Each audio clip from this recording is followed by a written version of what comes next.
Many of you reading this may be too young to remember the exploding whale incident that occurred in Oregon in the late fall of 1970. Heck, I'm fairly certain that quite a few of you weren't even born yet. So, I'll give you the basic overview. On November 9, 1970, a 45-foot-long sperm whale washed ashore on the beach near Florence. For 3 days, it sat there, drawing spectators and local government officials alike. After the first day or so, people were warned to stay away from it.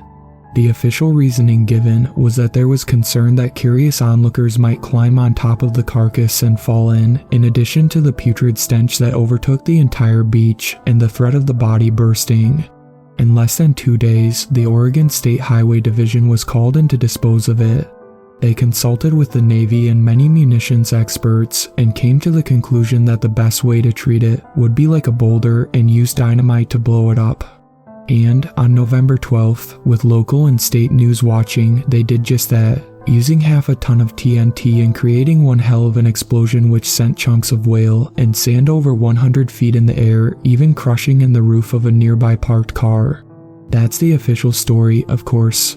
It's all a load of hogwash, though. I know, because I made the mistake of getting too close to it one night, myself and Harvey. I'm getting a little ahead of myself, though. Let me back up. I was just a youngster back then, no more than 11 years old. I lived with my folks in Florence, which back then was much smaller and, in my opinion, a much nicer place to live than it is today. I was sitting in the kitchen waiting for my mother to finish making me waffles and eggs before being taken to school when my father entered, having just stepped away to receive a phone call. "What do they want, Gordon?" my mother asked, turning to face us, causing her black and white checkered apron to swirl slightly on her waist with a spatula in her hand. My father grunted as he sat back down at the table. Darndest thing, actually. Apparently, a sperm whale managed to beach itself out on the sand. They want me and a few others to go out and take a look at it before it starts to cause a nuisance. Dad worked for the local government, specifically in the area of maintaining the beaches and parks for both locals and tourists alike. "Can you take me over to see it?" I asked excitedly. It had been years since a whale had washed ashore here, and I wanted to finally see what my father had spoken about dealing with once or twice before, but he simply shook his head. "Afraid not, kiddo," he said, tousling my hair with his hand. "This is grown-up business and a little too dangerous to have you around." He began to chow down on the eggs and bacon my mother brought to him. Maybe next time, he finished, speaking around bites of his food. I hung my head, feeling slightly dejected as I began to eat my waffles and eggs. When I got to school, many of the kids were talking excitedly about the whale. I heard that it's huge, black, and stinks to high heaven. Kirsty, the girl who sat next to me in math class, said to her friend in front of her. "Gross," her friend retorted, scrunching up her nose and causing both girls to break into a fit of giggling, which was fast silenced by the teacher clearing his throat. Later, as I sat in the lunchroom, eating pizza squares and carrot sticks, my best friend Harvey came over and sat down, along with the 2 others in our friend group. "So, has your dad said anything about the whale?" Michael asked, using the sleeve of his shirt to wipe pizza sauce from his face. I shrugged my shoulders. "All he said was it washed ashore, and it was too dangerous for me to go see it," I admitted. Harvey let out a loud belch after downing his chocolate milk, earning a huge laugh from our group, and a stern look of disapproval from the lunchroom monitor in the back. "I heard that it's already attracted a huge flock of seagulls and crows around it," he said after settling back. Gregory chimed in, "Yeah, and that it's covered in slime." We all looked at him and laughed. "You really need to stop reading those dime store pulp novels from your parents' bookshelf, man," Harvey said, then leaned it close, all of us doing the same. "I heard that it has super sharp and bright white teeth. That's what my older cousin Janice said when she stopped by this morning. Her and her boyfriend had gone for a walk on the beach when they saw it." Gregory looked at him. "Wait, what was your cousin doing with her boyfriend out there so early?" he asked. Harvey made a face. "Probably doing some of that gross romantic stuff," he said with a tone of disgust, each of us scrunching up our faces in a similar manner. "That's not the point, though," he continued. "The point is, none of us has seen a beach whale before." He looked around at each of us, a small, sly smile beginning to etch across his face. "So, what I'm thinking is, why don't we go down there after our parents go to bed and look at it? Maybe even take some pictures with it. He pointed at me. Alan, didn't your dad just buy you that camera a few weeks ago? I nodded my head. I mean, yeah, but I began, but he cut me off. Then why don't we make an adventure out of it and go and see it? He pressed, looking around hopefully at all of us. Michael spoke up. I can't do it tonight, Harv. My parents are going out to dinner and leaving me with a sitter. You know I can't sneak past Michelle if my life depended on it. Harvey let out an annoyed snort. Fine, maybe not tonight, but what about tomorrow night? He asked. He looked at Gregory. What do you say, man? He asked him. Gregory sat a little lower in his seat, trying to make himself smaller. I don't know, man, he said quietly. If mom or dad catch me sneaking out that far, I'll get grounded for life this time. Harvey let out a disgusted sound. You are such a little chicken shit, he spat. We all gasped at the swear. Each of us had heard our respective fathers let out the occasional curse word around us, but after I'd made the mistake of shouting damn it, when I stubbed my toe trying to fly up the back porch steps and was rewarded with a bar of soap in my mouth for it, none of us really ever said them again. Harvey, being the member of our group who liked to break the rules the most, clearly did not care. He raised his hands and shook them in a mocking way at us. Ooh, he said, before lowering them and looking at me. What about you, Alan? He asked. Will you come with me tomorrow night? He leaned in and grinned. Or are you too much of a scaredy cat to come with me? I felt my cheeks grow hot and glared at my friend. I am not a scaredy cat, and you know it, I growled defensively at him. Who was the one who went into that abandoned house last year? I continued. Who was the one who climbed into that sewer pipe after everyone else chickened out? It was me. I sat up straight, trying to sound as unaffected and tough as I could. Then come with me, Harvey said, looking at our other two friends, and show these two chickens how to become men instead of staying little boys. His comment earned mutters and annoyed glances his way, but he was focused on me. He knew he had me. He knew I hated being called scared or a baby, and I would always take the bait when he used the line. So darn gullible in retrospect. Finally, I looked him dead in the eye. Fine, I'll go with you, I said. Yes, he said, grinning like he had just walked into Woolworth and been told by his parents that he could choose whatever he wanted for lunch, with a root beer float. So here's what we'll do, he said, lowering his voice to barely above a whisper. Meet me in back of your house in the alley at 11 tomorrow night. We'll bike across the bridge into the dunes where the whale is. Bring your camera and we'll get proof we were there. I was about to answer him when the bell rang, signaling that lunch was over. He shot me a thumbs up as he stood up, dumped his leftovers in the trash and returned his tray. Michael and Gregory patted me on the shoulders as they passed by me. Good luck, man, they both said, leaving me to stare after them and wonder what on earth I'd just agreed to. I spent the entire rest of the afternoon until the end of school staring out the window, unable to concentrate on schoolwork. All I could focus on was what I was going to do with Harvey tomorrow night. When Mom picked me up at 3, I barely said anything to her about how my day went. Instead, I just looked out the window of her station wagon at the Cieslaw River and the hulking shape of the dunes on the other side. When my father got home that evening for dinner, I ran over to him as he sat in his recliner watching television. So what happened? I pestered him as he attempted to watch the news. He looked at me and gave a tired smile. It's big, alright, he said, yawning slightly, and it smells like 4-week-old garbage in the dump.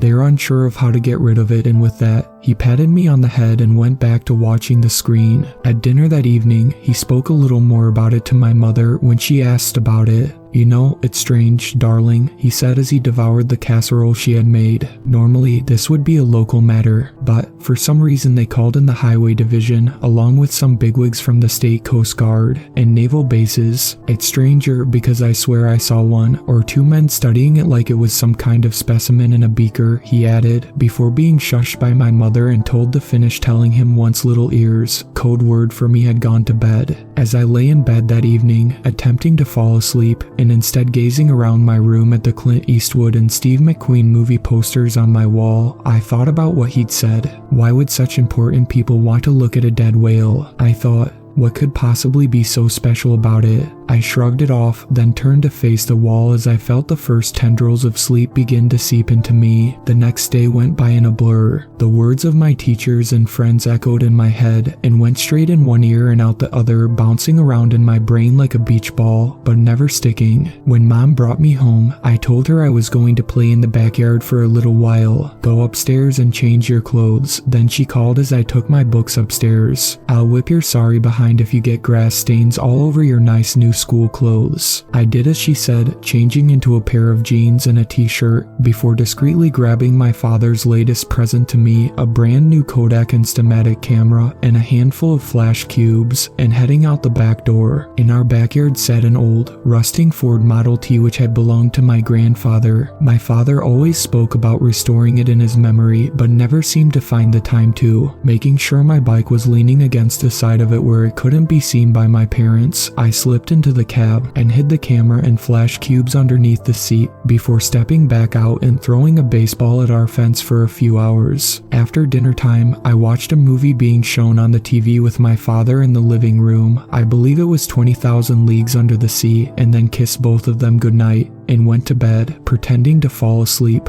I listened and at around 10 heard them climb the stairs and shut the door to their bedroom. I waited another 20 minutes to make sure they were asleep, then threw back the covers, revealing I still had on jeans, sneakers, and a shirt. Grabbed my coat off the hook behind my door and crept downstairs, careful not to accidentally cause the floorboards on the stairs to creak. I slipped out the back door, turning up my collar at the chilly fall night air, and breathed in deeply. I whispered at the smell of the ocean wafting over the dunes and into town, then crept across the backyard to the darkened shape of the truck. Reaching through the open window, I retrieved the camera and flash cubes, along with a flashlight I'd swiped from under the kitchen sink, grabbed my bicycle, and wheeled it out into the alley where Harvey was waiting. "Well, did you bring the camera?" he whispered, and I held it up where it could be seen in the yellow street light over our heads. He nodded, then pressed a finger to his lips and signaled for me to follow him, hopping onto his bike and pedaling away. I hopped on my own, and after flicking on the handlebar-mounted light to guide my way, pedaled after him. The town seemed extremely eerie at night with all the stores closed and the houses dark.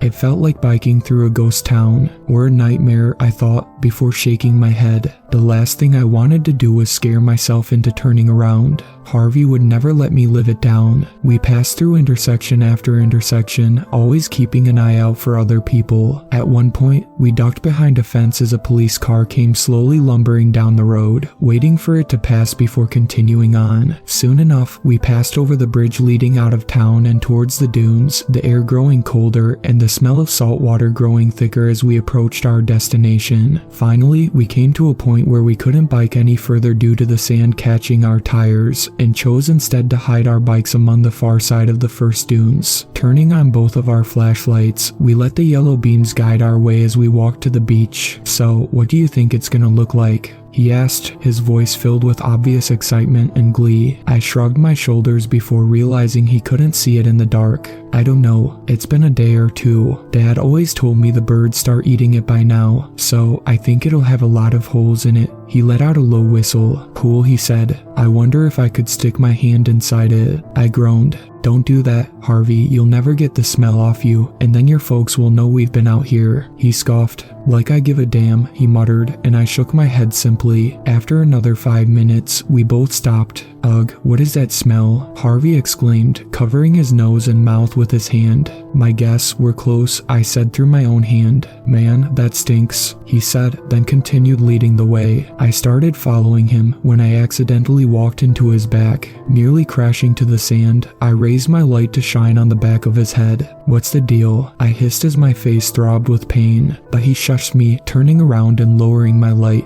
"There's someone there," he hissed back. "Kill your light." We both clicked ours off and listened. He was right. I could hear hushed voices coming from up the beach in the direction we were heading. "Quiet," I heard Harvey whisper, and then saw him crouch forwards. For a moment, I thought about just turning around and leaving. I don't want to get in trouble. Not where Mom and Dad are going to take me to Disneyland for Christmas vacation in a few weeks. But I couldn't just leave Harvey there by himself, so I reluctantly followed him. When I reached him, I stared out at what he was looking at over the dune. I could see the dark shape of the ocean from here. It sat less than a few hundred yards from where we lay on our stomachs. We also finally saw the whale. It lay on its side, about 10 feet from the water's edge, its shape hulking and gigantic. White-lined ridges spread out the top of its back, while the rest of its shape was nothing but smooth blackness. It was easy to tell these features because currently there was a light on it, a bright one. Behind it, I could see 2 or 3 figures standing and talking amongst themselves. Then they began to walk towards us, us. Down, I whispered, and Harvey and I made ourselves as small as possible behind the dune. The sound of footsteps digging in and kicking up the sand approached, and I heard a snippet of their conversation as they passed by me. It's incredible. I heard a man say, 2 days out of the water and still maintaining vital signs. Combine this with the alterations, and I think we've discovered a whole new species. One far more predatory and dangerous than we've ever seen before. We've got to get on the horn and get this information out.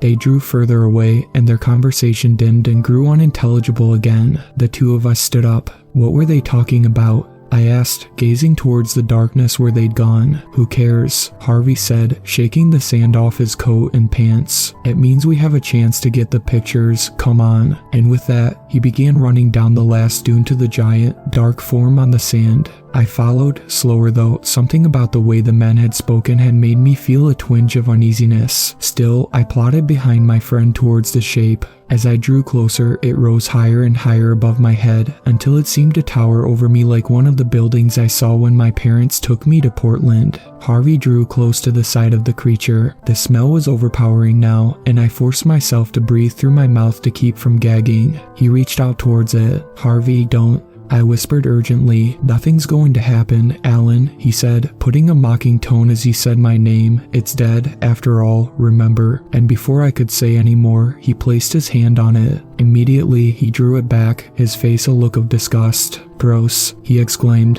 What? I asked, afraid of what he'd say. It's slimy and cold, he said, then chuckled. I don't believe it. Gregory was right. He chuckled again, then waved for me to follow him around the other side. Before I stepped after him, I noticed something odd. The birds have barely touched it. I followed after him slowly, and as I drew closer, I heard him gasp. Holy shit, Alan, come look at this. Walking quickly, I rounded the edge and saw what he'd seen. The whale's mouth was huge. It yawned before us like the opening of a cave, its teeth looking like the stalactites and stalagmites at the entrance. It was wide enough that we easily could have walked inside. Wow, I breathed, staring into the blackness beyond. No joke, Harvey said excitedly. It looks exactly like the whale from Moby Dick. He ran away from me down to the other end, and the tail is huge. It's as wide as a car, he called. I heard him run back towards me, and he reappeared in the light behind us. You've got to take a picture of me in front of the mouth, Alan, he exclaimed.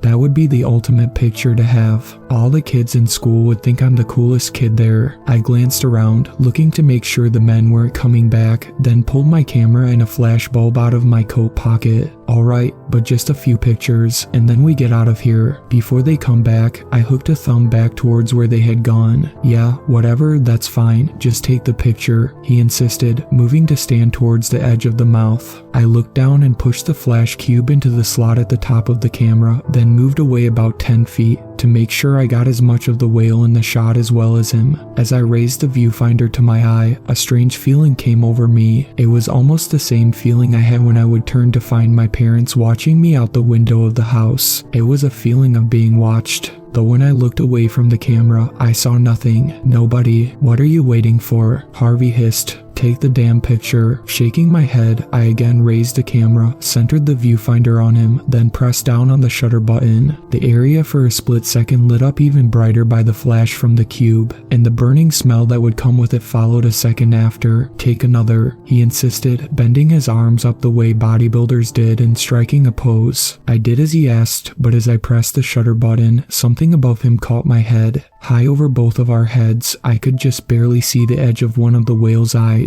It was just a tiny glimpse, but something about it seemed off. As my eyes adjusted to the darkness again, Harvey picked up a piece of driftwood from the sand, then held it out like it was a spear he was about to throw. One more, he said, chuckling as he attempted to look like Captain Ahab. I sighed, still feeling like I was being watched, but obediently raised the camera to my eye and centered on my friend. That's when I noticed it, a flicker of motion from where I have seen the edge of the eye. I hesitated, staring at the scene through the viewfinder, noting that there was more white there than there had been before. Did its eye just move? I lowered the camera. Harvey, I said tentatively, you may want to get over here. He looked at me, annoyed. I will, he said, raising the driftwood again, after you take the damn picture. I was about to speak again when I heard shouting coming from off to the side, frantic and out of breath. I turned and saw the three men who had passed by us sprinting towards us, arms waving over their heads like they were trying to signal an overhead airplane. For a second, I couldn't make out what they were saying, then it became clear. "Get away from it. For the love of God, get away from it," came a man's cry. "Harvey, we've gotta go," I shouted, no longer trying to be discreet.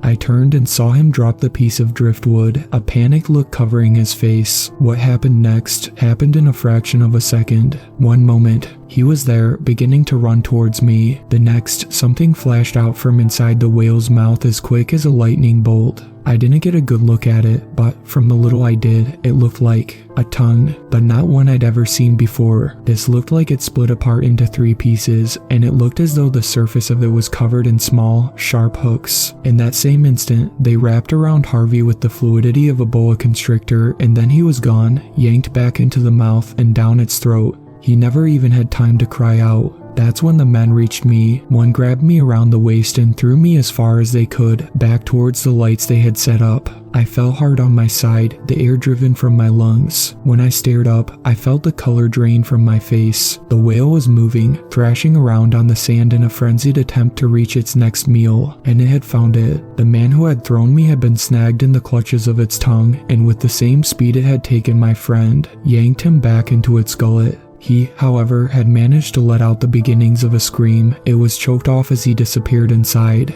I scrambled to my feet, unable to keep myself from crying, snot running down from my nose. "Run, kid," one of the remaining 2 men shouted at me, waving at me with his arms. I took a last look at the thrashing creature on the sand, and saw its eye, its diamond-patterned eye, filled with a mix of colors from black to red. The eye focused and locked onto me, and I felt my pants dampen as I pissed myself in fear. Screaming, I turned and took the man's advice, running for my life back towards where my bike lay hidden. I barely remember getting home that night. The frantic pedaling back into town and home, along with dropping my bike into my backyard and getting back into the house, are all a blur. All I know is, the next thing I remember was my mother shaking me awake. "Alan, honey, I need you to focus and tell me something," she said seriously. "Have you seen Harvey since school yesterday?" I didn't know what to say to her. I couldn't bring myself to say anything, so instead I simply shook my head. She looked at me for a second, then nodded and went back downstairs, telling me it was time to get ready to go to school. As I got out of bed, I realized I dropped my camera when I ran. The entire rest of the day, my mind couldn't focus on anything but the memories of the previous night.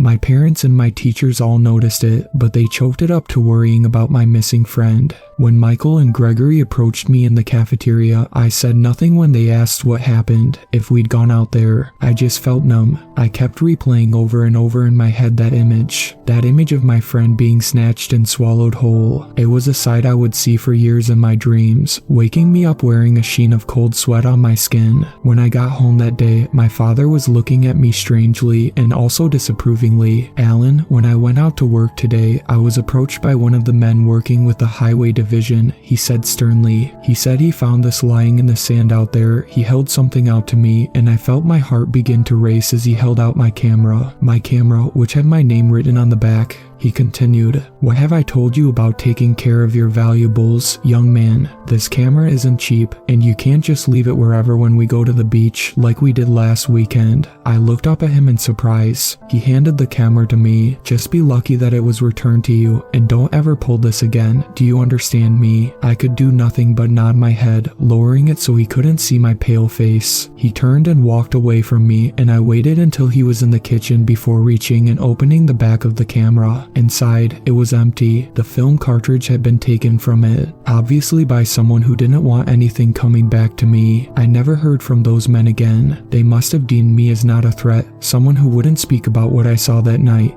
So they left me alone with my returned, empty camera as enough of a message. A day or so later, I sat on the living room carpet with my father behind me in his recliner. We both watched the news reporter interviewing members of the highway division as well as members of the public who had been kept a quarter-mile away from the black shape rising from the sand and waves. I couldn't help but shudder at the sight of it, my eyes filling with tears for my lost friend. A few moments later, everyone pulled back and the explosives were detonated, sending huge chunks of it into the air. The reporter ended the segment, interviewing spectators again and telling viewers that the remaining chunks would be buried in the sand. I got up and walked out of the living room. They hadn't blown it up for the reasons they'd said. They never blew up any whale that beached itself ashore again, not even when over 40 beached themselves at once. 9 years later, they blew it up because it was the only way to destroy that monster. They never found a trace of Harvey. His parents spent over a year trying to locate him. His face ended up on posters and even the back of the milk cartons. I knew they'd never find him. Any trace of him was obliterated when that explosion went off. I'm 64 now. A few years ago, they aired a 50-year anniversary segment about the whale, or whatever that whale-looking creature was, and it made me remember all the repressed memories I've tried to lock away in the deepest recesses of my mind.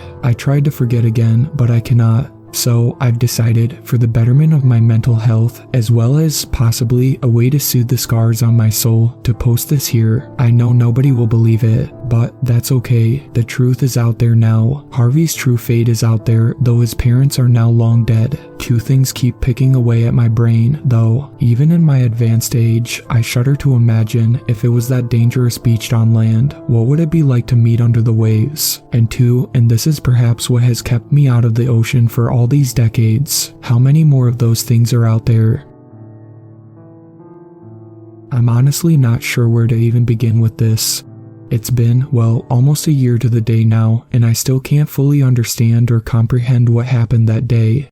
Neither have I been able to fully get over it. I've floated from one psychologist and psychiatrist to another, all which tell me that what I experienced couldn't possibly have occurred. And yet, as much as they try to make my mind believe that, both with words and medication, as much as I try and make my mind believe it wasn't real, I know deep inside myself that it was. So, I'm choosing to post my account of this here, both as a, admittedly, rather pathetic attempt to release some of the guilt and horror that I have carried with me since that day, and more importantly, as a warning to anyone who will listen. You see, I used to love scuba diving. I became certified when I was 16 years old, and I've dove both in freshwater and saltwater ever since. I've met and become friends with many great and talented people because of it, and Tyler was one of them. A daredevil at heart, and always up for an adventure, I took him under my wing as he was less experienced than I was and a few years younger than me. We eventually became close enough that we called each other brothers, and though we lived in different states, we always met up at least once a year to go on a scuba diving trip. That was up until the pandemic hit a few years ago. When it hit, due to the quarantines and difficulty to travel it made, we wrote off our annual meetups for 2020 and 2021. We kept in touch, but it just didn't feel the same. Then, one afternoon in April of 2022, I received a phone call from him. All the usual cheerfulness and bravado seemed to have been sucked out of his voice. He told me that his work had chosen to lay him off as a way to cut back spending costs due to the strain his business had been put under, and he'd been forced to go on food stamps and cash assistance as a result of it. To make matters worse, Veronica, his long-term girlfriend of almost 7 years, had decided at the same time to break off her relationship with him. Let me tell you, that woman truly did complete him, and losing her, on top of the stress from losing his job and inability to find a new one quickly, had quite literally deflated him. I felt helpless, unable to do anything to cheer him up, standing in my kitchen holding my phone, when an idea that I'd been floating around in my head sprang to the surface. "Hey, Ty," I asked, trying to fill my voice with as much excitement and mystery as I could. "I thought of something we could do that might make you feel better." "What?" he asked, his voice inflectionless and hollow, like that of a robot. "Well, I was thinking, I have a few days off coming up in the next few days from my remote work. What about just packing up, having me come drive and get you, and we go take a scuba diving trip?" I heard a slight stir on the other end of the line, but his voice remained the same. "I mean, I guess so, but where could we go? So many places are off limits due to, well, I mean, have you taken a look at the news?" A slight smile crept across my face as I prepared to throw my idea on him. "The place I'm thinking of is one where there won't be as many people right now because of the season." My smile grew wider. "What's one of the places places you've wanted us to dive together the most, but we've never been able to. A pause. I mean, there's plenty of places. Lake Superior, the Blue Hole, the Great Barrier Reef. I cut him off. No, I'm talking about someplace much closer to both of us. I dropped my voice low. I'm talking about Crater Lake. There was the longest pause of the call yet, and then he spoke, his voice now filled with something I'd been hoping for, curiosity and a bit of excitement. Crater Lake, man, he asked. That is one place you and I have had on our bucket list for years. A hint of doubt crept into his voice. But, I mean, how? You know as well as I do that scuba diving isn't allowed there. If we get caught. I cut him off again. Don't worry about that, bro. I've been doing some scouting of the area, and there aren't many park rangers in the area as there would be in the summer or fall. If we go at a certain time, we'll have a few-hour window to check out what we can and grab some quality pics and video. Another second of silence. Then, why the hell not? I've got nothing to lose, and this might help get my mind off the world of shit surrounding me. Let's do it, man. A grin split my face as I heard the first hint of his old self creep back in. We spoke for a few minutes longer, fine-tuning the details, and then we hung up to both get some sleep. As I walked to my bedroom, I glanced at a framed picture of the lake that hung on my wall. I couldn't help but grin as my gaze lingered for a moment more, looking from the edges of the water to Wizard Island. I climbed into bed and drifted off into a sound sleep. That night was honestly the last decent night of sleep I ever got. The next morning, I packed all the gear we would need into the back of my battered Ford Probe and then made the many-hour drive from Northern California to Salt Lake City. When he answered the door, he was clearly beyond excited. He almost seemed like a kid on Christmas morning, ready to open his presents. It was infectious. As we left back west, I couldn't help but revel in the same feeling of excitement and a bit of risk and danger we were about to undertake. After a few fill-ups, combined with many snack and restroom breaks, we passed into Oregon, stopping a final time in Klamath Falls to spend the night before entering Crater Lake National Park. The next day, we told the ranger at the entrance that we were merely heading in to do some snowshoeing around the lake, showing him the snowshoes we'd bought in town as a front. After a moment of taking down our names, he smiled. "Just be careful, boys," he said. "We've had some recent snowfall, and some areas are tricky going." We thanked him, then drove up into the parking lot.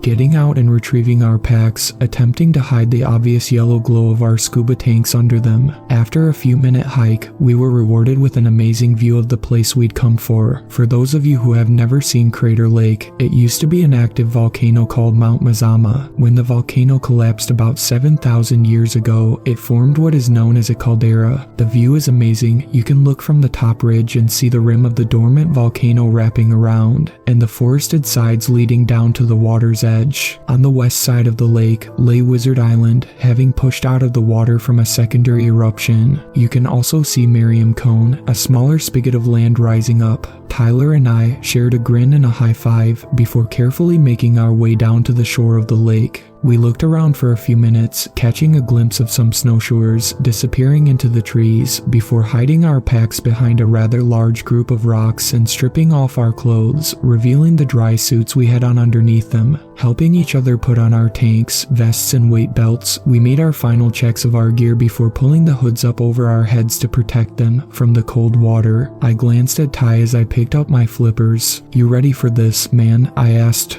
He gave me a dopey grin, his trademark sign that he was beyond stoked. "Does a bear shit in the woods?" he asked, earning a shared laugh between both of us. I picked up both cameras and handed one to him. "Then let's do this while we still can," I proclaimed, slipping on the flippers and turning to walk backwards into the water. Even with the dry suit on, the water temperature still sent a small shockwave through my body. As soon as the water reached my waist, I pushed off to get myself into deeper water. A moment later, Ty joined me. Staying close to each other, we dropped below the surface, marveling at the view around us. The waters of Crater Lake are extremely clear and very blue, giving a large amount of visibility. It feels so surreal, to say the least. Flashing each other the OK sign, we pushed out towards the shoreline of Wizard Island, snapping photos and taking everything in. There had been a few other people to scuba dive here over the years, with the National Park Service approval, of course, but recreational diving was barred too, according to the reasoning that was given, not wanting to bring any invasive species of creatures into the lake or mess up the ecosystem in any way. As we followed the rocky bottom next to the island, I felt at peace. The only sound that could be heard was the streaming of bubbles each of us made as we breathed in and out.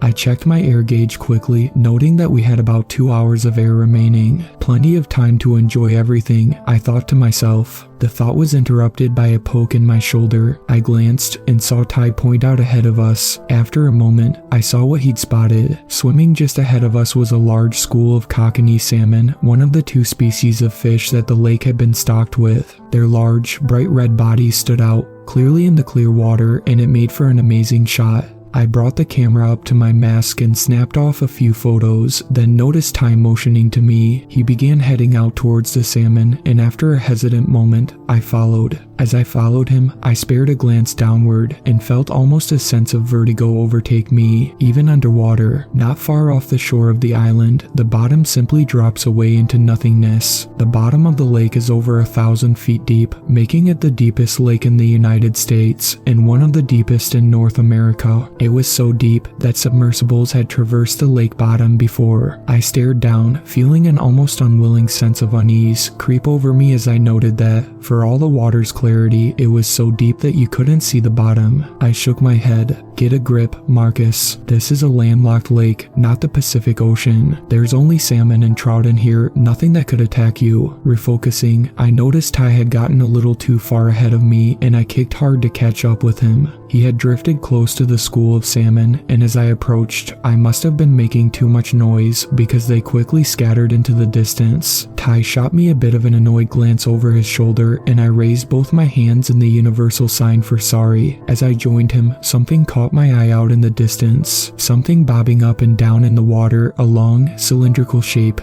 I tapped Ty on the shoulder, then pointed. After a moment of looking, he gave a cry of excitement, the sound muffled by the regulator in his mouth. The old man of the lake. I had seen it countless times from the shore of the lake, and others from the tour boats which crisscrossed the lake in the summertime. It was a huge floating tree stump, almost 30 feet in length. The thing had become as famous as the lake itself due to the fact that it had been floating around in the lake since at least 1896, when it had been first spotted by a man named Joseph Diller. For one reason or another, even after over 100+ years in the water, it had refused to sink and floated freely from one side of the lake to the other. It also held a lot of superstitious significance, as in 1988, a submersible expedition tied up the stump on one side of the island, resulting in storm clouds to immediately move in. They disappeared when it was released, and thus the legend of it being more than a dead tree began. All this flashed through my mind as I watched it bob up and down in the water like a buoy, at least a mile away from our location, deep out near the center of the lake. I spared another glance at Ty and could immediately tell what he was thinking by the look in his eyes. I knew it was one that I shared. He pointed towards it, and I held up a finger before again checking my air gauge. 2 hours left. I held it up and pointed at him. He came beside me and showed that he had roughly the same amount of air in his tank. Nodding, I pointed towards the log and gave a thumbs up. Ty gave an underwater fist pump, and I couldn't help but laugh at the absurdity of an underwater fist pump, letting in a small amount of lake water get into my mouth around my regulator. Shaking my head, I led the way out into open water. It took us about 10 to 12 minutes to reach it, but when we did, we couldn't help but stop swimming, bobbing up and down vertically in the water as we marveled at how big it was close up. At the water line, the top of the stump rose about 4 feet out of the water and was about 2 or 3 feet thick. Down here, though, it was much thicker. I mentally calculated that it had to be about 4 or 5 feet thick in the middle. The entire underwater section of the stump was covered in a thick, green moss. It was also present much farther down in the lake, but this was the only place near the surface in which it resided. I raised my camera and snapped off a few photos, some looking head on at the massive shape, and others looking down as it fell away from us at the few roots which still clung to its bottom. Ty patted my arm and then motioned for me to go float next to the stump. He raised his camera, indicating he wanted a snapshot of me with it. I shrugged my shoulders, then fulfilled his request by kicking over a few times until I floated almost directly in front of it. As he prepared his camera for the shots, I felt an odd sensation begin to creep over me. I wouldn't call it outright fear, but it was almost uncomfortable. It felt like all the hair on my arms and legs had stood straight up underneath my dry suit. I glanced around, trying to figure out what had caused the instinctive reaction in me, but I saw nothing. I glanced at Ty and motioned for him to hurry up. He motioned for me to be patient and kept fumbling with his camera. The feeling amplified within me, now accompanied by a feeling of being watched, and not by something that you would want to have its eyes on you. I glanced around again, but aside from the stump, I saw nothing. That's when I realized something odd. All the while before we'd been diving, we'd seen dozens of salmon and trout. Hell, the salmon population in the lake alone is over 60,000. But now, I couldn't see a single fish. A chill went up my spine. Something's not right here. As much as I wanted to shrug it away as a paranoid thought, I knew better than to ignore my instincts. I waved at Ty, but he was too preoccupied with the camera to see me. I made a grunting sound around my regulator, but I still got no response. That's when I felt something slide against my leg. It was only for a moment, but it was the most unnatural feeling I've ever felt on or over my body. It felt like bark, but alive at the same time. I shot a glance down, but saw nothing near my body. As I looked, I felt the sensation again, this time on my shoulder. I spun quickly around, so fast that I left a small trail of bubbles behind me. There was still nothing there, only the stump. Okay, fuck this shit, I thought, and began to kick back towards my friend. That was when I felt something wrap itself around my ankle. This time, however, it did not let go. In fact, it tightened, almost painfully so. I instinctively reached down to swat at whatever it was, hoping I'd frighten it off, but instead, I felt something thin and hard there, still refusing to let go of my leg. I shot a glance behind me and couldn't help but let out a muffled scream at what I saw. What the fuck? The object that was gripping my ankle looked like a fucking tree root. It was thick and black and covered with green moss. That wasn't what had caused me to scream, though. What had caused that was where it had come from. It came from the goddamn stump. I could see where it had slid out from, under the very bottom of the log. And it was not alone. From the bottom and sides slid out many more of the root things, for all intents and purposes looking like the roots they appeared to be, but slithering through the water in snake-like fashion. And they were coming for me. I screamed again and kicked out as hard as I could, attempting to free myself, but unable to. A blur appeared beside me, and after a moment of confusion, I realized it was Ty. He'd seen and heard my struggling, and now floated beside me, his eyes wide and full of fear. Reaching down, he attempted to pry the root from my ankle, but to no success. The other root appendages had almost reached me now, and I involuntarily let out another muffled scream, almost in defiance at my fate. In that moment, I felt with certainty that I was going to die. Ty reached down and unsheathed the knife from his ankle, and with a fury I didn't know he possessed, began slashing at the appendage that clutched me. Within a few cuts, the water began to cloud with a strange, greenish fluid. I felt the grip on my ankle loosen and unwind, and I instinctively kicked forward to fully free myself from its clutches. After a few kicks, my mind caught up with me, and I realized something. Tyler wasn't with me. I turned and was met with a horrific sight, one which I still see when I close my eyes. The reason why the root had loosened itself from me was to go after what was attacking it. Tyler, oh my god, it had caught him by the arm he had used to slash at it with, and was tightening its grip far more than it had me. I heard the sickening crunch of his wrist breaking, a sharp sound that pounded through the water along with his muffled scream. And worse, the other roots had reacted as well and had reached him. One large one, as thick around as my thigh, wrapped around his chest and squeezed. Still more of varying sizes slid in and wrapped around his arms and legs. Breaking myself free from the horrifying sight, I kicked back towards him rapidly. When the root had broken his wrist, the knife had fallen from his hand, disappearing into the depths. But I had to do something. As I approached him, however, the stump seemed to move away from me, almost to keep me just out of reach of my friend. A particularly large root made its way out beyond all the rest, but unlike the ones which were gripping Ty's body, this one lashed out like a squid's tentacle. It struck me upside the head, and my vision blurred as I spun in a circle from the impact. For several seconds, I saw nothing but fuzzy shapes, and then my vision cleared. I saw a small red cloud begin to surround me and reached up to feel a rather large gash near my hairline. Trying to keep myself conscious, I turned back towards the stump and Ty, and I wish to God, as much of a coward as that makes me, that I hadn't. If you've ever seen John Carpenter's The Thing, you'll remember the scene where Copper attempts to defibrillate Norris, who turned out to be a thing in disguise, and how his chest had opened up like a mouth. That was the sight that greeted me as I felt frozen in place. It was opening up. The middle of the stump split apart and opened like it was on hinges, like it was a mouth. More roots slid out from inside the darkened space, and I heard my friend let out another muffled scream as his air tank was ripped off his back by a few of them. The regulator was torn from his mouth as the appendage tossed the tank out to the side, and more wrapped around his neck and head, effectively rendering him unable to move. I tried again to kick towards him, feeling my head spin as I fought to keep from passing out, but I already saw it was too late. The roots had a firm grip on him and rapidly pulled him back towards the opening. I wanted to look away, but I couldn't. He still had his mask on, and behind the lenses, I could see his eyes wide with fear as he fought in vain to free himself. Then he was pulled inside, and I heard my friend scream one last time as the opening in the stump closed. I saw a quick flash from the camera still attached to his wrist, momentarily illuminating the hellish interior, and then it sealed up. It floated further away from me, and the roots, the tendrils, retracted back.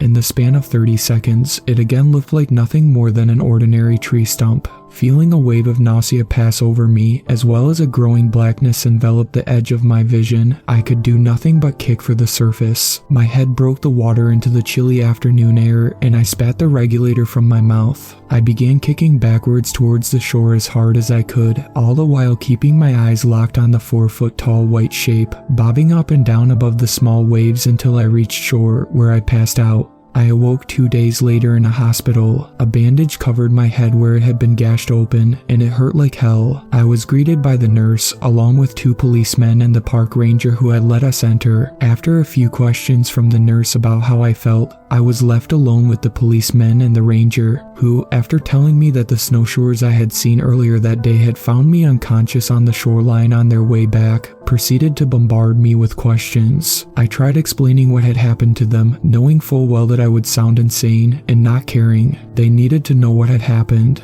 "You've got to believe me," I shouted. "I swear I'm not making this up. The fucking thing is alive." But, of course, they didn't believe me. They chalked up my story to my head injury. They also decided that Tyler had drowned, having something faulty happen to his air supply. He barely even got a mention in the local paper, just another drowning victim. I was slapped with a huge fine for illegally diving and given a lifetime ban from the national park, with the penalty of jail time if I ever stepped foot in it again, like I ever would want to. Veronica and Tyler's parents blamed me for his death, and as much as the doctors I keep seeing tell me it wasn't, I can't help but feel consumed with guilt. After all, why shouldn't I? I mean, I was the one who thought it up. He would still be alive if it wasn't for my idea. Now, the 1-year anniversary of that horrifying day is fast approaching, only weeks away. I can't help but think about anything, but as I sit on my couch night after night and try and drown my memories and guilt with bottles of whiskey and vodka, but not even the alcohol is enough to chase away the memories of that day, of that thing which pretends to be a stump.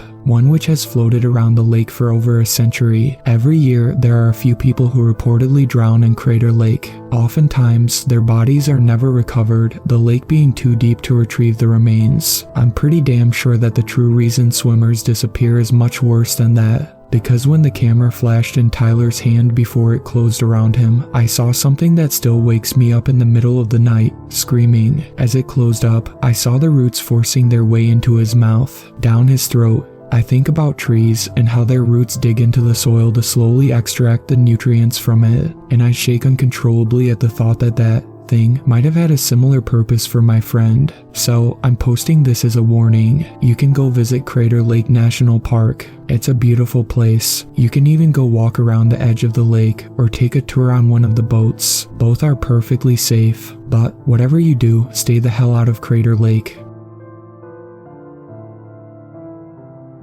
Dr. Franklin sealed off the airlock as I strapped myself into the pilot seat of the Nautilus, beginning to test the various systems of the ship. He hummed a tune as we worked, one I had grown frustratingly accustomed to over the course of our working together. Lost to science be damned, if I had to hear him hum the Irish Rover one more time, I would bash his head in with a wrench. After the airlock was fully sealed and Dr. Franklin was strapped into the passenger seat, I radioed into Captain McDougal of the Avalon, whose deck the submarine was currently atop of. "All right, Captain," I spoke into the microphone, "we're all set. You can lower us into the water at your leisure. Over." There was a crackle from the speakers for a moment before Captain McDougal's voice came through. "Roger that, Dr. Schmidt. We'll have you and Dr. Franklin in the water in just a moment. Over." Even through the thick hull of the Nautilus, I could hear the whir of the crane as it slowly lifted up the submarine and began to rotate, moving us over the edge of the ship. There was a pause, and then the crane began to lower the Nautilus into the water before finally there was a loud clunk as it was released from the crane's grasp. The speakers crackled again. "All right, Dr. Schmidt, you're free to begin your descent. You and Dr. Franklin stay safe down there. Over." "Thanks, Captain." "Over and out," I responded, before flipping a few switches and adjusting some knobs. A moment later, and the Nautilus started to slowly sink down into the depths of the ocean. This area was relatively unexplored, so we didn't have a great idea of what we'd find down there, but scans had indicated it was somewhere around 9,500 meters deep. I estimated it would take a little over an hour and a half for our little submarine to reach the bottom. The interior of the Nautilus was cramped, but not too unpleasant, with the 2 seats built for comfort in the event of long-term missions. There was a single, extremely reinforced porthole to look through, but most visibility was via the camera installed on the exterior of the craft. Bizarrely, the submarine did possess an extremely small airlock, barely enough for one person to squeeze through at a time, along with some scuba gear. This was justified in training as a method of escape in the event that the submarine was unable to fully reach the surface, but at the depths we were operating at it seemed utterly useless. Anyone who left the safety of the submarine at, say, 6,000 meters would leave behind a body that was completely unrecognizable even if it was successfully recovered. As I pondered the ridiculousness of the airlock, Dr. Franklin began to hum the Irish Rover once again. "Will you stop that, Robert? It's getting on my nerves." He stopped humming and looked over at me sheepishly. "Sorry, Amelia," he said. "I just hum when I'm nervous is all." "There's nothing to be nervous about," I responded, perhaps a bit curtly. "Or do you not trust my piloting skills by now?" "It isn't that.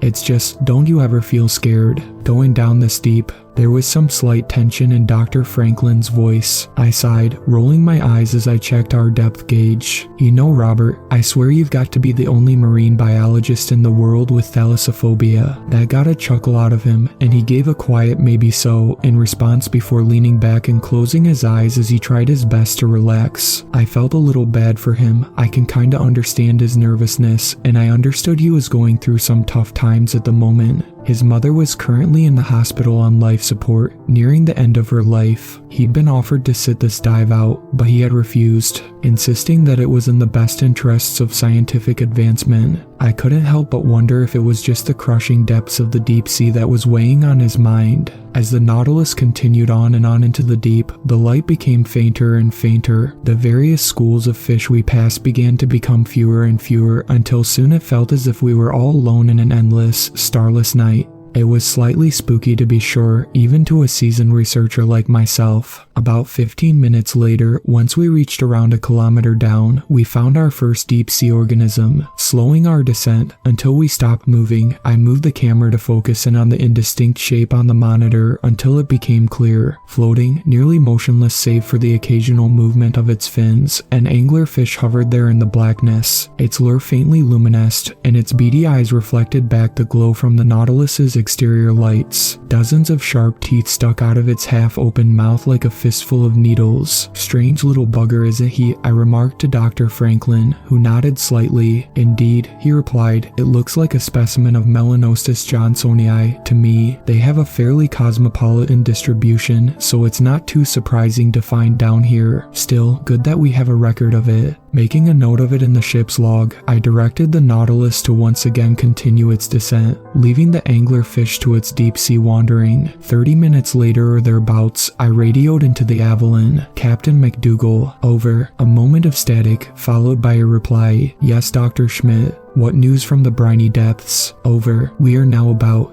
I double-checked the depth gauge 5 kilometers down, a little over halfway. "So far nothing too interesting, but we've still got quite a way to go, so I'll keep the cameras rolling." "How's the weather up there, Captain?" "Over. It looks like a little bit of rain is coming in, Dr. Schmidt, but nothing I'd be too worried about." What's it like down there? Over. I peered out of the porthole into the all-consuming blackness of the water. It seemed to go on forever. Dark and gloomy, Captain. I'll radio, and once we reach the bottom. Over and out. I noticed Dr. Franklin had been quiet for a while, so I gently tapped him on the shoulder. You all right over there, Robert? He looked up at me, seeming almost as if he had just woken up from a dream. Huh, what? Oh, yes, I'm fine, Amelia, just thinking. He seemed troubled, more nervous than normal. I looked over at him for a moment, glancing at the bags under his eyes. You haven't gotten much sleep, have you, Robert? Something bothering you? You want to talk about it? I'm fine, really, Amelia. His face betrayed his words, however. Come on, Robert, we've known each other for what? 12 years. I know you're stressed out about your mother, there's no shame in that.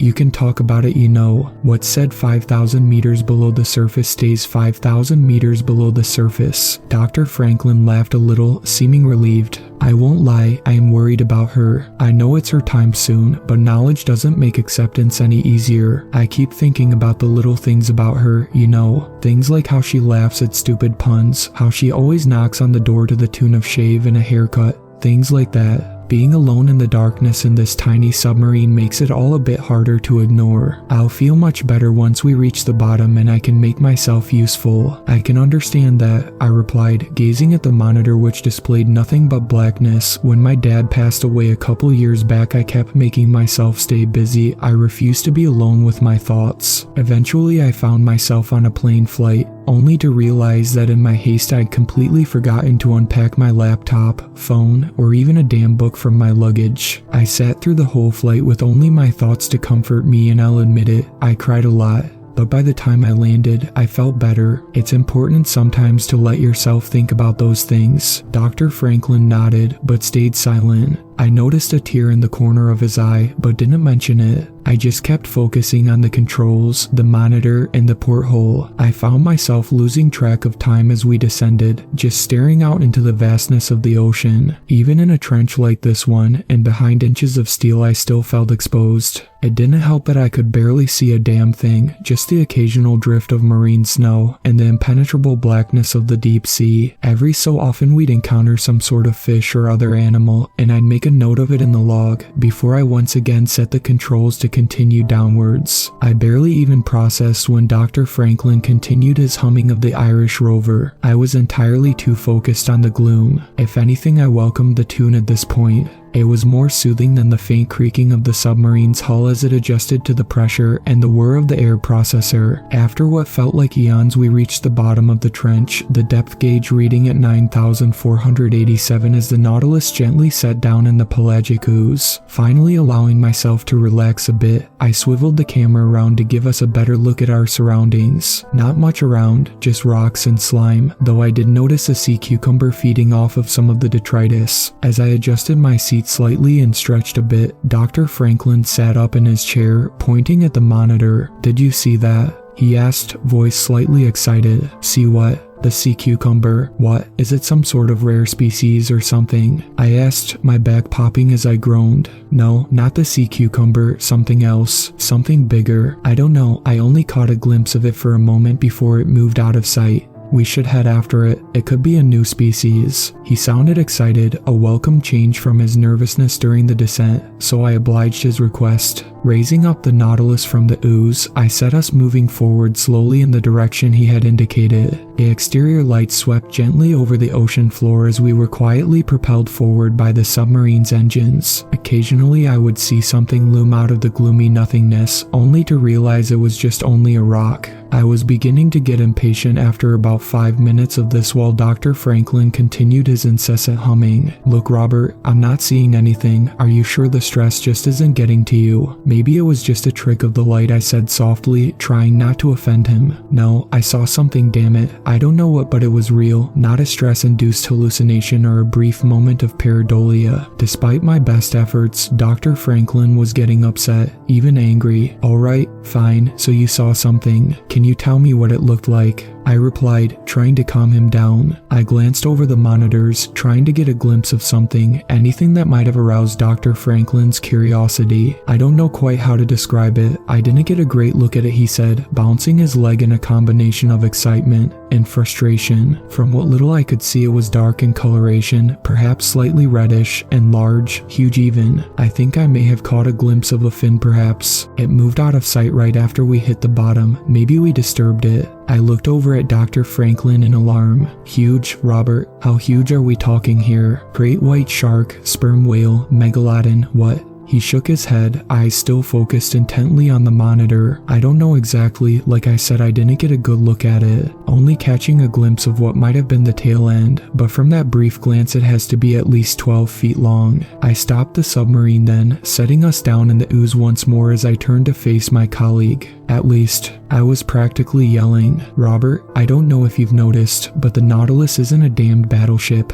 We've got a thick steel hull, yes, but it's not like this thing is built to stand up to Moby Dick. If we run into some kind of deep-sea predator and it decides we're prey, we could lose some valuable equipment. Dr. Franklin almost yelled back at me, but his counter-argument died on his lips as he stared out the porthole. Oh my god, was all he had time to say before everything went to hell. There was a loud groan of metal as something crashed into the side of the Nautilus, alarms blaring as the cameras and exterior lights were smashed. Fortunately, I was well strapped in, otherwise I hesitate to wonder what may have happened. The tiny submarine tipped end over end as something huge continuously smashed into it, and all the while I cursed up a storm. After a minute or so the buffering stopped, and the Nautilus sank down into the ooze once again. Robert, are you alright? I asked, dazed and feeling a bit dizzy from motion sickness. I'm okay, was his timid, quiet reply. I had been swearing like a sailor throughout the entire ordeal, but Dr. Franklin was entirely silent save for a few grunts of pain and discomfort. I looked over at him and saw him staring wide-eyed at the pitch blackness through the porthole. The lights had all been destroyed, so it was impossible to see anything. The window may as well have been a black circle painted on the wall. Did you see what hit us? What was that thing? I questioned him frantically, trying to figure out what our next course of action should be. Dr. Franklin didn't reply. He just kept staring at the porthole, beginning to hum the Irish Rover faintly. I checked the control panel, noticing red flashing text which spelled out the words, propellers offline. Praying that the radio still worked, I attempted to reach the Avalon. Mayday, mayday, the Nautilus's propulsion system is damaged, along with the cameras and exterior lights. We're going to need to be pulled up. Over. There was a painfully long moment of static. It only could have lasted a few seconds, but it felt like minutes as I waited, horrified that we could be cut off. Luckily, however, Captain McDougal answered. Roger that, Dr. Schmidt. We've got your coordinates fixed in the system. Looks like the tracking device is still operational. We should have you up here in about 2.5 hours, depending on how fast we can get the cable down there. Hang tight. Over and out. I let out a breath I hadn't realized I was holding, sighing in relief. I closed my eyes and tried to relax, but Dr. Franklin's maddening humming was getting to me. I looked up and was about to tell him to shut it, when the humming stopped suddenly. Dr. Franklin's face was pressed against the porthole, staring through it. His whole body was stiff as a board, entirely still, all of his attention focused on that tiny circular window. Happy that he was finally quiet at least, I leaned back in my seat, trying to rest a bit. I was managing to stay fairly calm, given the circumstances. 15 minutes or so went by like that, with Dr. Franklin staring out the porthole while I just sat in silence. I was even starting to doze off if I'm being honest. After the intense adrenaline rush wore off, I had become incredibly tired. My short nap was interrupted suddenly when Captain McDougal's voice came in over the radio once again. Nautilus, this is Captain McDougal. That rain I told you not to worry about. It looks like it's turned into a bit of a storm. It's not safe for the Avalon to stick around at the moment. I'm going to take her out to quieter waters for a few hours, but we haven't forgotten about you. You should have enough supplies and power to remain down there for a couple days if you need to, but it's not going to come to that, I promise. We'll get you out as soon as we can. Hold tight down there, Amelia. Over and out. I slammed my fist on the dashboard in anger. God damn it, I shouted, loud enough to ring in my ears due to the cramped space. Dr. Franklin shushed me, putting a finger to his lips. Be quiet. "You'll scare her off again," he said, sounding almost excited. "Scare who off?" I asked, getting a bit nervous. I didn't want to be down here with someone having a mental breakdown. Dr. Franklin motioned for me to look through the porthole, and so I did, leaning forward to get a better view. At first I didn't see anything. With the exterior lights broken, all was blackness once again. However, as my eyes adjusted slightly, I detected a faint luminescence in the distance, an indistinct shape. I couldn't quite discern how far away it was, so I wasn't able to tell its exact size, but it seemed to be eerily anthropoid in outline, though at the time I was sure it was just a case of pareidolia. "What is that?" I muttered, more to myself than to Dr. Franklin. "Can't you tell?" he whispered, almost sounding reverent in his tone. "She's my mother." I kept staring at the distant, glowing figure, trying to make out further details, but I couldn't make out more than a vague shape. Eventually, Dr. Franklin gently tapped me on the shoulder saying, "May I look again, please?" in an unsettlingly calm voice. Despite his apparent calmness, looking into his eyes I could see an incredible amount of tension, like a violin string pulled so tightly it is about to snap. I knew if I were to deny his request, he would get violent. I pulled away, trying to make myself comfortable in my seat. A million questions swam in my brain, and I began to lose focus on my surroundings as I pondered all that was going on. What was that thing out there? Why does it look humanoid? Why was Dr. Franklin convinced it was his mother? As I continued thinking over my situation, I tired myself out yet again, and before I knew it I must have fallen asleep a second time. I know, it doesn't make any sense under the circumstances, but you must understand I didn't think I was in any immediate danger, and it's not like there was much else to do. I awoke to the sound of knocking on the hull. I could tell it wasn't coming from inside the submarine. It was too loud, like the toll of a bell. It was the old shave and a haircut knock, plain as day, too distinctive to have been a coincidental sound of the steel hull adjusting to the pressure. I shot up in my seat. Dr. Franklin was staring upwards, reverence on his face. "Mother," he whispered, tears forming in his eyes. I moved over to the porthole, pressing my face against it, but I saw no sign of the glowing entity from before. Again the knocking sounded against the hull, slightly louder this time, in the exact same pattern. Dr. Franklin clambered towards the airlock, hands shaking. "Don't," I shouted, reaching a hand towards him. Without a word, he swung his fist directly at my face, smashing my glasses and making my vision go black for a moment. When I came to a few moments later, Dr. Franklin was already in the airlock chamber. "Don't do it, Robert," I screamed, desperately trying to crawl over to him, but the tight confines of the Nautilus, combined with my splitting headache and lack of glasses, made movement difficult. "Goodbye, Amelia," he said, smiling as he pressed a button. The airlock door closed on my end, and I began to shriek incoherently, pounding my hands against it. I am grateful the airlock had no window to look inside the chamber. I don't think my mind could have handled watching Dr. Franklin die from the sudden pressure change. I collapsed on the floor, sobbing. I considered calling into the Avalon for help, but I knew that the only thing they could offer in terms of assistance were words of comfort. I just kept laying there, curled up in the fetal position for several minutes, unable to process what had happened. Then I heard it, the distinctive tune of the Irish rover played in knocks on the outer hull of the Nautilus. I looked out in the porthole in confusion, but I saw nothing. My vision was too blurry to see much of anything even if it wasn't pitch black out there. The tune continued incessantly, getting louder and louder as it progressed. "Stop it," I cried, plugging my fingers into my ears in vain. The knocking just kept growing louder and louder, ringing in my ears, which only added to the hellish cacophony. I began to just shriek, screaming my lungs out in a desperate attempt to block out the never-ending, agonizing sound.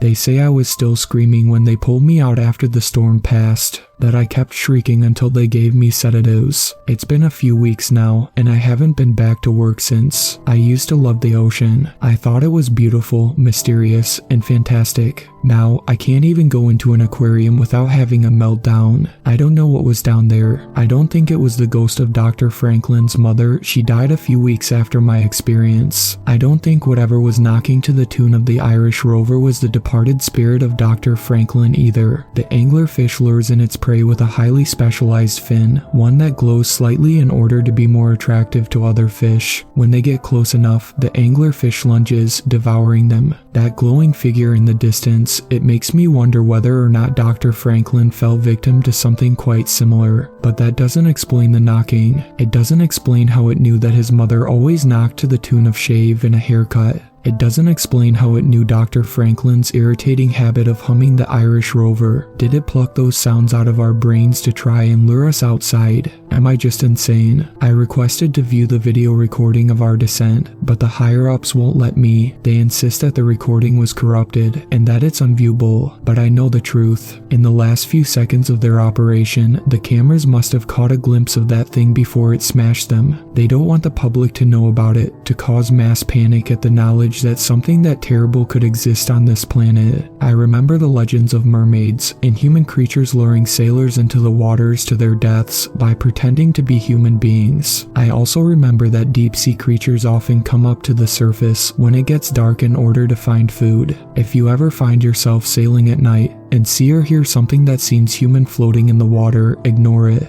Go below deck and pray it goes away. I don't care if it talks to you, sings to you, begs for you to come help it. Just leave it alone unless you want to go to a watery grave. I am someone who loves to take long walks on the beach in the early mornings when very little to nobody else is there. The sea spray on my face and the salt air in my nostrils always help make the 8-hour shifts I spend behind a desk somewhat tolerable, and the sight of the sun rising out on the misty waves has always filled me with a sense of calm. However, that changed yesterday when I was out for my walk. It was a slightly rougher day. The waves were crashing on shore a bit harder than normal, and the wind was whipping something fierce. As I strode across the beach, I noticed something out of place being pummeled around in the surf like it was a pinball. When I drew closer, I saw it was a plastic bag which had been sealed with duct tape at the top. Inside was what looked like a book of some sort, and driven by curiosity, I waded into the waves up to my ankles to retrieve it. When I got back to my car, I managed to open the bag and found that the book was actually somebody's journal, as stated by the inscription on the inside of the cover. It declared it belonged to a man named Anthony Hodgson as part of an ocean-crossing sailing trip from almost 20 years ago. As I was late for work, I didn't read any more of it and instead tucked it into my briefcase for safekeeping. I figured I could find out more information later on that night and try and return it to its rightful owner. When I got home that night, I immediately took the journal out and began reading excitedly. However, as I got further and further towards the last entry, my intrigue and excitement crumbled to dust, and it was replaced by some of the strongest dread and horror that I have ever felt. I wasn't sure what to do with it once I finished reading. There's not much I can do. I can't send it to anyone, and if I turned it over to any newspaper or TV station, I'm sure it'd be dismissed as a hoax. Finally, I decided that the only place I could come to share it would be here, as I know many others come to share what they've seen and found. Let me know what your guys' thoughts are on this, but for me personally, what I've read has given me some of the worst nightmares I've had since I was a child, and will probably keep me out of the ocean forever. Here are the entries. July 15th, 2004, 3:34 p.m. Well, here we are, journal. Today is the day I've been dreaming about for most of my life. Ever since I was a little child, spending time at my aunt and uncle's house in Maine, reading their old sailing magazines, I've always had the desire to make an oceanic crossing, using nothing more than my skill, knowledge, and determination to get me to the other side. After almost 30 years of waiting, it's now finally my turn, and thanks in no small part to the group of friends I've forged in this journey called life. All in total, there are 6 of us who will be making this trip. Myself, Daryl, Xander, Winston, Holly, and Anastasia. It was Xander's idea for us to begin saving and pooling together our money to purchase a sailboat over 12 years ago, and now I sit in my cabin on what took what seems like an eternity to attain. Her name is the Lunging Lion, a 52-foot Sparkman and Stevens yawl from 1950, and God, is she one of the most beautiful things I've ever seen. And for something almost 55 years old, she looks as good as the day she first entered the water. We're currently docked at a pier in Boston, and I can hear the others loading the final crates of supplies and barrels of diesel fuel on board. Tomorrow, we will sail at the crack of dawn from here with our bow squarely aimed for none other than jolly old England. I've done the calculations, and if we can average between 10 to 15 knots with the wind, it should be no more than a week and change to make it there. Almost 3,000 nautical miles of the Atlantic lie between us and the end of a journey that we will remember for the rest of our lives. I would love to keep writing, maybe even wax a bit poetic about this undertaking, but I can hear the others calling to me to help them, so this is where I have to end this entry. For a first one, and as someone who's never written in one of these things, I don't think it was that bad. Write later, July 16th, 2004, 11:17 a.m. Good morning, journal. We are officially on our way. We woke up at just a little after 6 in the morning, and after a last few consultations of our charts and farewells with the harbor master, we cast off our lines and used the diesel engine to motor out of Boston Harbor. Once we were clear of the last marker, we killed it and opened up the sails. I'm happy to report that the second they did, the wind blowing from the west caught them, and we shot off like a bullet from a gun. Currently, according to the readout, we're sailing along at a pleasant 9 knots. Not what we were hoping for, but still adequate. I do have to say, though, there is an extreme, almost sense of peace already. Boston and all the rest of land is slowly but steadily turning into just a thin line behind us, and with the lunging Lion under only sail power. The only sounds that can be heard are the creaking of the boat's wooden hull as she slices through the water, the sails and the rigging as they are slapped by the wind, and the cries of the seabirds as they follow us out to sea, and, of course, the shouts and laughs of my friends and I. Everyone's spirits are at a crescendo as the object of many late-night conversations turns from the stuff of drunken speculation to reality. I should point out that everyone on board has a job to do. Daryl and Winston are the two with the most practical knowledge on sailing, as they've actually sailed from Washington State down to Baja 4 or 5 years ago as part of a competition. They'll serve as the captain and the navigator for our trip. Thank God for them, or we'd be in way over our heads here. Xander and myself have some knowledge, but only from small trips, usually from Portsmouth up to Bar Harbor in Maine, so we are to help with piloting, while Holly and Anastasia will be working the rigging, raising and lowering the sails as needed, with our help, of course. Additionally, Anastasia will be serving as our cook for the duration of our trip, and considering some of the meals she's made, I am all for that. I just took a look at the depth finder mounted just beside the main hatch in the cockpit. According to it, the bottom is already over 3,000 feet below us. I know many other people might find such a revelation scary, but as someone who's loved the sea as long as I can remember, it's thrilling. I can only imagine what strange and wonderful creatures swim and float beneath us in the dark and cold waters, listening to the sounds of our hull creaking, reverberating for miles away as sound travels farther in water than air. Daryl just asked me to take over the helm for a while, so I'll end this entry here. Write again soon. July 18th, 2004, 1:37 p.m. Well, I can't exactly say good afternoon, as things aren't as smooth sailing as I would have liked.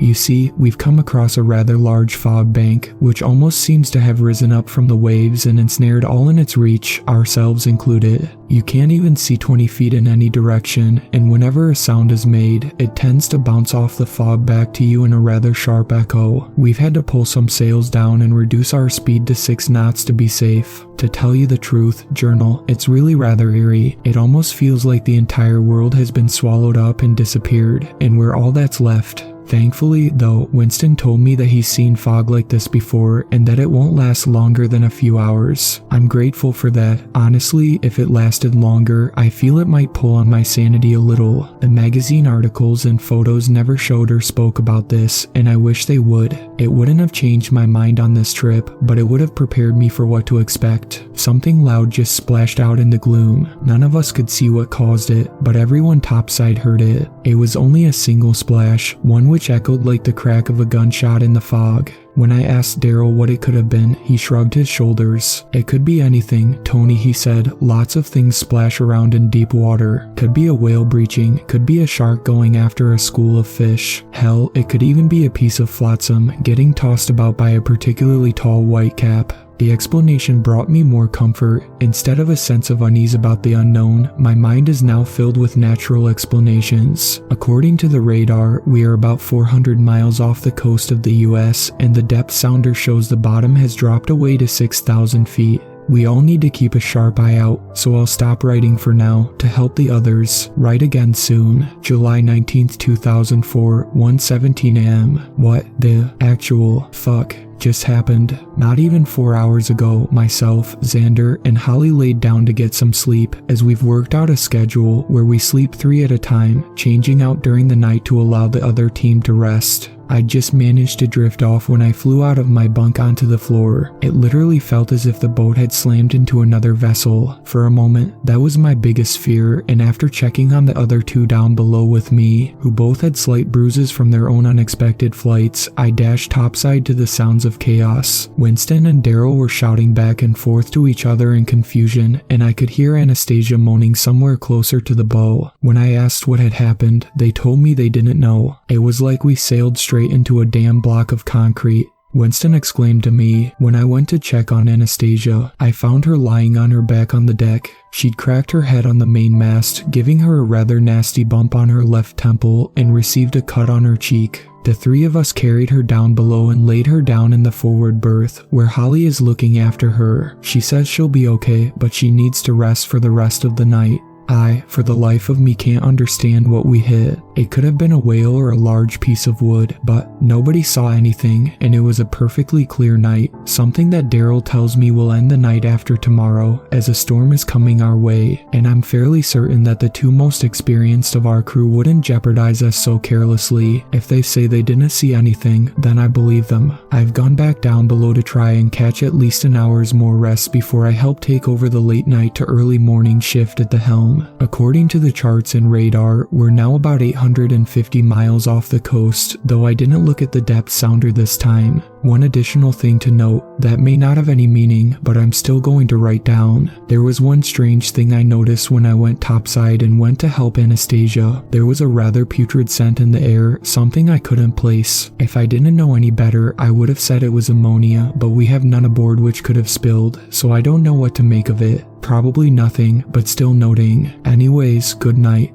Hopefully no more surprises. July 20th, 2004, 4:37 p.m. Good morning, journal. Things happily seem to be more on track today than they have been the last two. I'm currently sitting behind the helm, using my foot to keep it straight as I write. Most of the others have gone below to have dinner, which I'll have myself when they're finished. Someone needs to steer, after all. I'm happy to report that Anastasia is back up and, aside from the bump on her head, seems to be in good spirits. She's currently making clam chowder, a favorite of all of ours. We've picked speed back up to about 11 to 12 knots with a strong tailwind, although earlier it died, causing us to have to tack back and forth before, regrettably, having to fire up the engine to carry us a bit farther. The sound of it was almost heresy out here in the silence, only broken by the wind and the waves.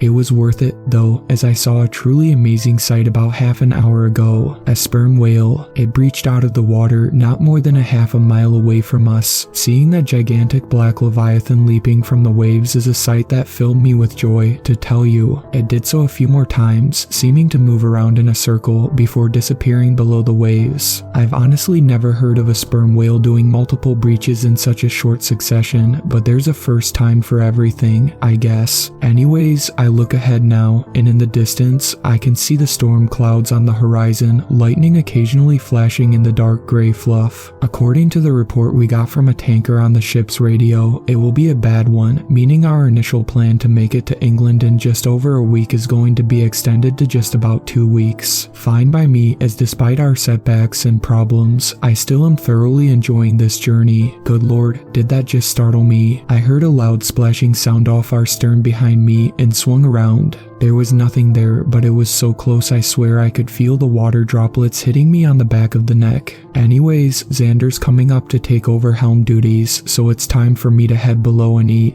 According to the radar, we're now over 1,300 miles out to sea, close to the halfway mark of our trip. The depth sounder says 12,000 feet of water lie between us and the seafloor. Right later, July 21st, 2004, 7:18 a.m. I don't even know where to begin with this entry. I'm honestly lost for words, both in my shock and my grief. I suppose there's no other way to put it other than bluntly. Holly's gone. Last night, we sailed into the storm at just a little after 8. The waves and wind became something fierce, something that I only read when reading novels like The Perfect Storm and The Old Man and the Sea. The waves crashed down on the deck with all the ferocity of a freight train, and the howling of the wind sounded like a banshee screaming into our ears. All of us, save for Anastasia, who was cleaning up dinner dishes in the galley were topside to keep the lunging lion straight and true, but the storm battered about our sailboat like it was a child's plaything in the bath. I don't know how big the swells became, but we would ride up one and almost drop in a 75 or 80 degree angle down into the trough before the next set. The lightning flashed, momentarily illuminating the hell we'd sailed into like it was the middle of daytime, and the thunder boomed and rattled my eardrums. Daryl and I were at the helm, fighting to keep the rudder straight while the others were working the rigging and the sails. Holly was working the rigging underneath the mainsail when it happened.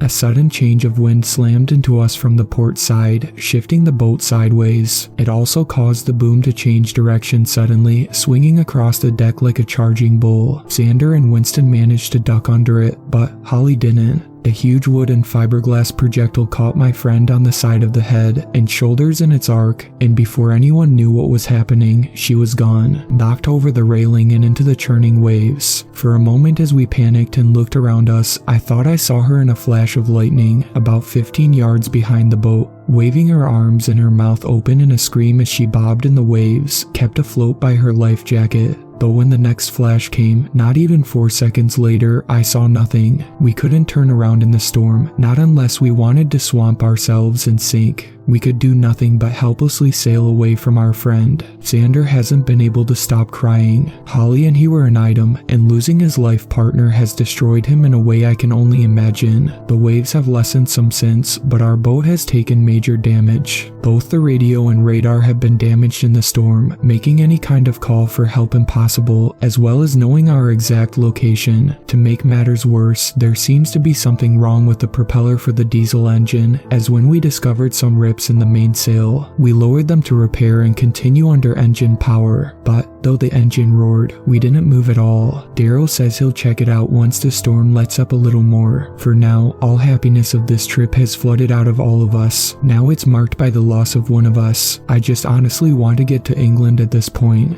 We'll write later, July 21st, 2004, 3:13 p.m. The storm finally abated enough for Daryl to check on the prop. As the waves petered out and we seemed to move into the eye of the storm, he donned a pair of flippers and a mask and jumped overboard to inspect it. When he popped his head above the waves, his face bore a look of confusion and worry. Treading water beside the boat, he told us that the prop had been sheared half off by something. The one remaining blade had been bent so that it couldn't turn anymore, but the rest was just gone. I remember his exact words. "I've sailed for 15 years, and I've never seen something like that happen in open water. You usually have to run aground to do damage like that." Unnerved myself, I asked him to come back aboard. As he swam back to the swim ladder on the stern, I swear I saw something below the waves. A shape darker than the rest of the ocean, one that seemed to move on its own power, slowly rising up towards us. Whatever it was, it looked big. I fully admit, when I saw that dark shape, I couldn't help but reach over the transom and grab Daryl by the arm, almost wrenching him out of the water. It's beyond ridiculous, I know, but given our recent events, I feel on edge. Hell, we all do. Now, I sit behind the helm in the cockpit as I watch Anastasia and Xander try and sew up the torn sails. I hope they'll do good progress soon. I want to be out of this area before nightfall. And more unnerving is the fact that that ammonia-like smell is back. This time, Winston smelled it as well, holding his nose and complaining about that god-awful stench. We looked around, but saw nothing. I'm beginning to regret being the one who thought this trip of ours up over a decade and a half ago. Right later, July 21st, 2004, 6:13 p.m. Daryl's gone. What the fuck? What the actual fuck is going on? Just before dusk fell, he came back topside, in one arm holding a waterproof flashlight, in the other a brand new propeller. He told us that he'd brought a spare along in case of any emergency, and we felt a wave of relief wash over us that we'd be able to get moving. The storm wall was fast approaching, and Xander and Anastasia hadn't finished mending the sails yet. He also had a yellow pony bottle, which he pushed the regulator into his mouth, and after picking up a wrench, put on his flippers and mask, and slipped back overboard. We all saw his light click on, and he slipped out of sight underneath the boat. Every couple of seconds, we saw a burst of bubbles break the surface as he breathed out, and a quick flash of his flashlight swing around.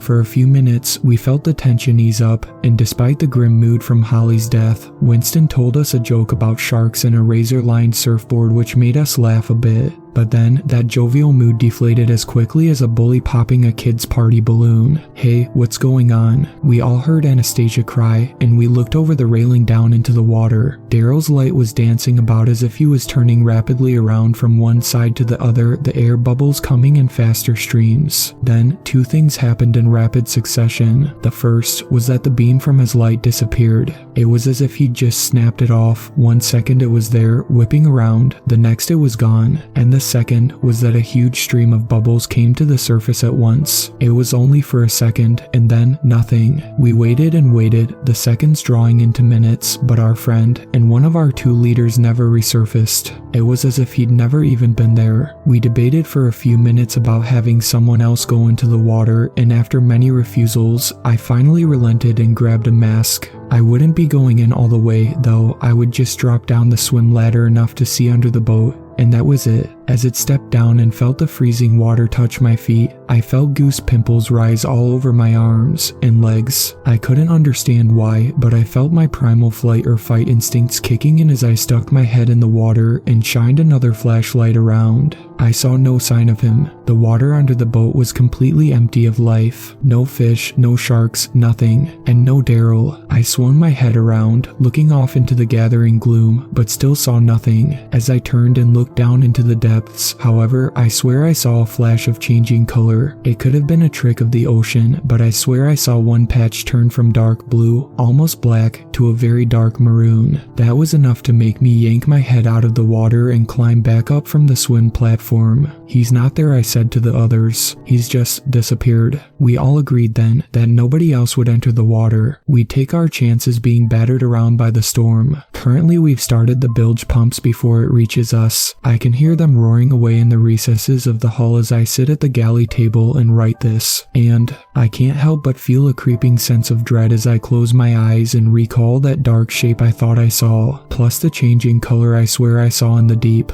But I can't let myself lose my cool. We all need to keep a level head if we hope to get back to dry land. I'll write again soon. I hope to God it's with better news. July 23rd, 2004, 2:30 in the morning. If you gaze too long into the abyss, you'll find the abyss also gazes back at you. That may not be the exact quote, but who gives a damn? Not when you've looked into the eye of a monster. Still, I should tell what happened. The storm reached us that night, and all throughout it and much of the next day, we were battered by it. I thought so many times that the wooden hull would break apart, dropping us all into the monstrous waves and stinging rain, but somehow she stayed afloat. It's true what they say, they don't make them like this anymore. As daylight broke, though, the storm increased in its ferocity and we were forced to venture topside to steer the boat into the waves to keep from capsizing. Myself, Xander, and Winston went up after donning life jackets. We told Anastasia to stay below for her own safety. When we emerged, it was like stepping directly into hell. The rain tore at our faces, and the wind almost completely drowned out the sound of our voices. Lightning pierced the dark, and we worked with our remaining flashlights to raise what little sails we had left whole, and then began to try and steer towards what our compass and charts indicated was England.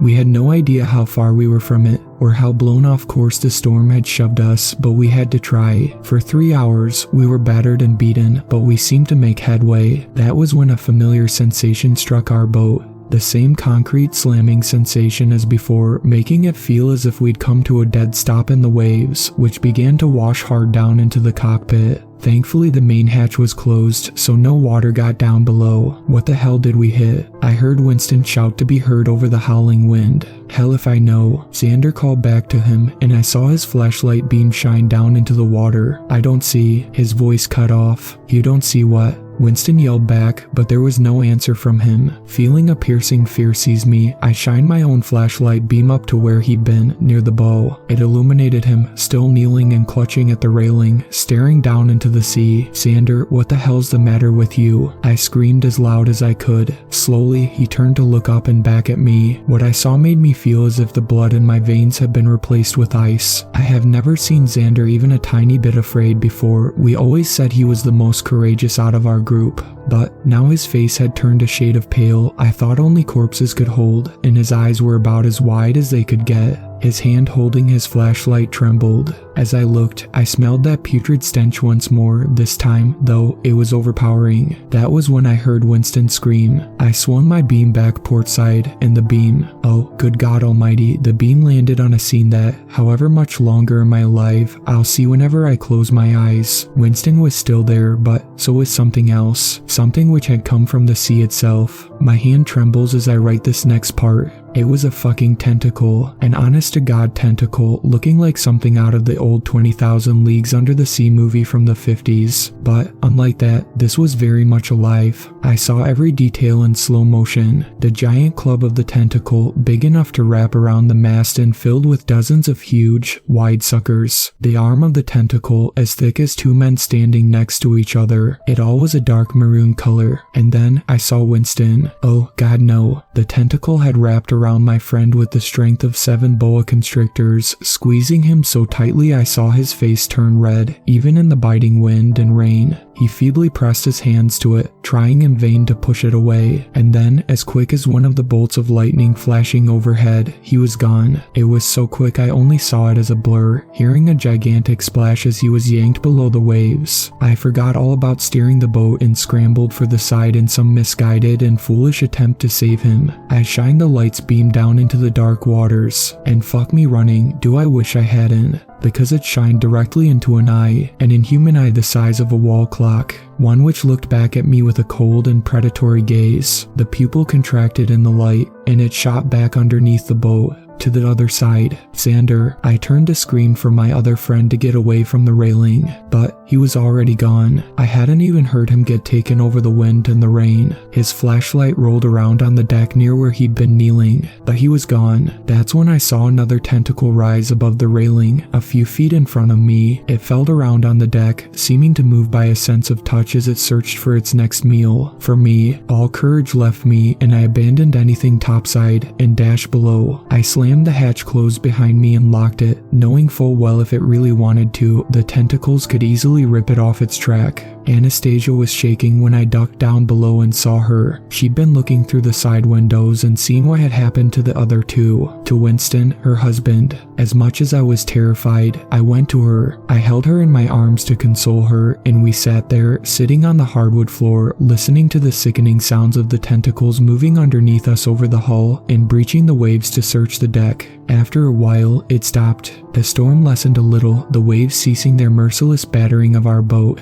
Anastasia finally drifted off to sleep in my arms, and I carried her to the forward berth. She needs sleep, so do I, but I can't bring myself to fall asleep. I know I'll be haunted by nightmares of that tentacle and I know it's still there. I can still smell that ammonia scent, even through the closed windows and hatch. For now, though, I'll just curl up on the galley seats. I don't know what else to do. There's nothing else I can do. Who gives a fuck about the date? This will be my final entry in this journal. I don't even know how many days we've drifted aimlessly on the waves anymore. The storm finally passed, and the waves have remained relatively calm ever since. If it weren't for knowing what lies beneath them, I might almost call it peaceful. It's anything but that though. Our food and fresh water is almost completely used up. All our remaining sails tore in the storm, and Anastasia's in no shape to sew them up. And, unfortunately, I never learned how. It wouldn't matter anyways. Our rudder is gone. I know, because when I opened the main hatch and stuck my head out, I saw it, floating on its side about a half-mile away from us, no doubt torn off by that creature, leaving us completely dead in the water. I know what it is now. I was too terrified and confused to put together the pieces in my mind, but now, all the marine biology knowledge in my brain has allowed me to identify it.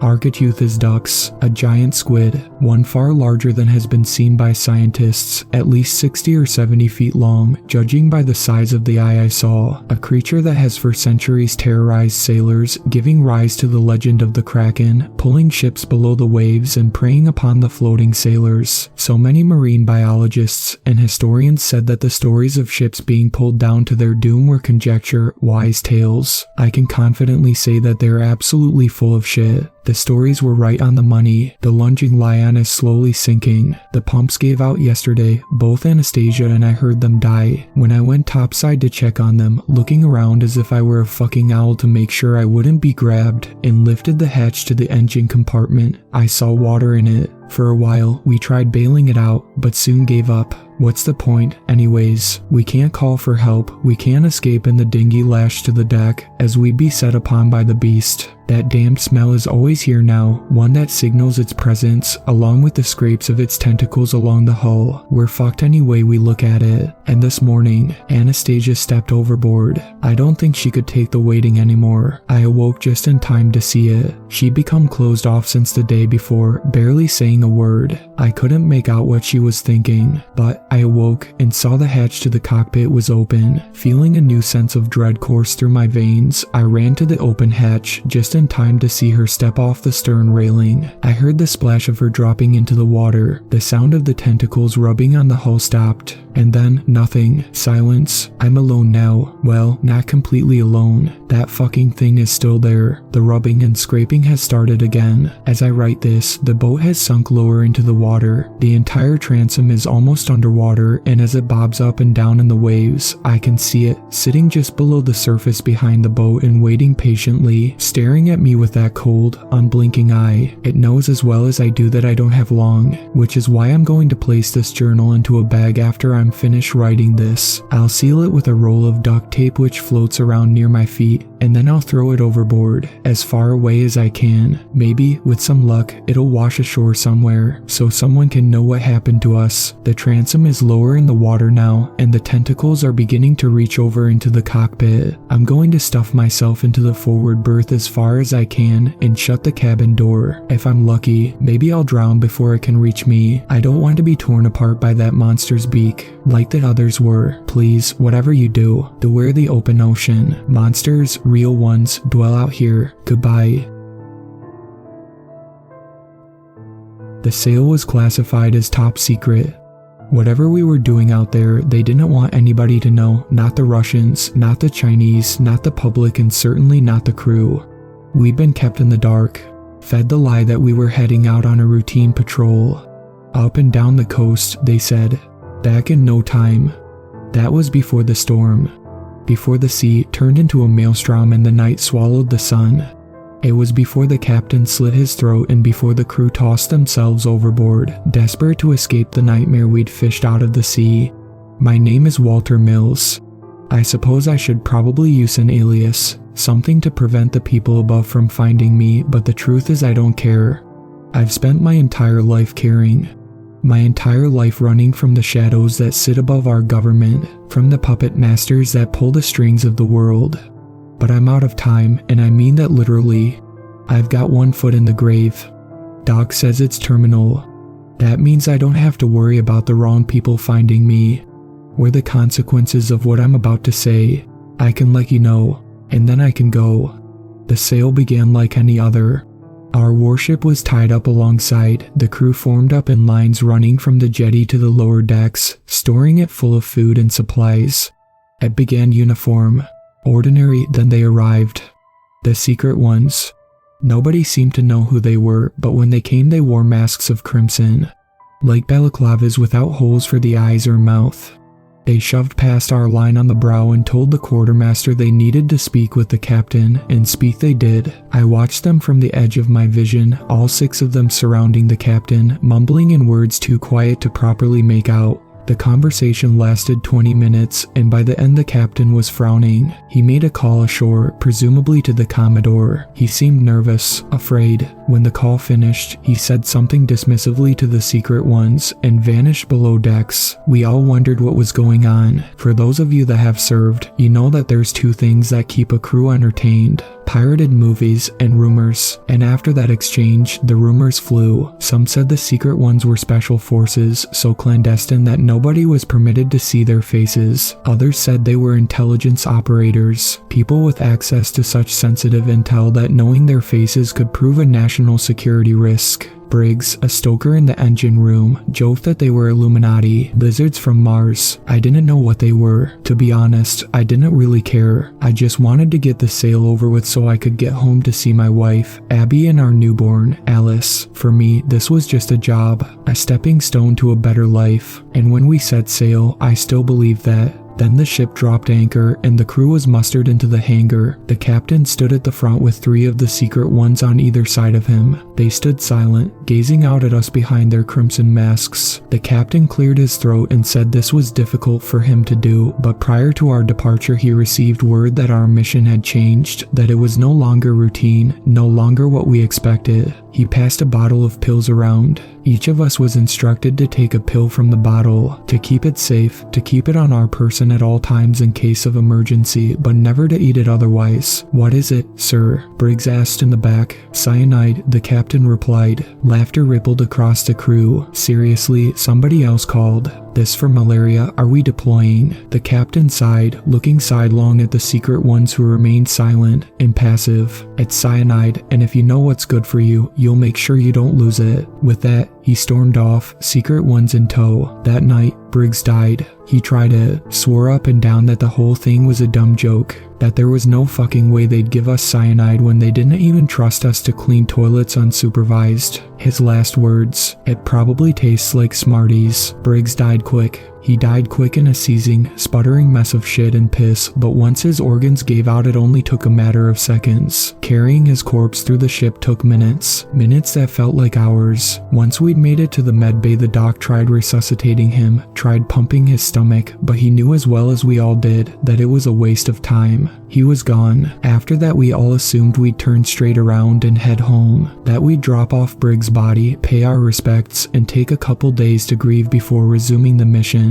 But the captain informed us the show would go on. We wouldn't be turning around. We wouldn't be dropping off Briggs' corpse because this mission was classified as a no-fail. And not only that, but the ship would be going into lockdown, shutting off all communications. River City, that meant no way to call home, no way for home to call. We were isolated and alone, and then the captain had the nerve to tell us that things were going to get worse. That Briggs' death, tragic as it might have been, was likely to be the tip of our iceberg. The crew was furious, confused. Most of all though, we were heartbroken. Many of us threw our cyanide capsules out, hating the memory they represented. 3 days passed after Briggs' death. 3 days of mourning, of the ship steaming through the Pacific while its crew slowly came undone, whispering theories about what we were doing out there, about what the captain meant by things getting worse. "It's China," I overheard in the flats. "They've got a secret weapon and we're going to dismantle it." I saw a YouTube video on this. "If they catch us though, they're gonna torture the fuck out of us, so that's why they gave us the cyanide." Fuck that, you sound totally nuts. It's Russia, dummy, gotta be. They're going nuclear and we got word, so now we're out to sink their subs. What do you mean why? Then they can't second strike us after we glass them. It ain't genocide if we got no choice. I didn't know what to think. I'd never experienced anything like this, and so I just woke up, did my watches, and went back to bed. I tried not to talk about what was going on because every time I did, Briggs inevitably came up and the memory hurt like a knife to the gut. He and I had gone through basic together, sailed up and down the Pacific Northwest, and made a game of finding old coins in every port.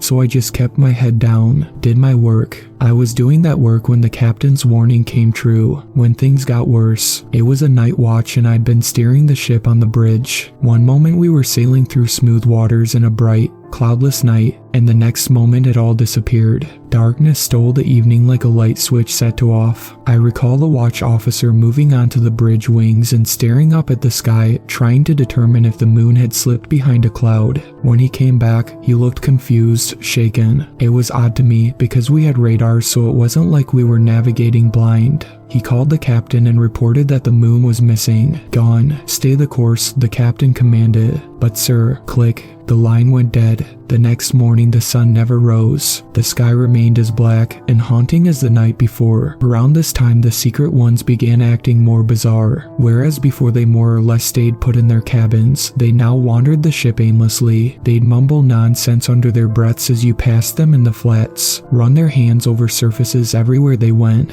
Every so often you'd catch a couple of them heading to the upper decks with a small ham radio and a portable antenna. They'd set it up and sit there for hours. Mostly they didn't speak into the microphone, they'd just listen to the static buzz of the speaker. Every so often though, you'd hear them screech into the mic. Once I saw one crying into it, just weeping quietly, hands clutching the sides of their head. The crew's discussions became more erratic. Talk of Russian or Chinese super weapons mostly vanished, and now the going theory was that we were making contact with aliens, that we'd located a downed spacecraft and were attempting to communicate with it. That's why the sky's gone all fucky. It's alien cloaking technology designed to keep their craft hidden. If we get it first, then we'll be able to travel to different planets and shit. The guys in red work for Elon Musk. SpaceX, what do you mean, how do I know? I asked one. No way. I told you the Russians were gonna nuke us and now they did. Why do you think it's so fucking dark, man? Nuclear winter. All the ash and soot blotted out the sun. Dummy, neither theory was close to the truth. Nobody on board had any idea just how bad things were or how bad they were going to get. If we had, then we'd have staged a mutiny right then and there and turned the ship around, gone back the way we came. But we didn't. We sailed into the night. The following week passed in confusion and despair. The crew became more irritable. People who were usually chipper were suddenly snapping at one another, fighting over the littlest things. Errant comments became verbal meltdowns in the space of seconds. Cold coffee led to fist fights. Missing toilet paper left a sailor with a black eye and a bloody nose. But those were manageable problems, not so far out of the ordinary that we weren't equipped to understand them, to deal with them. What happened in the gym between Myers and Yendel though, that was something none of us were equipped to deal with. Yendel was spotting Myers on the bench press. I don't know what was said, I wasn't there. All of my information is secondhand, but according to witnesses, an argument started when Yendel accused Myers of sabotaging their marriage. Words flew. Myers went to rack his bar, but Yendel kicked the bar down. 200 pounds. It nearly decapitated him. It had been better if it had. Myers was still alive when the doc arrived. His neck had been severed badly, hanging by strips of flesh, but his eyes were still moving. His throat was still choking. Yendel sat bawling in the corner, screaming that she didn't mean to, that she never wanted to hurt him but couldn't stop herself. She screamed as they dragged her away, as they locked her up. Myers didn't live much longer. The doc put him out of his misery the fastest way he could think of, by finishing the job. The rest of the crew got to work cleaning up the blood. As for Yendel, she died an hour later. Turns out she never threw out her cyanide, and she finally got her chance to use it. At the time, I felt awful for them, awful for Myers to suffer the way he did, and awful for Yendel because I knew exactly what she meant. That she never meant to hurt anybody, that some dark miasma had infected the ship, had seeped into our hearts and minds, and it had made us angry, desperate. That night I thought of her, of what she must have looked like after she'd swallowed her cyanide, of how easy it could have been to escape this nightmare if I'd never flushed mine. Then my thoughts turned to my wife, my daughter. Guilt filled my stomach like a pit of vipers, snapping at me for even thinking of leaving them behind. I drifted off. My dreams were messy things, hopeless, twisted. I dreamt of Briggs' spirit wandering the ship, unable to find peace so far from home, trapped in a steel cage like a rat. When I awoke, my mind felt like mush. I stumbled through the flats like a zombie, each step more plodding and heavy than the last. My ears rang, my vision blurred. I half wondered whether I'd been drugged or if there was a carbon monoxide leak in the mess, but then something caught my eye. The Secret One's cabin. Their door was cracked open, barely. It was never open. I peeked in, spotting one of them sitting at a desk with their back to me. The lights were out. A low sound played in the room, something resembling music, but decidedly off-tune and agonizing, like a violin strings being stripped and sanded. I used it to cover my footsteps as I slipped inside, eyeing the Secret One as it sat rigid in its seat. It wasn't wearing its mask, at least not properly. It had lifted it up to its eyes, except it had none. No eyes, no nose, and only a tiny round hole that passed for a mouth. Heart pounding, I gazed at this thing in the thin light from the flats, suddenly understanding why they were running their hands over everything on the ship. They were navigating, scouting. It lifted a finger to its face, tracing along a series of scattered wounds, some still bleeding. With a whimper, its nail plunged into its cheek. A pool of blood formed around it. The Secret One moaned. Slowly, it peeled off a small strip of flesh, then another. It placed them down on the desk, humming in tune with the distorted music, and the flesh began to writhe. It began to twist and reshape. The secret one felt it with its hands, nodded to itself. Then it pulled a file dossier from the desk, opened it up and felt for a form before scribbling something onto it and replacing it in the drawer. The cabin door creaked open. Another secret one stood in the doorway, gazing at me through its crimson mask. It cocked its head, took a step forward. My body rippled with goosebumps, wondering if this one still had its features, its eyes. It mumbled something incoherent, and the first turned in its seat. My skull pounded. Whatever headache I'd woken up with had worsened, and now the pain was almost blinding. I stifled a groan as the first secret one rose from its chair. It approached me and I took a quiet step backward as it reached into the locker I'd been standing in front of, removing a ham radio and a machete. My heart hit my rib cage once, twice. I wanted to faint.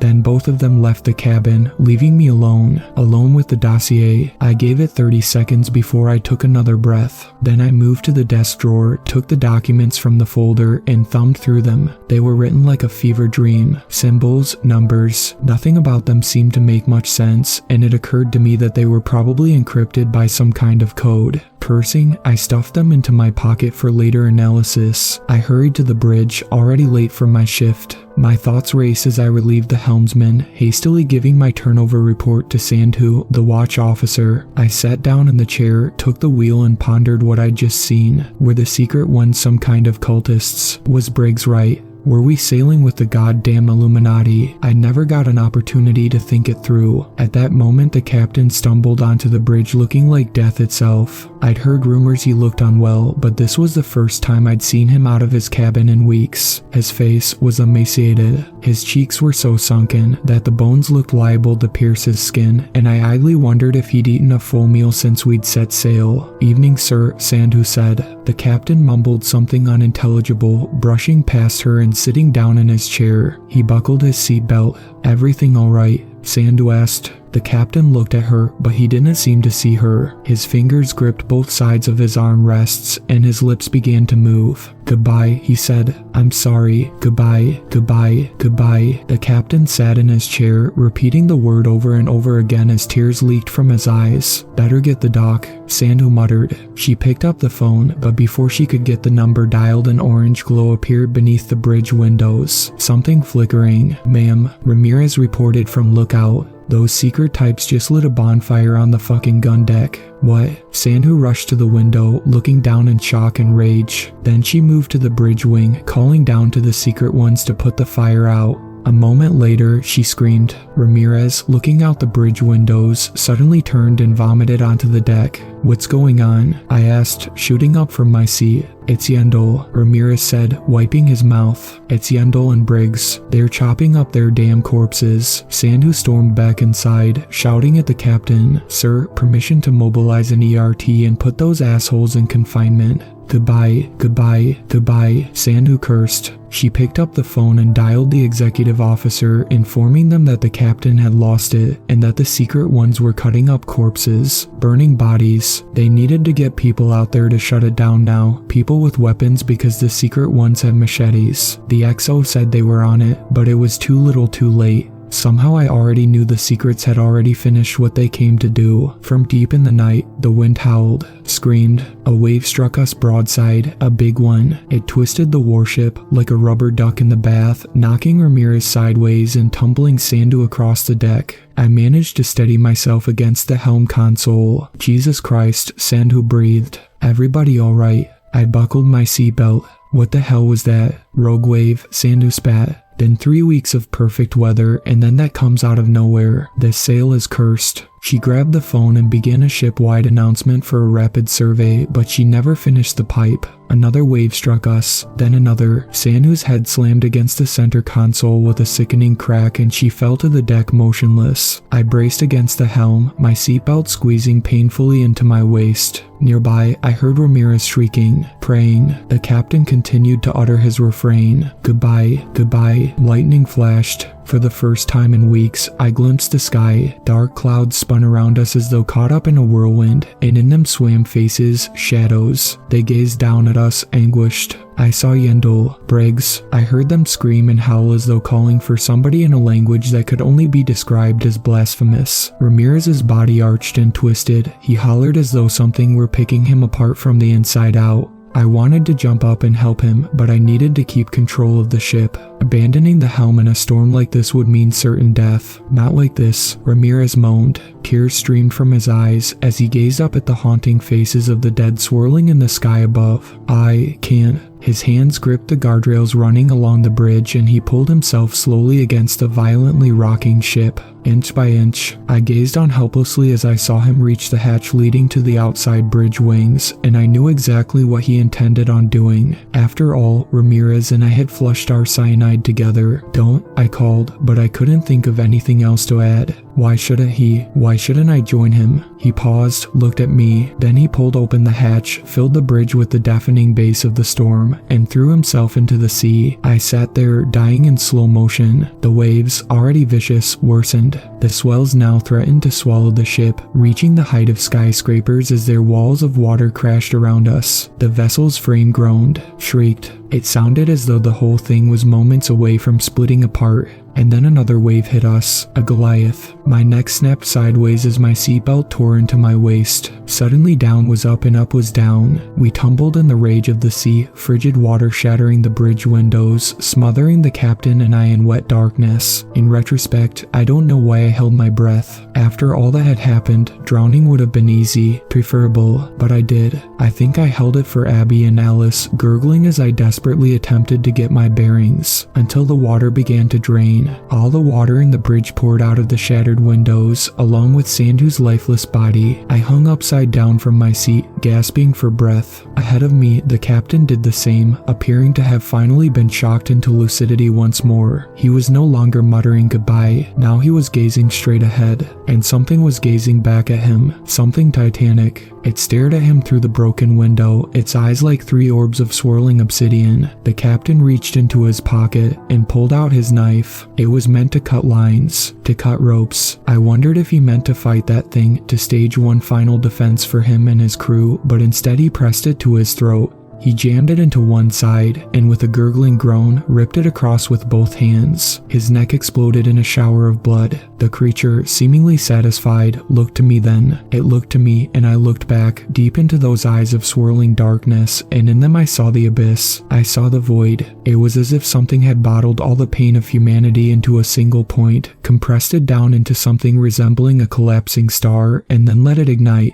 A new Big Bang, an entire universe built of our despair. I writhed and twisted in my seat. It felt like somebody had poured napalm into my skull, and I noticed that thing was inside of me, that it was tasting my thoughts, my memories. I clenched my fists and set my jaw and I screamed my throat raw, but nothing lessened the agony. The cyanide. Why the fuck had I thrown out the cyanide? It would have been so easy. Abby, that was why. Abby and my little Alice, who would grow up without her father. I couldn't punch my ticket, not if it meant leaving them behind. My thoughts rebounded against the monster, the love I had for my wife and daughter struggling against all of its emptiness. Struggling, but winning. The napalm in my skull dissipated. The screams echoing from my mouth faded to gasping breaths. A voice reached me from somewhere distant and endless, and it told me to never return, to hold dear to what I have. Then, from beyond the shattered window, the monster's eyes closed, and so did mine. I awoke floating on a piece of debris somewhere off the coast of Guam. The waves gently sloshed against my feet. There was no sign of my ship, my crew, or the monster we'd discovered in the middle of the sea. It was quiet, peaceful. Gulls squawked overhead and a bell drew my attention. Some distance away was a small fishing vessel. It looked to have diverted course and was sailing in my direction, its crew members tiny dots shouting on the deck.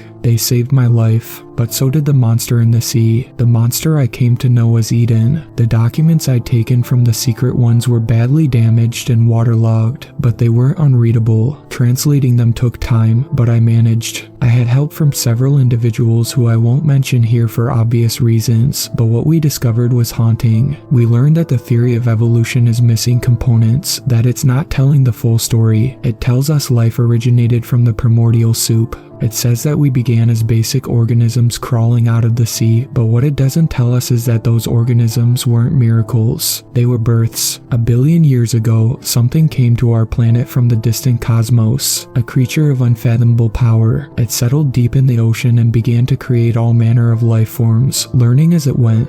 Eventually, these iterations led to the creation of humanity. In an effort to assuage its own loneliness, it did something it had never before attempted: shared fragments of its own mind, its own consciousness with the human race in an effort to accelerate our evolution. It backfired. That link to its mind proved unbreakable. Even as it attempted to instill virtues within humanity to inspire us toward love, compassion, and peace, we rebelled. Our baser instincts won out. We fell again and again into cycles of violence and war, rape and murder. We poisoned Eden with our own corruption, but it persisted. It knew that to break its link to us would mean the end of humanity as we know it, that whatever empathy we have would vanish. Like a mother, it couldn't let go. It believed we could be better, if not now, then eventually. But it's been too long. The wound has festered, it's gone untreated, and Eden is paying the price. She's dying, withering away. All our hatred and greed, our thirst for destruction has reached a critical mass inside of her, and it's beginning to collapse, filling her with madness. The mother that birthed us is gone. A monster has taken its place. The secret ones know all of this. According to their documents, they believe that she intends to finally cauterize her wound, to put an end to humanity before we can put an end to her. The intention of the sale was to strike first. The terrifying thing is, they didn't seem to know what would happen when she died.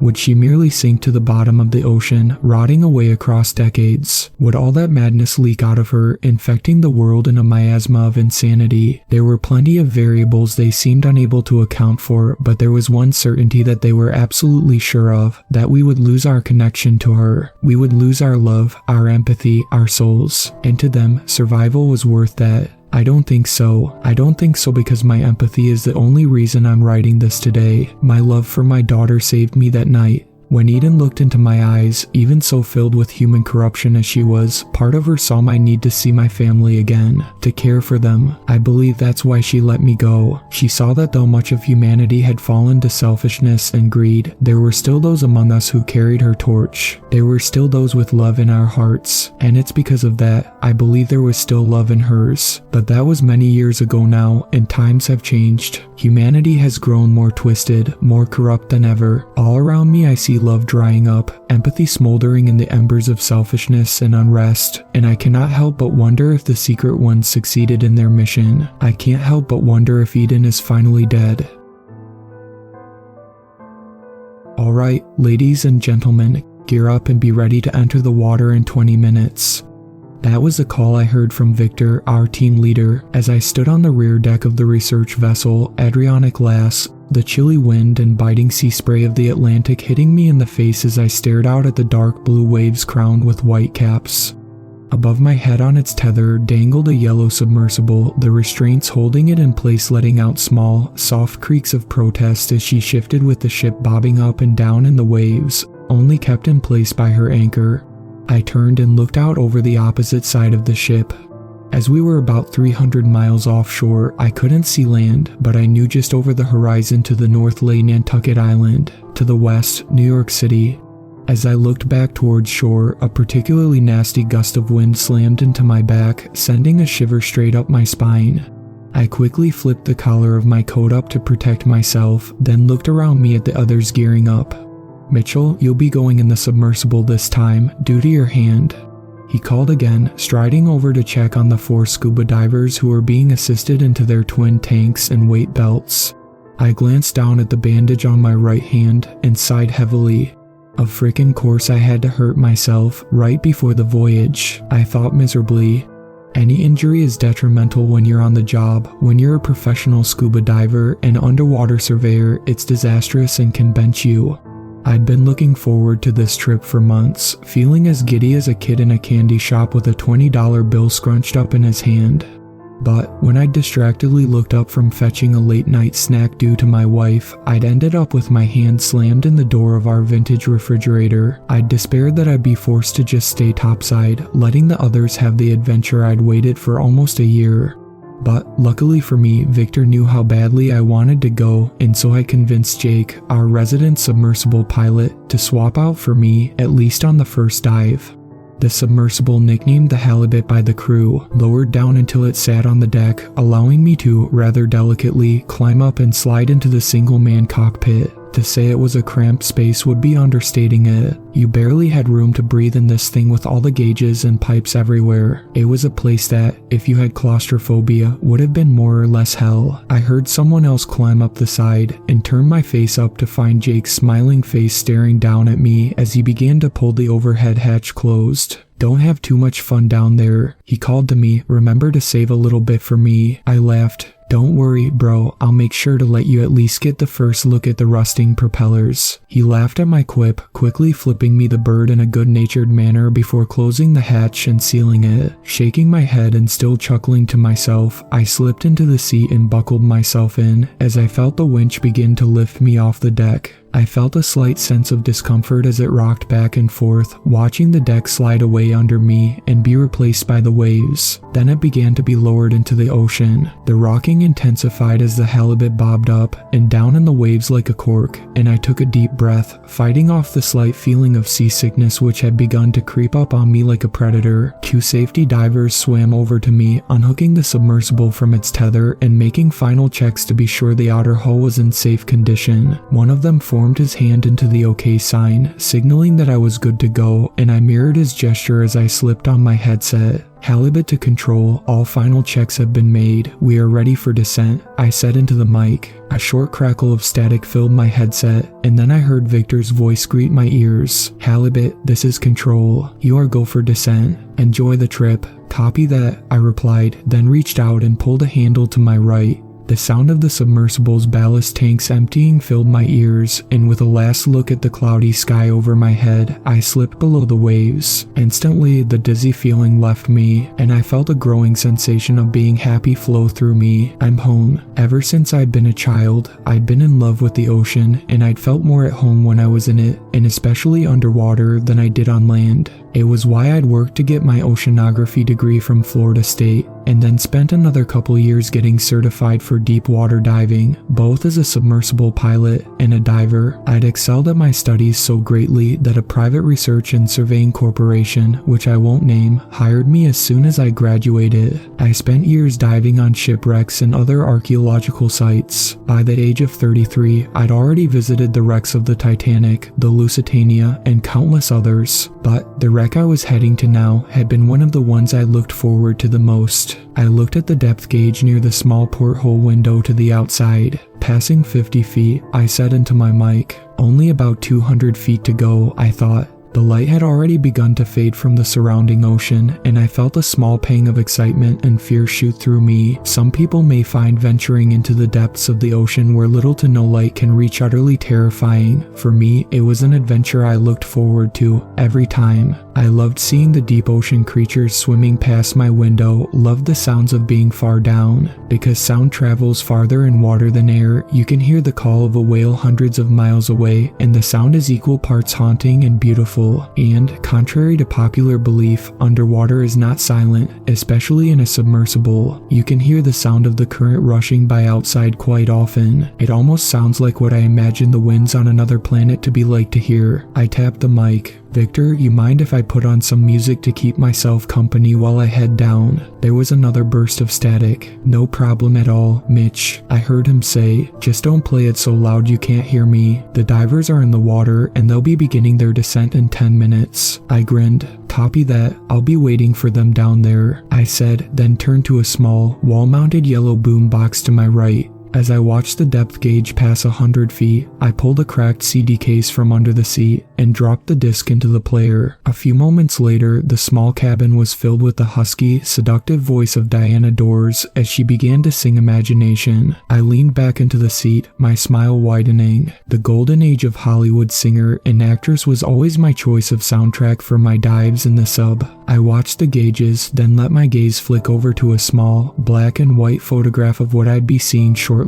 the Andrea Doria. The ship had been my unicorn, the one I'd wanted to dive on and see ever since I'd been a child and learned about her and her sad fate. She'd been one of the more luxurious ocean liners in the Italian fleet. steaming back and forth from Europe to the US ever since she'd gone into service in 1953. That was, until the fateful day on July 25, 1956, when, during a passage through a particularly thick fog bank, she'd collided with another ship, the Stockholm. The Swedish ocean liner had been badly injured, but still managed to make it back to New York Harbor. The Andrea Doria, however, hadn't been so lucky, having been struck at a 90-degree angle and in a way which penetrated her fuel tanks and caused her watertight compartment system to fail. She'd listed severely to one side, and the following morning, she'd floundered and slipped below the waves, all while being filmed and photographed by planes flying overhead. The accident claimed the lives of 51 people, 46 on the Andrea Doria and 5 aboard the Stockholm. It had been the deadliest maritime accident since the Titanic. I thought about this as I listened to the music, Diana's voice shifting into roller coaster blues. It always gave me a bit of an eerie feeling, knowing I was going to a place which, for many, had been where their lives had been snuffed out.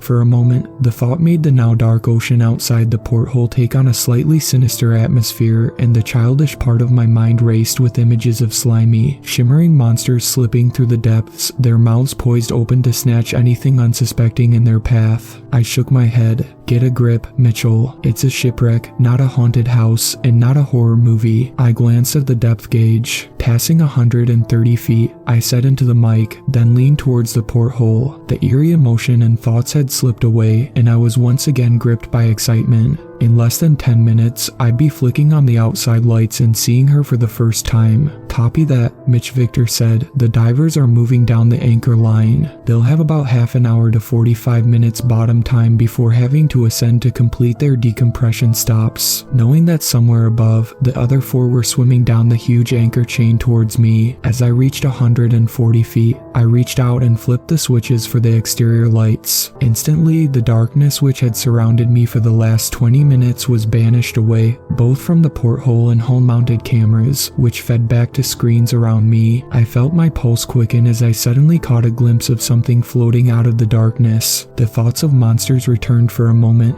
until I realized what I was seeing. It's fishing nets. The wreck had caught many fishing nets over the course of the close to 66 years she'd sat on the ocean floor, making it more than a bit of a hazard for divers and submersibles alike. The wreck had already claimed the lives of multiple scuba divers over the years for that exact reason. It suddenly dawned on me that it meant I had to be almost directly on top of the wreck, a very dangerous place for me to be. Cursing softly to myself, I gripped the joystick with a slightly sweaty hand and maneuvered the halibut about 100 feet to the left, turning it to face where I'd come from, and I finally saw, with my own eyes, what I'd waited to see for decades. Holy shit, I breathed out softly. I'd been right to move when I had. I almost forgot she was 90 feet wide. Directly in front of me, the porthole was filled with nothing but the immense shape of the ship's portside hull, which had heaps of rust accumulating on it. You could barely see the black and white paint which once adorned the hull, except for in very small patches. Glancing at the screens for the left and right cameras, I saw that I was almost directly in the midsection of the ship. Both the fore and after sections of the ship stretched away from me, out into the darkness beyond the lights. I reached out and hit pause on the music, hitting the record button on the cameras. I tapped the mic. Control, this is the halibut. We have found the Doria through the headset. I could hear the team back topside clap and congratulate each other, and then Victor spoke. Copy that, halibut. How's she looking? I maneuvered the submersible a little further away from the wreck, looking down at her where she lay on her starboard side on the ocean floor. I tapped my mic again. Well, the experts were right. She's disintegrating in the currents rather quickly. The entire top of her has basically fallen away, revealing the inner compartments and rooms. I stared at the massive gaping hole running down the middle of the once great ship where the bridge, upper decks, and first-class cabins had once been. Seeing her like this filled me with a giant pang of sadness as I quickly glanced at the photo of her in her glory days. From that beauty to this, I continued. The fishing nets we got reports of are still here, so warn the divers to stay clear of them, and the great opening will likely be the best way for them to enter the ship. There was a larger burst of static as I felt a rather strong gust of ocean current hit the sub, jostling it slightly, the rushing sound of cold water likely coming from the Labrador current past me. Copy that, we'll pass the message along, Victor said, but I wasn't listening any longer. My eyes were fixated on a camera pointed down and to the left, facing into the interior of the ship.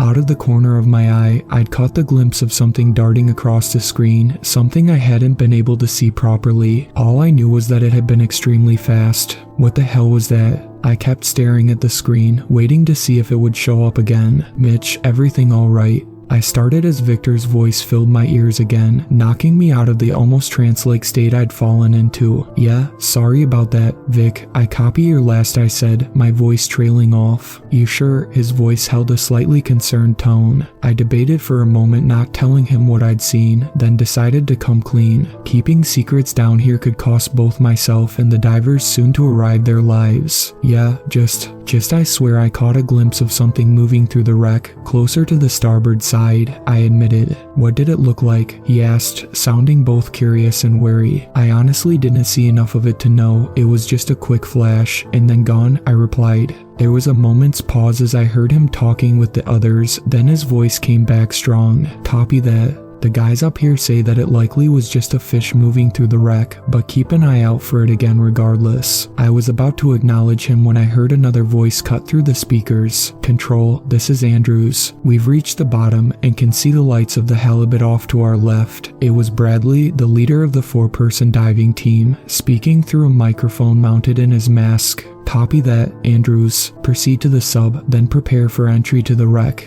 You've got 20 minutes to work now. Unlike myself, the diving team only had a short time to stay at these depths. They had to ascend back to the surface slowly and stop at certain points to make sure the gases formed in their bodies from being so deep didn't cause them to develop the bends, which could be fatal. Almost as if on cue, I saw the small lights of the 4 divers appear, followed by themselves as they swam into the range of the submersible's lights. Enjoying the view, Mitch. I heard Stephanie, one of the other divers, ask me over the comms. I shook my head, allowing a small smile to creep back on my face at the sound of excitement in her voice. Even starting to go, she's still gorgeous, I admitted. She's not what she used to be, is she? Pedro, another of the divers, joked. I wouldn't book a first-class ticket on her now, that's for sure, said the final member of the diving team, Grace. Alright, enough with the jokes, Bradley said seriously. We don't have much time. I saw him wave to me. Mitchell, keep the lights on the exposed intersection, he said, gesturing with his hand. We're going to enter now and be back out in. He checked the diving watch on his wrist. 15 minutes, I nodded. Copy that, Brad, I said. Be safe and enjoy yourself. I allowed a wistful tone to creep into my voice. I wish I was going in with you guys. Bradley allowed himself a small chuckle. As do I, my friend. And with that, they turned and swam away from the sub, towards the wreck. I watched them go, seeing them flick on more powerful lights as they reached the hulk. I saw them split into 2 teams of 2, one entering a passageway towards the stern section, and another towards the bow. I tapped my mic. Control, they're inside. Starting the clock, I reached over and hit a digital timer, which began to count down from 15 minutes. Copy that, halibut, Victor said simply, then clicked off. For a few minutes, I was left alone, listening to the sound of a whale echoing off from somewhere much farther out to sea, along with the whirring of the sub's thrusters and the roar of the currents. Then I heard Bradley speak, his voice slightly muffled by the layer of static due to the ship's hull in the way. Mitchell, Stephanie, and I have reached what has to be a galley of some sort, he said with a tone of awe. This place is incredible. I felt a pang of jealousy rip through me, but bit it back.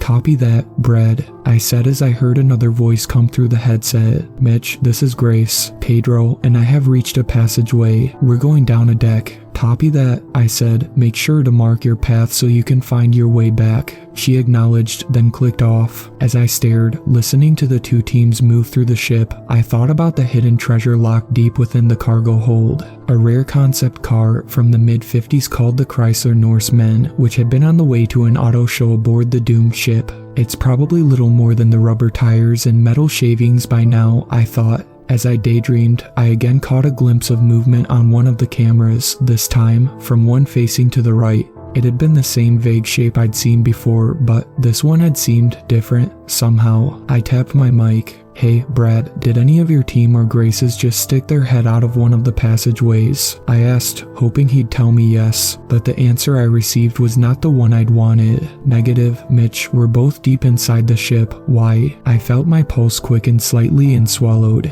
I tried to force it away, but the two appearances on the cameras had slithered underneath my mental defenses, making me feel as though insects had burrowed under my skin. I just thought I saw something on one of the cameras, twice now, darting around in the wreck. I forced my voice to remain cool and calm. "Do me a favor and keep an eye out, all of you guys." There was a moment of silence. "Copy that, Mitch." "Grace, you heard him. Keep an eye out." "Copy," I heard Grace say, her voice sounding a little worried. "Sharks, eels, and other creatures love to inhabit shipwrecks. The last thing that needed to happen was for the guys to bump into one in a confined space." I looked at the clock. 9 minutes until they come back out. I thought with a bit of relief that time was passing so quickly. That's when I heard Stephanie's voice come through the comms. "Hey, Mitch, did you see that down at the end of the corridor there?" she asked quietly. "No, I didn't." I heard him answer. "I swear I saw something looking out at us from a doorway or something," she said. After a second, I heard him answer her. "Well, we've got about 8 minutes left. Let's go take a look."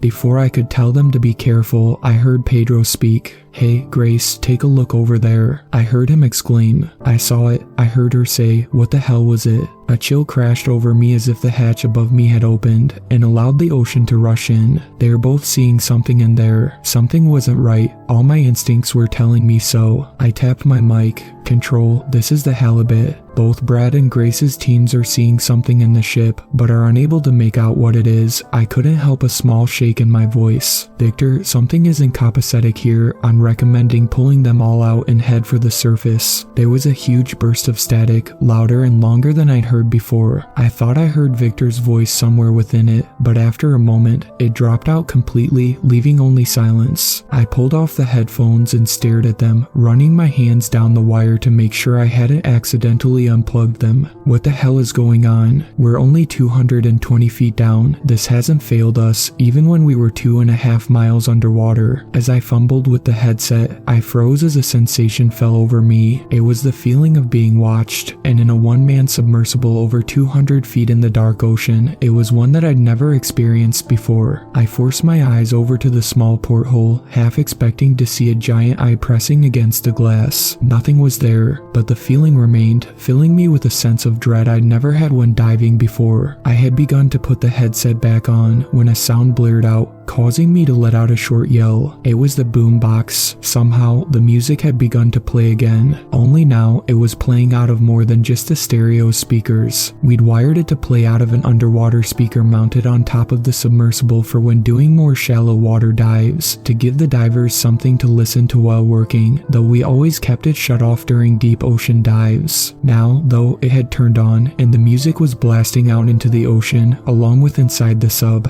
I jammed the headset back on my head and began to fumble with the boom box's controls, trying to turn the music off. But no matter what I pressed or how hard I hit it, it refused to stop playing, nor would the speaker turn off. "Mitchell, Bradley here. What the hell are you doing?" I heard Bradley call through the headset. "I'm not doing anything," I yelled. The music turned on for no reason. As I fought to regain control over the CD, I heard him call for everyone to leave the ship. As I was left alone again for a moment, I suddenly realized something. The song playing wasn't the next one on the track list. It was one from the beginning of the disc. Diana was singing the first track, a song called The Point of No Return. For some reason, the realization of the song caused another shiver to shoot up my spine as I listened to her singing about being beyond the point of no return, asking why not give in and to let yourself go. That's when I heard Bradley's voice. "Stephanie, what the hell is that?" The tone of his voice held something I'd never heard before, fear. The man was an experienced, ex-Navy diver, someone who'd done underwater combat. He'd never lost it over anything, not even a pack of aggressive humboldt squid off the coast of California. To hear him palpably afraid made me feel beyond terrified.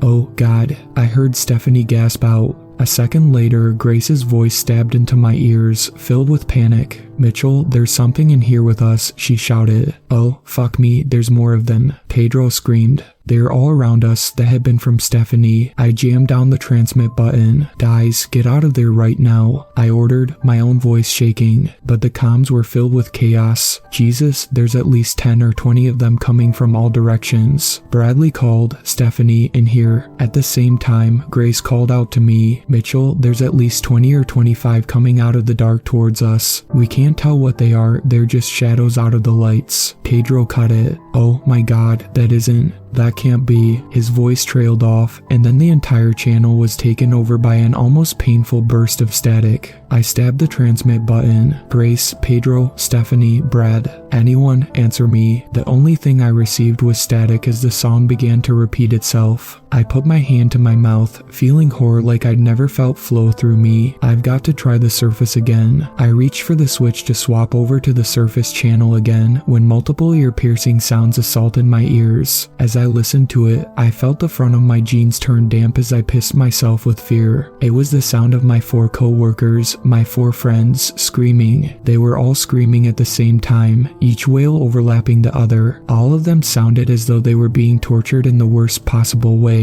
It was the most horrific, pain sound I'd ever heard. For what had to be less than 20 seconds, but what felt like an eternity, they continued to scream, never drawing in breath, just unending screams which I would have thought would have torn their vocal cords before all comms cut to static. My breathing came in short, ragged gasps as I fought to keep myself from falling into a panic attack. Oh fuck, oh fuck, oh fuck. It kept repeating itself in my head. Tears began to fall from my face, both for my friends and the amount of fear sweeping through me like snake's venom. That was when all the lights and cameras in the submersible went out, plunging me into complete darkness. The music died away as well. I fought back a scream, fumbling around in the blackness. There was a tiny amount of light coming from the gauges for the depth and power, showing me that the motors still had power. Then why did everything else go? The thought was torn away from me as something slammed into the side of the halibut, enough to pitch me into something, causing a searing pain to flash through my head.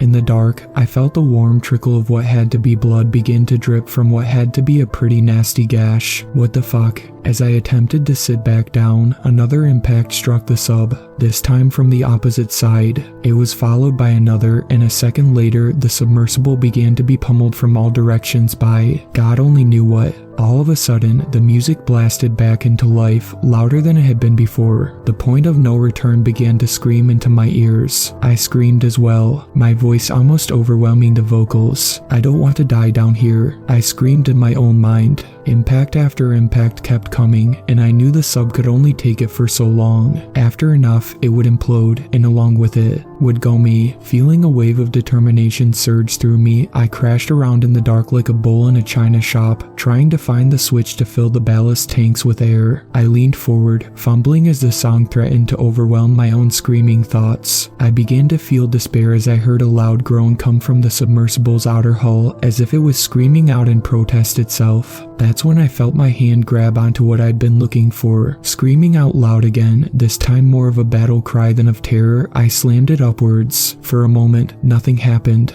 I looked forward, towards where the porthole to the outside was. The low glow of the gauges barely illuminated it. It also illuminated something else, something which drained all the blood from my face and made me scream louder than I ever had in my life. And then the submersible began to rise, very slowly at first, but as the tanks filled with more air, it rose quicker. I saw the depth gauge rise to 110 feet and saw the first beams of light begin to flicker down from the surface as I kept climbing away from the hell beneath me. I pulled my knees up against my chest, curling myself into a ball, and began to sob loudly. As the sub rose, the music, that damn music, finally died away, seeming to short out completely, leaving nothing but the sound of water rushing by. That's how they found me, curled up in a ball on the pilot's seat, unable to stop crying. They immediately pulled me out, and after patching up my head wound, took me to the ship's hyperbaric chamber, fearing my rapid ascent had given me the bends. After a few days of observation, I was allowed out, where Victor pulled me by myself into an empty room. What the hell happened down there? He asked, almost desperately. I almost lied to him, fearing I'd be slapped with some sort of post-traumatic disorder label, but I came clean, telling him everything I'd seen and heard, not to mention experience at the end. He was silent for a long time, then led me out to the rear deck of the ship. We had already begun steaming back to port. As we approached the stern where the halibut dangled from her hook, he wordlessly pointed to it. I couldn't help but gasp as I finally got to see her after surfacing. Almost every square inch of her exterior hull had multiple dents in the sturdy metal. Normally, it would take having to slam straight into a wreck or reef to cause even a tiny dent to show up, but it looked like someone with the strength of Superman had taken a baseball bat to it. My jaw hanging open, I turned to Victor, who said nothing. He said nothing more for the rest of the trip back. There was a huge inquiry when we got back to shore, both by the company and the Coast Guard. We all were forced to take the stand in a closed hearing that, I found out later, nobody knew about. Many divers had died on the wreck before, but this was the single biggest diving disaster that had ever happened on it. After a long deliberation, the committee overseeing everything came to the conclusion that it had been negligence on the part of Victor and the others on the surface, which had led to the 4 deaths. As I was trapped in the sub, I could do nothing to help and was therefore absolved of anything. But Victor and the entire team were fired and fined massively. The committee also declared that nobody, aside from the people in the room, would ever know that they had died inside the wreck. They gave some asinine excuse as to why, which I didn't pay too much attention to. The families of the 4 were told they had died on another diving expedition and that their bodies were too deep to be recovered. We were all forced to sign a metric fuck ton of non-disclosure agreements, warning of jail time if we ever attempted to tell the press or anyone else, which I'm breaking by posting this here. I honestly couldn't give a damn at this point. Anyways, I immediately quit my job with the company as soon as it all ended. They gave me a nice parting bonus, saying it was for years of loyal service. I knew it was actually hush money. I can't even look at the ocean now without feeling as though I'm going to begin screaming my head off. And my dreams are constantly plagued with nightmares, always going back to that tiny, cramped space, hearing my friends scream somewhere inside the wreck, hearing that damned song repeating itself, almost like it had been a message, and seeing what I had through the porthole in the dim light. Listen, I'm posting this both to finally share what happened to them, to me, and to give you a warning, especially to scuba divers and other researchers. You need to stay away from the wreck of the Andrea Doria. Everyone does. It's not safe. Let it rust and rot away until it's nothing more than a pile of metal lying on the seabed. And even then, stay far away, because the ship still has occupants, and I think that the divers who have lost their lives over the years didn't just drown in the nets or get lost inside. Not all of them, at least. Why do I think that? Because of what I saw out of that porthole, pressed up against the glass, something which was worse than any sea monster I could have seen, something that causes me to constantly wake up screaming in the middle of the night. I saw a hand, a human hand. Thursday, February 16th. This morning I awoke violently to the most dreadful sound I've ever heard. An ear-splitting screech echoed through the hull of my boat, and the vessel came to an abrupt stop. Quickly, I crawled out of bed and tried to gather my bearings. As I exited the bedroom, my feet were greeted by a cold splash. I looked down to see the entire floorboard covered in an inch-deep carpet of seawater. Flurries of thoughts raced through my mind, and I began to fear the worst. As I wondered whether or not I had struck a reef, my eyes caught a glimpse of something sharp and rusty poking out of the wall on the starboard side of the saloon. It was some kind of metal spike, roughly 3 inches in diameter. It was about chest height and had obviously impaled the hull.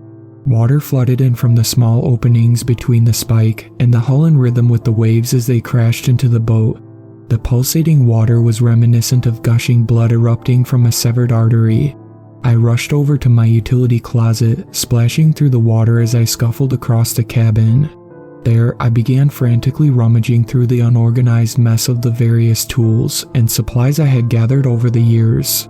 As I searched, I could feel the water level slowly rising. I imagined the boat as an hourglass and the water as sand. Each grain of sand that poured in through the hull only led me closer to an untimely burial at sea. When I had finally located what I was looking for, I hurried over to the spike. There, I began sealing the cracks with waterproof tape, reinforced with some kind of fast-drying putty. Due to the sheer size of the spike, I wasn't able to remove it completely, though I wouldn't if I could either. The spike served as a blockade, and without it, the cabin would have been flooded in mere seconds. I'm sure you've heard that you should never pull out a knife from a stab wound. This is because the knife aids in sealing up the wound, preventing even more blood from pouring out. Well, the same concept applies here. Thankfully, stopping the leakage proved to be no challenge. But now that things have quieted down, I am beginning to realize that my problems aren't over just yet. I am in the middle of the Atlantic, weeks away from the nearest continent, and I am stuck here for the foreseeable future. I went up to the deck immediately after sealing up the leak, and I discovered that the spike is actually attached to a greater structure that runs deep beneath the ocean surface. It almost seems to be some kind of large metal spire. It's covered in rust and barnacles, and a great portion of it rises several feet above the water. It has 4 sharp spikes protruding from each side, one of which is the one that has pierced my hull. I will investigate further tomorrow, Friday, February 17th. I spent the remainder of yesterday hauling floodwater out of the cabin. It took me several hours to accomplish, but at least it's dry down there again. Mostly anyway. I have also furled up all the sails on the boat, and they will remain so indefinitely unless I somehow manage to get free from the spire without a hitch, which I highly doubt. This was done so that the spike wouldn't rip open the hull again when a powerful gust of wind hits the sails. As for the spire, I am no closer to understanding what it is or why it's there. I hopped in for a swim this morning in order to better survey the structure, and as soon as I breached the surface, an overwhelming sensation of dread overcame me. I have lived by the sea my entire life and have never been affected by thalassophobia before, but seeing how deep that structure descended into the dark and murky depths below sent shivers up my spine. I don't know quite how to explain it, but the whole situation felt strange. Yes, I am aware that the structure itself is inherently an anomaly, but that's not what I am talking about here. I felt this sort of low hum radiating through my body as I swam, and all of a sudden I felt exposed. Paranoid that something would emerge from the deep and drag me down with it, I looked down and through my swimming goggles stared into the blue abysmal ocean depths, and I swear I could feel something staring back at me. Needless to say, I quickly got back on the boat after that. I think it will be a while before I dare enter the ocean again. Friday, February 17th. Entry number 2. After my morning swim with the spire, I began attempting to establish contact with emergency services. I didn't think I would need to write another entry for today, but a couple of strange things have been happening, so I reckon it is for the best if I document everything moving forward. Firstly, radio signals seem to be wavering. Whenever I try to communicate over the airwaves, I get in return only a chorus of static with some barely intelligible chatter scattered in there somewhere. I also have an extremely weak internet connection, but considering how frail it is, I might as well be offline. I have broadcasted an SOS signal multiple times now, but I am unsure if it has actually reached anybody or not. If someone is indeed coming, it would take about a week or 2 to reach me, depending on what kind of ship they're using. Hopefully, my rescuers will arrive by way of aircraft, because I'm not terribly confident that my makeshift plug will last more than a few days at best, and I would hate to one morning wake up on the bottom of the ocean. I will spend the rest of my evening trying to reach the mainland, but as it stands, I don't have high hopes. I will admit, my circumstances are beginning to look more dire with each passing second, and I am starting to become increasingly worried that I will actually perish out here. February 18th. I woke up to a small leak today, but I managed to seal it up with relative ease. I still haven't heard back from any emergency services, and the radio is no different today than it was yesterday. Contemplating my options, I sat on the deck basking in the lukewarm mid-Atlantic morning sun when I heard a strange sound. It sounded like a faint splash sticking out from the calm ocean ambience like a sore thumb. Instinctively, I looked down, searching for the source of the sound.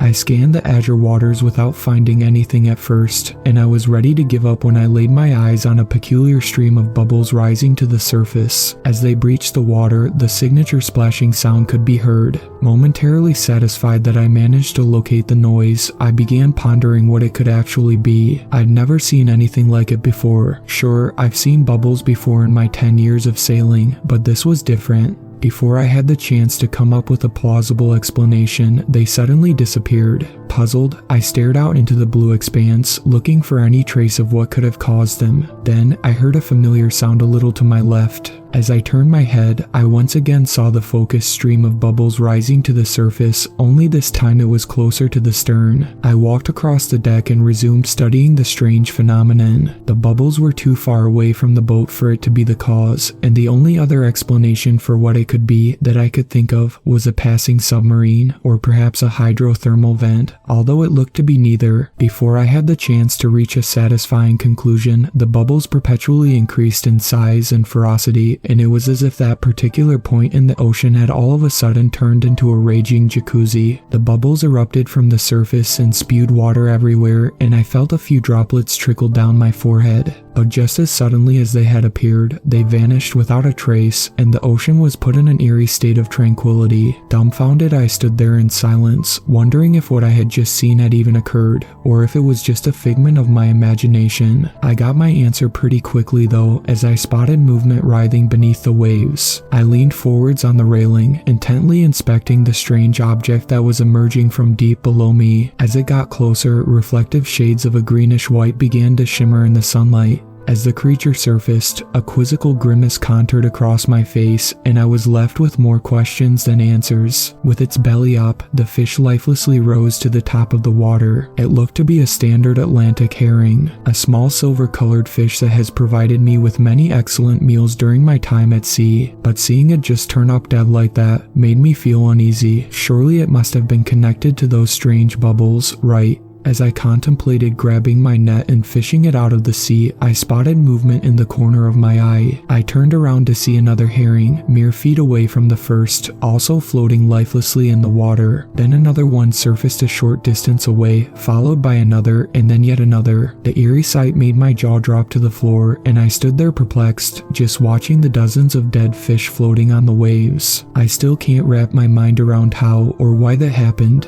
As I said, the mysterious stream of bubbles must have been responsible in some way, but how? I wish I had an adequate internet connection so that I could Google it or something. As for the rest of the day, nothing remarkable happened. I have decided to spend the remainder of the evening inside the cozy confines of the cabin, as I feel a bit apprehensive about staying out on deck now, especially after dark. First the spire, and now this. I don't know, something just feels a bit odd. Can't wait to get the hell out of here. Sunday, February 19th. I have no idea how I didn't notice them before. While I was preparing breakfast in the galley, I glanced over to the thick spikes still pierced through the hull. I routinely inspected for leaks when my eyes caught a strange pattern engraved on the rusty surface. I put down my sizzling frying pan and walked over to investigate. Upon closer examination, I could faintly make out a series of strange patterns and symbols. They looked to be runes of some kind. I ripped out a page from this very logbook, placed it on top of the icons, and started tracing them with a pencil. Once finished, I was left with 4 otherworldly symbols. 2 of them looked like a hashtag coupled with tiny spirals scattered about, and the remaining 2 are way too intricate and detailed for me to be able to even attempt to describe.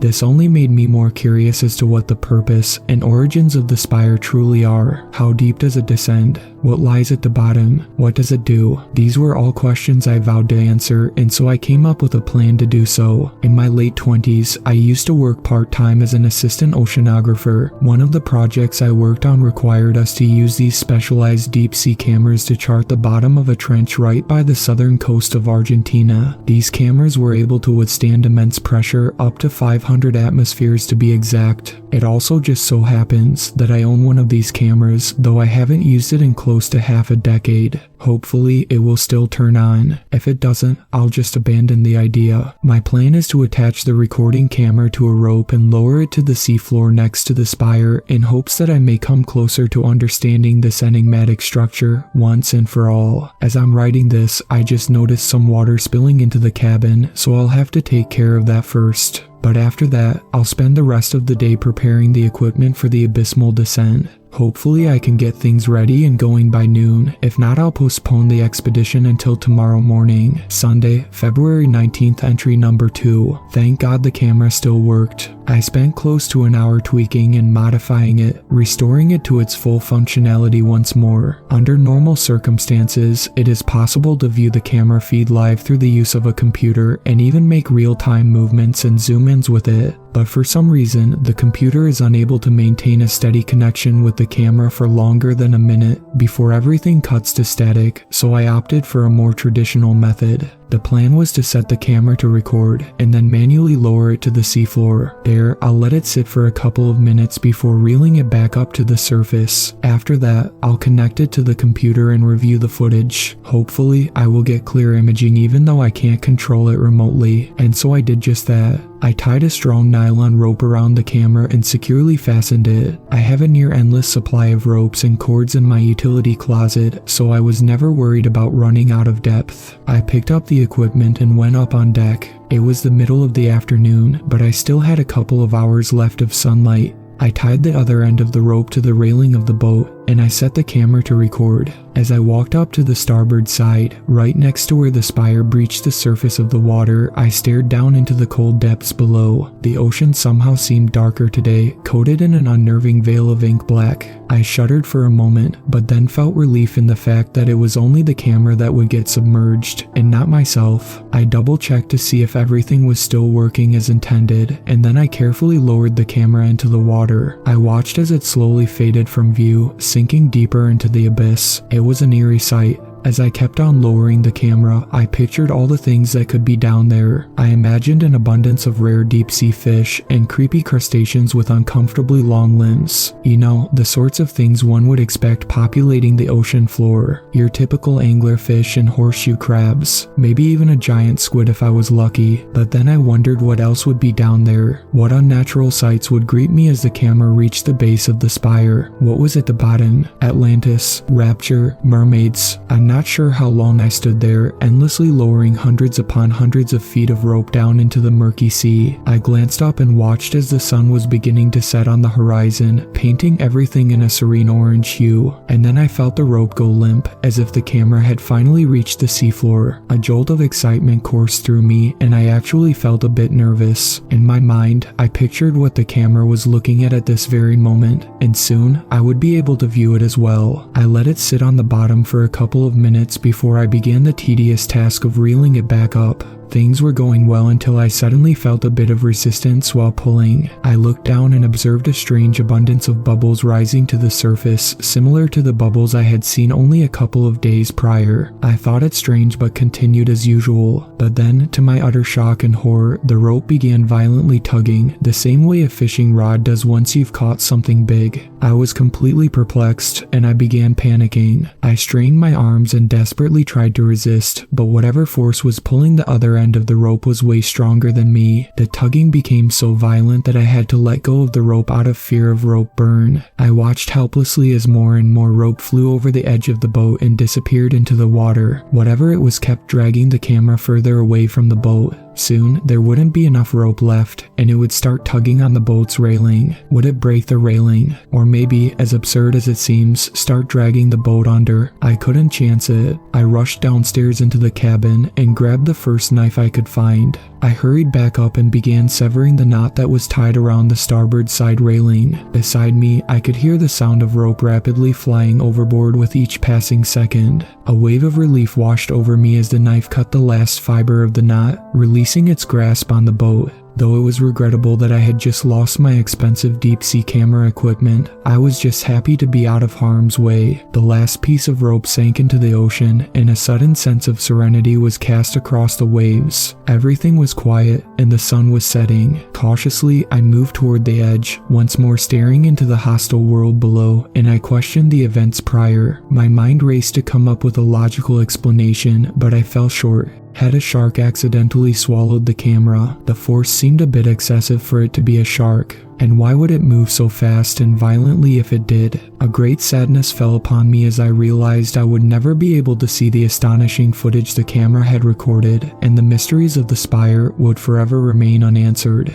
If only I had been able to view it live. As I am writing this entry, I realize that I am left with a newfound fear of the ocean now. Everything that has been happening these past few days has warped my perception of what used to be a place of joy for me, had the events of today even occurred. It all feels so surreal, so implausible. I think it's best that I go to bed now. It's been a rough day, but as the boat rocks up and down on the waves, I will lay in my bed and imagine the abyss and the creatures that lurk just out of reach below me. Good night. Monday, February 20th. More dead fish floated up to the surface today, at least 50 by my count. I'm apprehensive about cooking them out of fear that whatever caused their demise might still remain in their flesh as a toxin or something. The last thing I need is food poisoning, or worse. I have also had a few strange sightings of something circling the boat. The first time I saw it was this morning when I sat on the deck doing maintenance on some lines that had twisted. I heard a kind of blowing sound, reminiscent of when a whale or dolphin surfaces to take a breath. I quickly turned around just as the culprit fully submerged itself. I wasn't able to get a clear view, but I saw a dark shadow disappear beneath the waves. Initially, I suspected it may have been an orca, and this got me a bit anxious as killer whales have been known to attack sailboats on multiple occasions. I continued working but remained vigilant.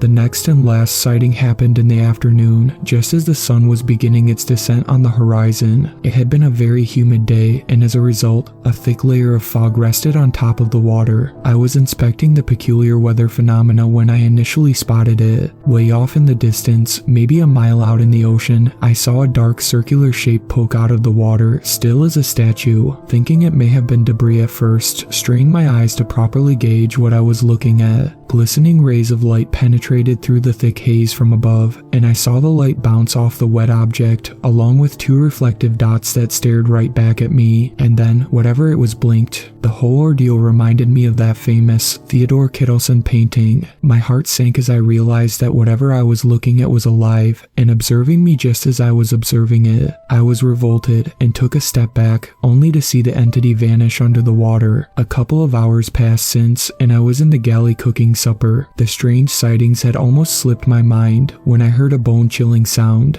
Coming from the porthole behind me, I heard a distinct tapping on the window. Goosebumps flooded my body, and I didn't dare turn around, frightened by what I may have seen on the other side of that glass. The tapping continued, ominously echoing throughout the cabin. Then an ear-splitting screech filled the air. Do you know the sound a chalkboard makes when you drag your nails across it? Yeah, it sounded just like that. Against every fiber of my being telling me not to turn around, I looked over my shoulder, but I saw nothing. Nothing except for 3 distinct scratch marks running along the glass surface of the porthole. I quickly locked my cabin door, pulled over the curtains, and began writing this entry. As I'm sitting here, fearful of what lurks outside, I desperately hope that emergency services are on their way. I don't know how much longer I have. Tuesday, February 21st. The oppressive darkness of the night still dominated the sky as I awoke this morning. Confused, I checked my watch and it read 4:23 in the morning. I wasn't due to wake up for another 3 hours, but for some reason I laid wide awake in bed, listening to the waves crashing into the sailboat. I made an attempt to look out of the small porthole situated across the room, but I saw nothing but a void. People often misjudge how dark it can actually get out at sea. In the middle of the night, it is impossible to see anything further away than where the light emitted from your boat can reach. You can't even see the water surrounding you, only a vacuum of darkness. I'm not prone to randomly waking up this early, so I laid still, listening for any out-of-place sounds. I was on high alert, and I felt slightly paranoid. Remembering the strange events of the day prior didn't exactly help either. My subconscious mind was obviously telling me that something was wrong, but I had no idea of knowing what or why. Then I heard it. A rhythmic creaking came from the deck above me. The sound was reminiscent of something heavy trudging across the boat. I sat up, intently concentrating on the noise. I heard the sound move from the front of the boat all the way to the stern. They were slow and heavy footsteps. I was certain of it. Along with adrenaline, an immense sense of terror shot through my body and I froze in place. A part of me speculated that it may have been people from a rescue crew, though deep down I knew it was not the case. The steps moved in a sinister manner, I could tell. My ship could have been boarded by pirates, but it was highly unlikely I would encounter them all the way out here, especially in the middle of the night. I always made sure to turn off all the lanterns on the boat before going to bed. I heard the creaks move toward the door to the cabin, and I held my breath, praying that whatever was outside couldn't get in. A series of thuds echoed through the boat, and I felt the walls tremble as something was savagely bashing against the door. Terrified, I rose out of bed and grabbed the knife that rested on the nightstand, clutching it tightly in my pale hand. I stood there motionless, listening to the deafening beating of my heart accompanied by the banging of wood as I pointed the knife toward the bedroom door. If whatever was out there managed to get into the cabin, it could just as easily rip down the frail bedroom door. Still, it provided me with some level of comfort knowing that there was at least one more barrier between us. But just as quickly as it had arrived, the barrage of thumping abruptly stopped, and everything fell quiet once more. The heavy steps moved away from the cabin door, and shortly after, a loud splash could be heard. Was it gone? I stood there for hours, frozen until the first rays of light danced across the waves, and the sun rose on the horizon. It was only then that I felt brave enough to step out of my room and into the cabin. Nothing seemed out of place in the cabin, except for the giant protruding spike, of course, but I dreaded opening the cabin door and stepping out on deck. What if it was still there, just waiting for me? What if it had all been a trick? Knife in hand, I finally mustered up the courage to approach the door. As I swung it open, my heart skipped a beat when I saw what greeted me. The exterior of the door was covered in scratch marks and deep indentations, and a pool of water had gathered on the floor. But that's not the sight that horrified me the most. No, far from it. What really got me worked up was seeing the deep-sea camera that I lost yesterday sitting on the stairs leading up to the deck. It was battered and bruised, but it still remained somewhat intact. I quickly grabbed the camera and rushed inside. I powered up my PC and connected it to the camera. I didn't want to question why or how it ended up there, I was just thankful to have it back. While the footage was loading, I mentally prepared myself for the sights that it had captured. Tuesday, February 21st. Deep sea camera footage log. The recording starts off as you would expect. I can see myself turning the camera on and then bringing it toward the edge of the boat. I throw it overboard, and the camera breaches the surface of the water. As it begins to sink, bubbles flood the screen, making it hard to see anything past them, but they eventually subside and the top of the spire is revealed. The built-in depth display on the camera tells me how deep down it is in real time. At 50 feet beneath the waves, the spire broadens and becomes thicker and more sturdy. It is still covered in rust and barnacles. However, it stands as a stark contrast against the endless blue expanse. At the 1 minute and 50 seconds mark, the haunting cry of a whale can faintly be heard in the background through the device's microphone. As the camera sinks deeper, it becomes gradually darker in the ocean. At 100 feet, it seems the spire connects to a larger rectangular foundation like that of the top of a skyscraper. The building is covered in algae and seaweed, and it looks to be extraordinarily derelict. Though it might resemble a skyscraper in form, the architecture is completely alien in design. It looks like it's made out of rock or maybe concrete, with a few metal support beams scattered about. It also looks organic. I don't know what else to call it. I guess it kind of reminds me of that weird church in Barcelona, the Sagrada Familia or whatever it's called. It has several ornamental lines and carvings stretching all the way down its surface. I can't understate how large this thing is. It takes up over half the screen, and the further down the camera sinks, the broader the structure becomes. At 350 feet, small cavernous orifices begin to form along the walls. The openings look like they run deep within the structure, and they seem intentional as opposed to the product of erosion. Suddenly, a stream of bubbles obscures the camera feed, and it begins spinning uncontrollably. I lean forwards in my chair and desperately try to look beyond the bubbles, but it is useless. A deafening static sound can also be heard as the camera shambles around. When the bubbles finally disperse, the camera stabilizes and finds itself down 600 feet below the surface. It's dark down here, but I'm still able to see the structure. If it gets dark enough, the camera will automatically turn on powerful floodlights and switch to night vision, so I'm not worried that I will lose the picture. The structure is cast in a dark blue hue now, and the surrounding ocean is nearly black at this point. A school of fish swims by, and I observe a multitude of crustaceans crawling along the surface of the building. The deeper down you get, the less the structure looks like a building, and instead resembles more natural subaquatic formations. What look to be corals make up the outer layer of the building now, but it is still possible to see original architecture with the decorative runes that are etched into the walls. The engravings look to contain the exact same symbols as those on the spike that I previously made a sketch of. At 800 feet, the ocean is completely black, and the device's automated floodlights kick in, illuminating the surrounding waters in a ghastly green glow. The orifices scattered about the structure are larger now, and if I were to guess, I would say they would serve as entrances into the building. A sudden crash catches me off guard, and I jolt up in my seat. The camera stands still. It seems I have reached the seafloor. Particles of sand fly everywhere, and the camera is temporarily blinded. Once the dust has settled, I get a clear view of the surrounding abyss. The sand below is completely white, and there are a couple of critters crawling along the ground. I gawk as I notice what has become of the structure. An enormous primordial gate meets my gaze. You could probably fit a blue whale in there if you tried. It is decorated with intricate patterns, and through the cracks of its massive iron doors, you can clearly see a bright light source emanating from somewhere within. Upon witnessing the extraordinary find, pits began to fill in my stomach, and shivers run up my spine. A sense of dread overtook me. Who or what was the gate for? I felt dizzy just at the thought of this structure even existing in the first place, much less that it was located directly below me. The camera lingers on the gate for a while before, in a jagged motion, it starts to ascend. This must have been the point where I started reeling it in. The gate is still visible as the camera rises upwards, though it is slowly fading out of frame. However, in the final moments before the gate is out of view entirely, a rapid commotion of shadows can be seen moving behind the gate, obscuring the light between the gaps. And just as the gate completely disappears from view, one can clearly see the doors begin to open. A loud creaking sound ripples through the water as the gate unlocks, and thousands of bubbles release from the newly formed opening,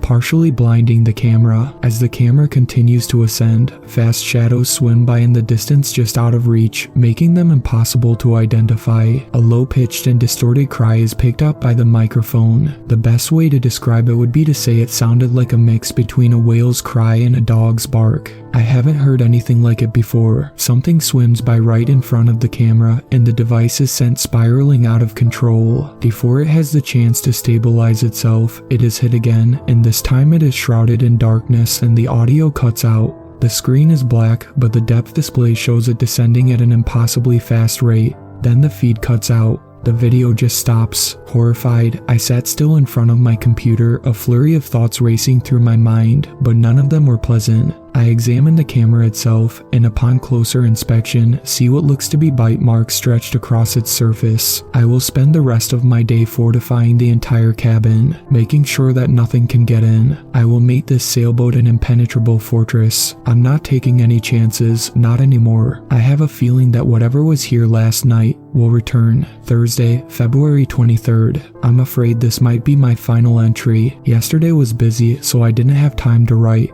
I don't have much time now, so I'll try to make it short. I apologize. As mentioned earlier, I have fortified the entire sailboat, making it virtually impossible for anyone to get inside. And boy, am I glad I did. Last night, a flurry of attacks suddenly erupted from all sides of the boat. Without warning, something began aggressively scratching at the hull, banging on the door, biting at the walls, etc. You get the idea. I still don't know if there are more of them, or if it is just a large singular entity, but whatever it is, desperately wants to get inside the cabin, and I fear it's not just for a social visit either. Thankfully, it seems to be docile during the day, but just as soon the sun disappears from the horizon, it comes out to play. It is currently 1 hour until sundown, and I have done everything I could possibly do to prepare myself for the events that will transpire tonight. I have armed myself with several knives and done some push-ups for morale. I am almost certain this will be my end, however, as the cabin door won't withstand another attack.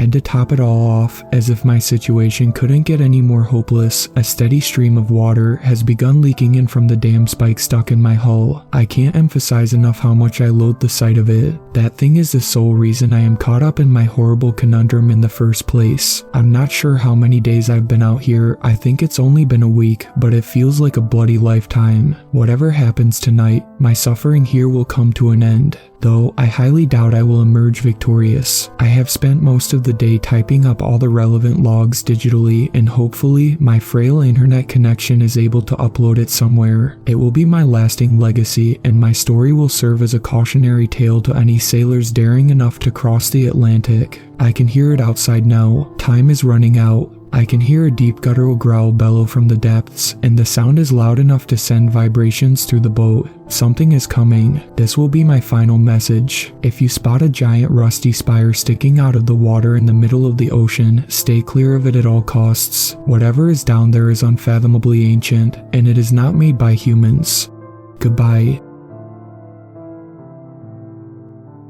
The ocean has its silent caves, deep, quiet, and alone. Though there be fury on the waves, beneath them there is none. Over the course of the last few weeks of training, I'd memorized nearly every facet of the Tuscany, every dial and every readout and every knob and screen and nuance of structure, and the quality of the personal submarine's craftsmanship never ceased to astound me. It was a remarkable feat of engineering, this little beast, designed with such care that even the equipment on the hull could withstand more water pressure than the sea could muster up, at any achievable depth. It was my Pegasus, my Trojan horse, my very own Apollo 11, and inside this matrix of layered syntactic foam, I would follow the ballasts to the gratuitous and unexplored depths of Higgins Maw. I began the separation sequence, and the deep diver fell away from the escort and dipped beneath the surface of the Pacific with silence and grace and a few knots of speed, and then I was consumed in a whole new world, albeit one I'd frequented, that of the sea. Schools of fish swam on by me, and when their cloud passed through, a sunbeam it glinted silver, and beneath them swam rays that rolled their wings to the beat of the current. And out in the rocks crawled the crustaceans and sat the plant life that spruced up all the whitewashed stones there like holiday ornaments.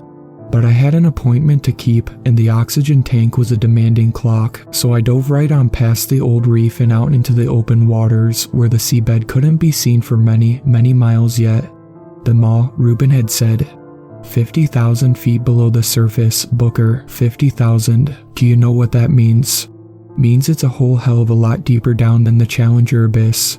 He nodded at that. Are you ready to make history? Was I? I thought I was. I'd prepared for this lonely dive and nothing else for some years now. It was the culmination of a lifetime of work and study in the field, and so tight was its grip on my mind that I often dreamt of it in my sleep, of what I'd find at the bottom, and what it would mean, and what monstrous things might take offense to my presence there. No, I shoved that thought aside. Tuscany was all the protection I needed in that regard. It offered technology on the bleeding edge in lieu of a heavy hull, and that was enough to withstand enough water pressure to crush bones beneath skin and inches of steel. What animal had jaws more powerful than the ocean itself at fathom? So I hit the thrusters, and down I went, like a bullet to the pitch. I eyed the depth meter as much as I did the sea. 100 feet, 200. Sharks and turtles and uncountable fish swept past me. 300 feet, 500 feet, 700, 1,000, 1250, the inverse height of the Empire State Building, 1500, 16. The water began to blur and grain up and darken as the sunlight struggled to push on through. 2000, 25, 3000, 32, where the light no longer shines, and soon all the light I had to spill glowed to the path ahead, and down were the lights of the Tuscany. I continued the descent for hours. The pressure meter ticked up in spasmic bursts, but up it went, soon ticking past the point where the weight of the sea would have crushed the steel of another vessel. 1 mile down, 1.3, 1.6, where even sperm whales hit their lowest dive. I could now claim with confidence that no mammal on Earth was as deep down down at that very moment as myself, and still I dove. 2 miles, 2.1, 2.2. The water was as black as space now, except for where the lights of the Tuscany pierced through it, and the thickness of the fluid made it look like ink or oil or some kind of alien sludge that smeared up against the reinforced windows and slimed its way across the hull. Things were tight down here despite the vastness of it all, yet still I dove. 13,000 feet. The abyssal zone. Pressure stands at 11,000 psi. I saw an angler float by, and it was startled by the sheer volume of light spread by the Tuscany that dwarfed its own bioluminescent glow. It swam away, and I dove further. 15,000 feet. 3 miles, 3.1. Now things get interesting. Mankind had visited these depths almost infrequently enough to count the expeditions on a single pair of hands. I was now ranked among an illustrious few explorers, and although I wasn't the first to hit these marks, I'd hit the deepest one yet. Before this journey was over, I was determined and I was capable, so I checked the depth chart. 16,281.4 feet.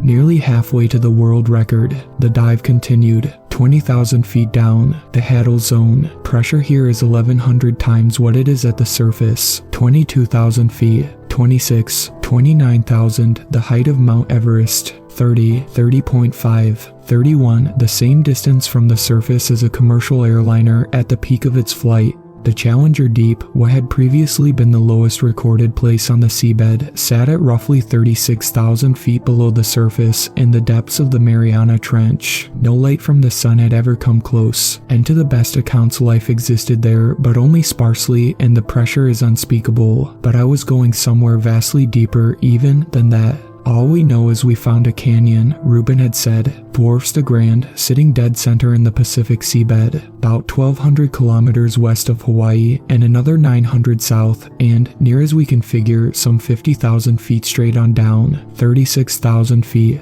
I was now tied for the world record, 50,000 feet. Why the hell are we just now seeing it? 36.5. I did it. My heartbeat swept up to a faster rhythm. I was officially a world record holder. No human being in recorded history had been as deep below the surface as I was at that very moment. New seabed scanning technology helped. Gave us a more detailed topographical map of the hydrosphere than we've ever had before, and once we got back the results, we took a look, and there it was, just waiting for us, inviting us down. 37. So what's down there? 37.3. Hell, doctor, if we knew that, we wouldn't be sending you, would we? 37.9. I suppose not. 38. 38.5. The awful spirits of the deep hold their communion there, and there are those for whom we weep. The young, the bright, the fair. Higgins Maw, according to the best information available to me at the time of departure, is a pit roughly a full kilometer across. It begins at approximately 46,000 feet below the surface and is estimated to bottom out at Higgins Deep,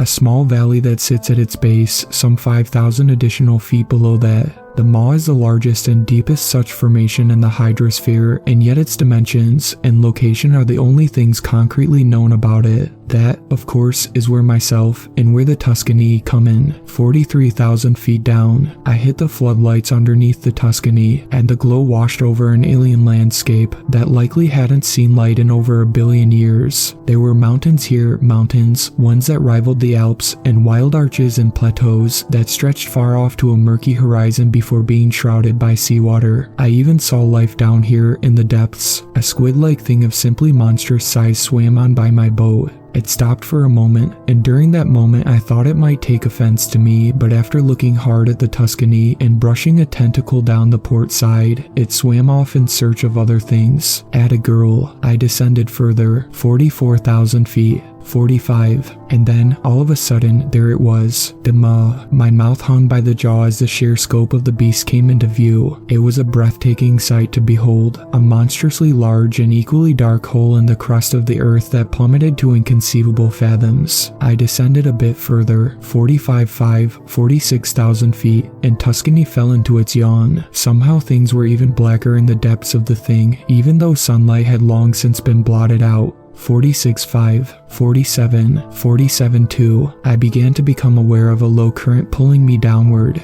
It wasn't particularly powerful, but it was unexpected, and it was therefore alarming, and yet I couldn't bear to pull myself back up. I'll turn around if it gets bad, so down I went, deeper and deeper still into the cavern. 48,000 feet, 48.5, 49, 49.1, and then I saw it. A glow. I squinted and dimmed my lights to confirm the intuition. What in the name of God? It was there indeed, a dim reddish purple, then green, then purple again, and then blue, floating on a mist of current, some few thousand feet down. I resumed the dive to chase it. 49.5, 49.7, 49.9. The glow, whatever it was getting deeper and wider and brighter. Soon it filled up the whole path down and ahead. I dimmed the Tuscany's under lights to their lowest setting, and by 50,000 feet I could see that the glow was coming from somewhere not directly beneath me, but off to the left and around a wide corner. This cave isn't a straight pit, and sure enough, the hole bottomed out here and then opened up to its left. Holy God, it was a cavern chamber, at least a full kilometer up and deep, and side to side and across, and only the enormity of its radius maintained. The darkness of it despite the presence of thousands of floating bioluminescent pods that pulsed purple and green and blue and red and dimmed in the interim. I took the Tuscany in deeper and her cameras whirred to life. Calmly the wearied seamen rest. Beneath their own blue sea, the ocean solitudes are blessed, for there is purity. The cavern became darker still when the pods faded into the water behind the ship. But there were more things to be seen here than rocks. Tuscany, about a quarter hour after entering the chamber, soon floated on by a bizarrely rope-like plant of utterly impossible size, one that appeared to stretch nearly across the height of the cave and grew wider at the base, although the bottom of it was shrouded in blackness. I took the submarine in for a closer inspection and hit her lights to their fullest setting. Plaque. My heartbeat slammed. There were suction cups on it, each one as big as the Tuscany herself, and they writhed and pulsed across and down the full length of what was now very clearly a tentacle. In a panic I shoved Tuscany back and away from the thing, but when I tried to turn her around, the base of the hull collided with the beast and stuck fast to one of the cups. I gunned the thrusters and could hear a wet tearing sound as the machine ripped itself free from the cup's grasp. But then the tentacle came to life. It whipped and whirled and smacked around the cavern and pressed itself to the roof, and then it fell down deep beyond where the darkness blanketed the floor. Come on, baby. I hit the thrusters again, and Tuscany rocketed off the way it came, through the darkness and off towards the pods, whose glow I hoped would afford me an opportunity to shut the lights off the ship and make my escape. If I were so lucky, but very soon I began to hear and feel the movement of something unspeakably titanic rolling across the floor of the chamber. It rumbled and thundered and shuddered and shook, and soon clouds of dirt and rock flew up out of the black pitch and blanketed the view forward, and I could hear boulders smack against the ceiling of the cave before sinking again to where they'd been, screeching, "Fuck." The sound had erupted across the entire breadth of the cave at once. My eardrums nearly burst and likely would have, had it not been for muffling of the explosion provided by the walls of the Tuscany. The submarine shook, too, but she held up her integrity well enough for me to fly on past the floating pods, some of which were now knocked about on their sides and rolling, and back towards the yawning mouth of the tunnel that would take me back out into the open deep S. Smack. The Tuscany buckled and rolled with an impact. The tentacle, I realized, had shot up from the ground and hit the bottom of the ship between her ballasts, but luckily it knocked her with force up towards the tunnel. I rolled Tuscany with the hit and managed to regain some control, and I boosted the thrusters into the turn and up again, now back into the maul. Then I began to climb. 52,000 feet, 51.5, 51. So what's down there? Come on, baby, come on. Don't you fail me now. Don't you fucking fail me now. Hell, doctor, if we knew that we wouldn't be sending you, would we? 50.5, 50, 49.9, 49.6. Tuscany ascended with panicked speed, and all the while she did it, I could feel the rumbling of the tentacles pursued in the walls of the pit. It smashed its way on through the tunnel and whipped and thrashed, but Tuscany was too quick a runner. 47.5, 47, 46.8. 46.4, 46,000 feet and climbing high. I suppose not. Tuscany burst out of the maw and was about to rocket straight on back up to the surface, but then the tentacle flew out beside her, nearly smashed in her front window. I bent the controls to the edge of their set casing, and Tuscany tanked to the left and up a bit, and missed the ground by inches. I hit the lights again to navigate the labyrinth of rocks as I struggled to remount the climb. but in the light of the ship, I saw it. These weren't rocks after all, they were other ships. Massive vessels, imperial warships from ages past, bent and crooked and broken at the bottom of the sea, pulled down here by whatever it was that now threw its back to my devouring. The tentacles smashed along behind me, mainmasts and battlements and flat decks, and rusted iron and wooden boat hulls were splintered up and tossed to the winds of the sea, never again to reconvene. I took Tuscany through this nautical graveyard with far, far too much speed for my safety. Under ship towers we went, and through cannon mounts, and past the blades of dead engines, and around appended rudders. The cacophony of my flight and the destructive path set by my hunter awoke the life in the place. Fish washed out of holes, and cabins, and captain's quarters, and deep deck stair flights, and soon joined me in my effort to escape. But it seemed there was no escape to be found here. The entire ground for countless miles shook and rumbled with seismic force. It was thunderously loud, and it picked up speed and violence with time. Tuscany finally flew up to miss a splintered crow's nest atop the mast by less than a foot and finally used that directed momentum to put away distance between the seabed and herself with as many knots of speed as her thrusters would allow without bursting from the effort. The depth chart began to rise, 45,900, 45,200, 45,000 feet, 44,800. Come on, you screeching. The water itself seemed to shift with the sound. And then, out of nowhere, Tuscany was no longer the only thing spilling light to the abyss. An orange glow flashed across the sea and for an instant illuminated nearly the entirety of its vastness. Then it blinked and then flicked on again and stayed active. I shut off Tuscany's lights to preserve every molecule of power for the ascent. 44,200, 44,000, 43,700. Beside me in the glow I could make out other creatures retreating too, ones of spectacular size, again, that mankind had never catalogued and that I, sadly, would not have time at all to study. There were city bus-sized manta ray-shaped things, wrapped up in clouded wisps of transparent jelly, and even that squid the size of a building, all flying upwards in a mass panic. I led the charge. 43,100, 42,800. 42,300, 42, screeching. I looked behind me and down through the rear window. The maw had moved. It was alive. God almighty, I was in the Leviathan's throat. I was in its fucking throat. I saw its tentacled tongue lash out of the maw and collect enough fish to feed a small town. Tuscany rocketed ever upwards as the Leviathan whipped even larger tentacles behind it and gained speed with the force of a hurricane. Screeching, the Leviathan opened its maw yet again and spewed forth its tentacle tongue, and with it whipped up several Olympic swimming pools worth of water into a gale-force maelstrom. The mammoth squid was caught in its fury, I saw, and then it vanished into the pit forever when the maw snapped shut with a thunderous, echoing snap. Tuscany, meanwhile, continued to rocket upwards and managed to escape the whirlpool by a foot. 39,500, 39,000, 38,700, 38,200, 38,000 feet, and climbing. But the Leviathan pursued me relentlessly, riding on the flood of its own current. Its tentacles, each dozens of feet across and a mile long, beat the water back and tried to gain speed for their host. Screeching, 37,500, 37, 36.4. Tuscany had proved her worth with speed, and the pressure gauge now fell in jumps. It remained in the red and would for some time, but it was falling steadily even as the depth chart rose. 29,000 feet. 27.5, screeching, but the Leviathan hadn't given up the chase. Not yet.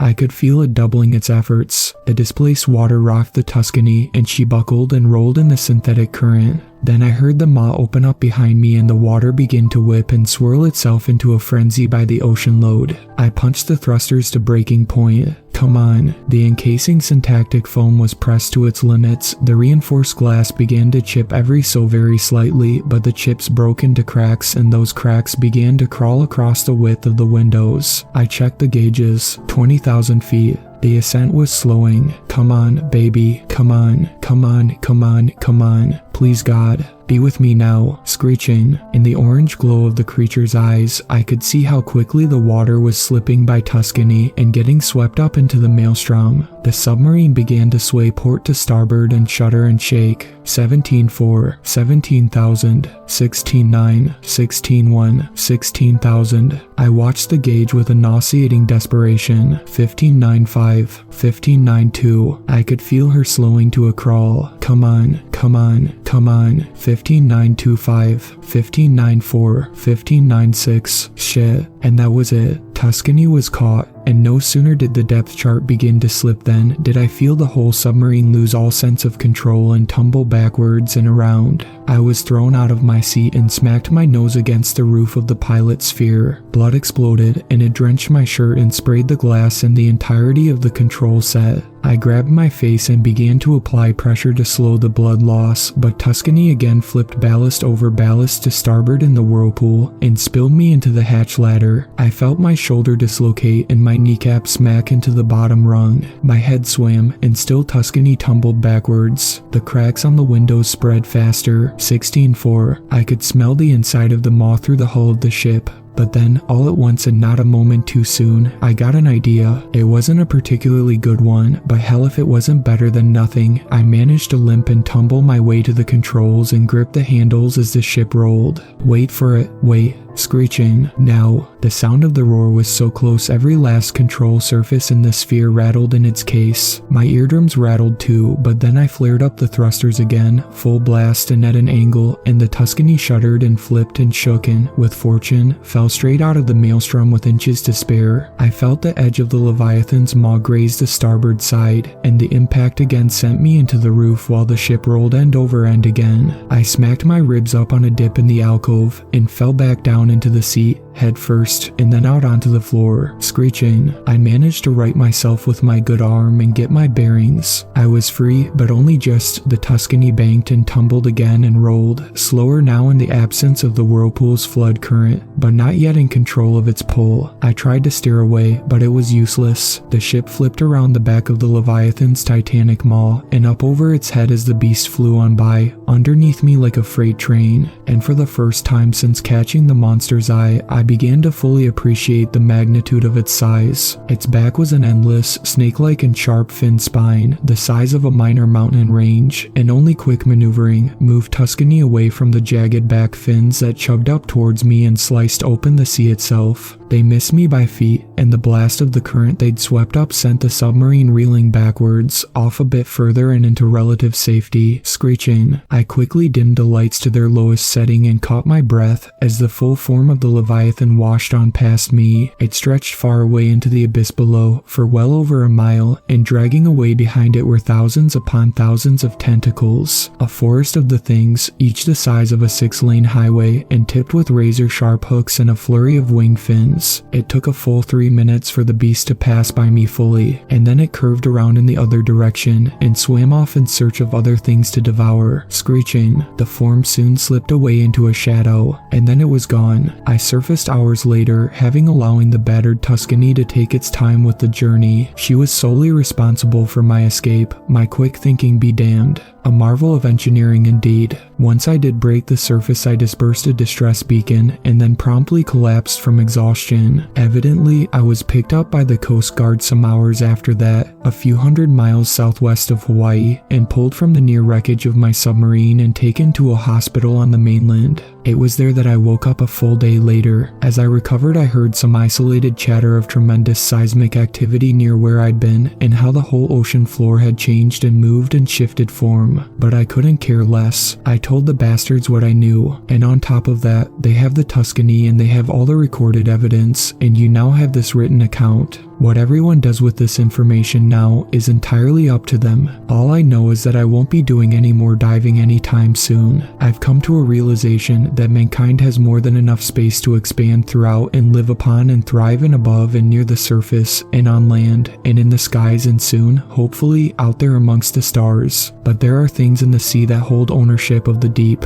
and perhaps it's best to leave it that way for all our sake. The earth has guilt, the earth has care, unquiet are its graves, but peaceful sleep is ever there, beneath the dark blue waves. Nathaniel Hawthorne. The USS District of Columbia deployed its cargo, a 2-man Eisenhower-class Navy stealth sub called Agincourt, on which I served as navigator alongside engineer Lovell, and once it was loose it slipped away into the Pacific and began to part with its escort. The sea was in a shambles here. There were dead fish and splintered boat hulls floating in the current, but it was far from unexpected. It was recently estimated, in fact, that since that Leviathan awoke some months ago, it has critically disrupted over 400 trillion cubic tons of water and all the life therein, and was becoming a potential threat to shipping lanes as well as naval operations. It has been classified for these reasons, and others as a severe national security threat, and so the Navy built the Agincourt on Tuscany's blueprint, and selected Lovell and myself to man it, and then instructed the pair of us to hunt down the Leviathan and lure it up from the deep, so District of Columbia could move in for a swift kill without exposing herself in the chase. For some hours after we entered the sea, there was little else but quiet there, and the hulking mass of the District of Columbia as it followed. But then even that faded into the seawater, and when it did, Lovell and I found ourselves alone in the midst of the ocean. He descended the hatch ladder from the operations center and joined me for a moment in the sphere. "So, Latner, you're the nav. How do you plan on finding this thing in the middle of the ocean?" I said back, "I'm already tracking it. You see that?" I pointed up at a corridor of seawater that was moving north and that carried on for miles. We'd been following it for some time. Lovell pursed his lips. "Didn't realize there was a draft that big out here." "There wasn't," I said, "until earlier this morning. That Leviathan swam on down this way a few hours ago, and it left this as a little present for the two of us. Well, then we'll be sure to thank it. How much longer before we see the damn thing?" "Not long. Look at those fish." I nodded toward a school of the things. "You ever see anything like that?" He shook his head. "They look panicked, and they're swimming towards us for a reason. Closer we get, more we'll see. Just wait." And we did. What started as an isolated school of fish soon became several, and then the nautical retreat boiled over in scale and number into a mammoth, seething cloud of life, all whirled up into a frenzy and pushing desperately south against a riptide. Like birds from a storm cloud or the onset of winter, the two of us said not a word until the crowd broke, and Agincourt again found itself floating in the open and quiet sea. And then I brought Agincourt to a full stop, and Lovell said, "Holy God." Ahead of us and not more than 2 miles off was a titanic mass of shadow, unmoving and so breathtakingly huge that not even all of its edges could be fully seen. It was the Leviathan. Blue whales and dinosaurs themselves paled in comparison to this monstrous, mountainous thing, and as Lovell and I sat and stared at it, it made its first move, a turn away into the depths behind it, followed by a sharp dive. In doing so, of course, the silhouette of its full form came into view, and the sight of it stole the breath right from our lungs.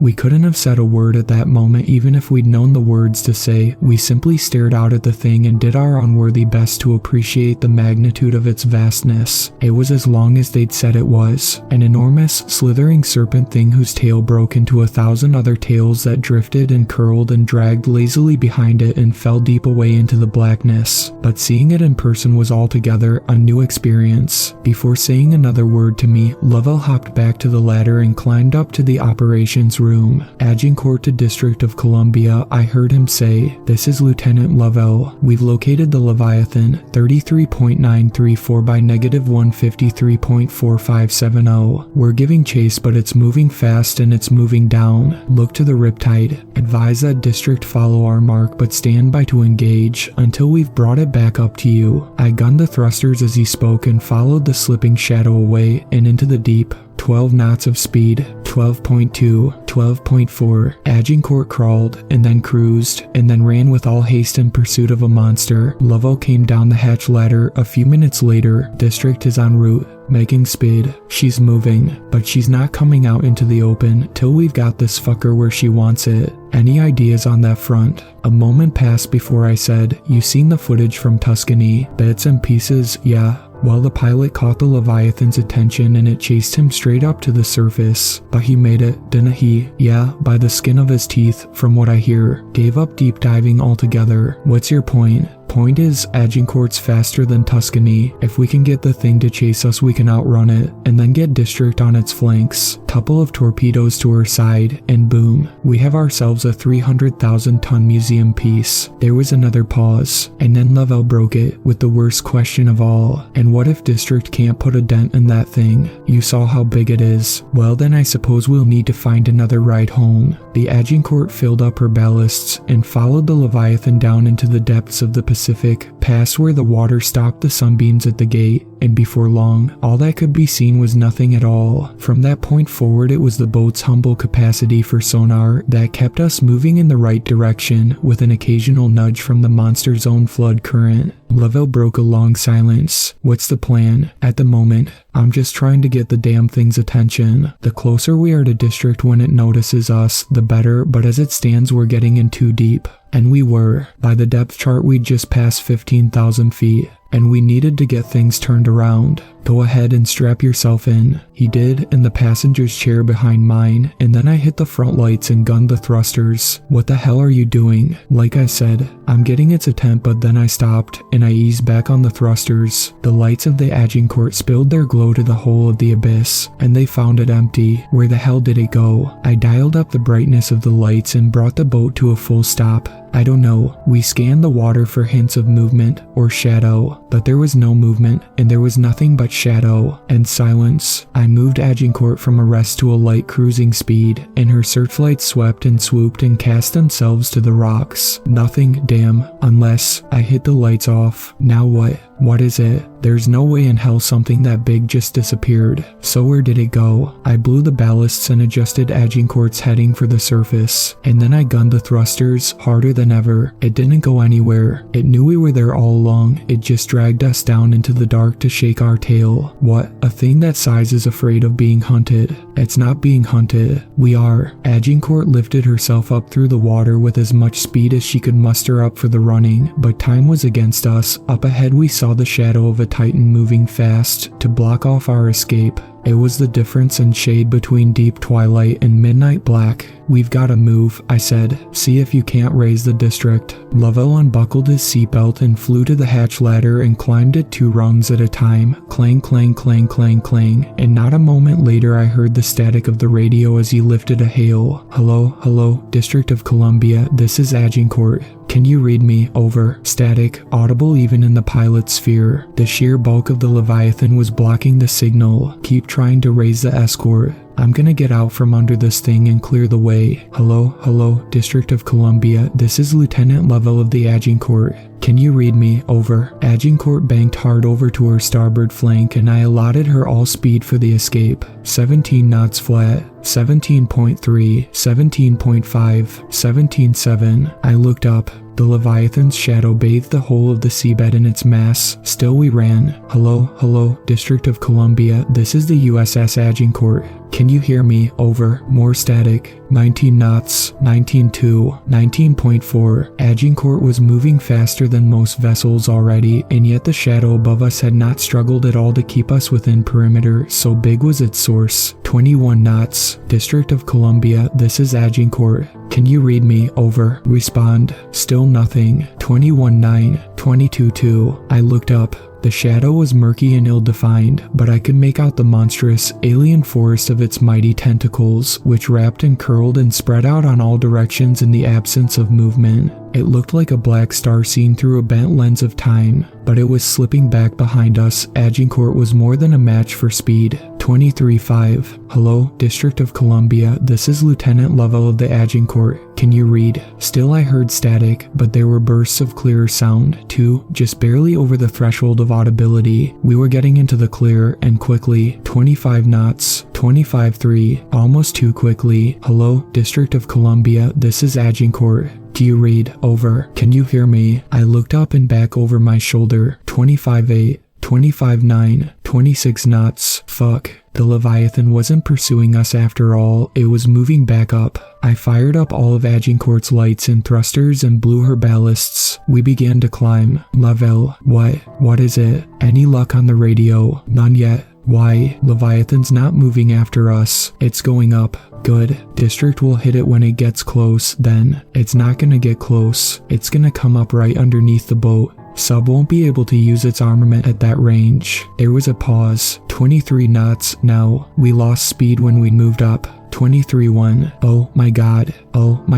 Move. God damn it. Move. Get us up there. Just keep trying to raise the ship. 25.4 knots, 25.7. The massive shadow of the Leviathan was moving up into the brighter waters, and I could see its tentacles falling into line as it gained speed. Hello, District of Columbia, this is Agincourt. Can you read me? Over. Respond. 27.3 knots, 3,000 feet below the surface, 2,000, roughly, to District's test depth. Agincourt continued her climb, and gradually as she did, the waters began to brighten, the pressure gauge began to fall, and the Leviathan, now swimming fast far above and to the left of us, came closer into view. Only then did I understand fully, District of Columbia stood no chance, even in an unfair fight. This beast was unstoppable. Hello, District of Columbia, this is Agincourt. Can you read me? Over. 1,500 feet to the escort's test depth. Hello, Agincourt, is District Columbia here. Reading. Over. We're Mav. Listen to me, Lovell said. Listen to me, Ensign. We're telling you we do not have the Leviathan in tow. I repeat, we do not have the Leviathan in tow. It got between us and is heading for the coordinates I listed earlier. If you're there, you need to fall back immediately. Do you copy? Leave now. 1,000 feet. 800, 750, breaking up, the coordinates listed, tie 3 point, 4 by -150.45, ending by, package, wait, District of Columbia, do you copy? This is Lieutenant Lovell of the USS Agincourt. Are you there? Do you? Screeching, my heartbeat kicked up into my throat. I knew that sound, the roar of the Leviathan, from the Tuscany tapes. Clearly the beast had exhausted its usefulness for stealth, and that could only mean a single thing. Damn it. Boom. Lovell joined me in the pilot's sphere. Jesus, what the hell was that? We're too late. That's what it is. We're too fucking late. And we were, although Agincourt's current of speed swept us in closer before I pulled it to a full stop. It was a stop with a view, though, a helpless and terrible view. We saw the mountainous back of the Leviathan, and its great maw covered with a shield wall of its writhing tentacles, absorbing a series of torpedo charges from the escort sub. It discharged a flurry of Mark 48s from the pods. Those torpedoes left on rockets and detonated in waves, boom, and for a fleeting moment I thought it might be enough, if properly targeted, to turn back the Leviathan, or wound the damn thing, or something. But the beast took the hits and only crawled forward, and before long the sub had only its ballistic arsenal, nothing appropriate for a fight like this. It began to throw its whole effort to a retreat, but an Ohio class is a hulking mammoth, 2 football fields in length, and nearly 19,000 long tons of metal and rivets. It is fast, but not fast enough. The District of Columbia was doomed. Try to raise the Dixon, Lovell, I said, and my voice trembled when I did. District is dust. As I said it, the final torpedo in the Columbia's armament cache was launched. It sped through the water and trailed a skipping, sputtering wake, and hit a tentacle and exploded tremendously but fruitlessly upon it. And then after a moment of silence, the Leviathan unraveled itself, and its tentacles blocked out the last of the sunbeams at dusk, and they swirled and curled and wrapped their vastness around the hulk of the District. And then the vessel was gone, screeching, God damn it. I pulled Agincourt away from the feasting with all speed. 20 knots, 20.1, 20.4. Hello, USS Dixon, do you read? This is Lieutenant Lovell of the Agincourt. Respond. Over. 22 knots. Hello, Dixon, this is the USS Agincourt. Over. Requesting a pickup. Do you read? Over. 23. I felt a rumbling and a shaking, and a mighty displacement in the water behind us. Agincourt buckled and rolled. I looked behind me. 23.5. Hello, Dixon, this is the Agincourt. Do you copy? Over. 23.6. Oh, God. The Leviathan had finished its meal and was turning around. Its tentacles alone forced a flood of riptide, and then, God almighty, there it was, the maw. It was big. Hideously, monstrously, impossibly big. A yawning canyon and a mouth all the same. What the hell is this thing? 24.1 knots of speed. 24.6. Hello, Agincourt, this is the USS Dixon. Responding to requests for pickup. What's your heading? The Leviathan opened its eyes, and Agincourt was suddenly awash in an orange glow. Fuck. Lovell. Hold on, Dixon. What? 26 knots. Cancel pickup. What? Why? 26.3. It sees us. Tell Dixon to get itself to safety. We'll try to shake this thing and rendezvous. 26.8. 27. Dixon, do you copy? Over. Loud and clear, Agincourt. 27:5. The Leviathan's tentacles flew into form behind it as it gave chase. Help us, please, Jesus. 27:7. Listen to me, we are currently heading northwest with all speed. The USS District of Columbia has been destroyed. 27:9. 28. I'm sorry, say again, over. The Columbia is gone. Affirmative, the Leviathan has destroyed the USS District of Columbia. We are now, screeching, motherfucking I gunned Agincourt's thrusters for all they were worth. They groaned and protested, but they did their job, if only just 30 knots, 30.2, 30.3, even if the ocean itself seemed to be draining into the thing's mouth by the lake load. Come on, baby, come on, come on, come on. Agincourt, this is Dixon actual. Confirmed destruction of District of Columbia, over, 32 knots. Yes, sir. The Leviathan took everything District had to throw at it, sir, and then it just ate the ship. Screeching, 32.5, 32.9. We've located your beacon, Agincourt. The destroyer group is moving in to rescue and engage. My heart stopped. 33 knots. Lavelle. I know. Dixon, are you there? Captain Gilsey, do not engage, sir, do not engage. I promise you, sir, there is nothing short of a fucking nuke that can stop this thing. Get that destroyer group to safety and we will meet you there. Negative, Agincourt.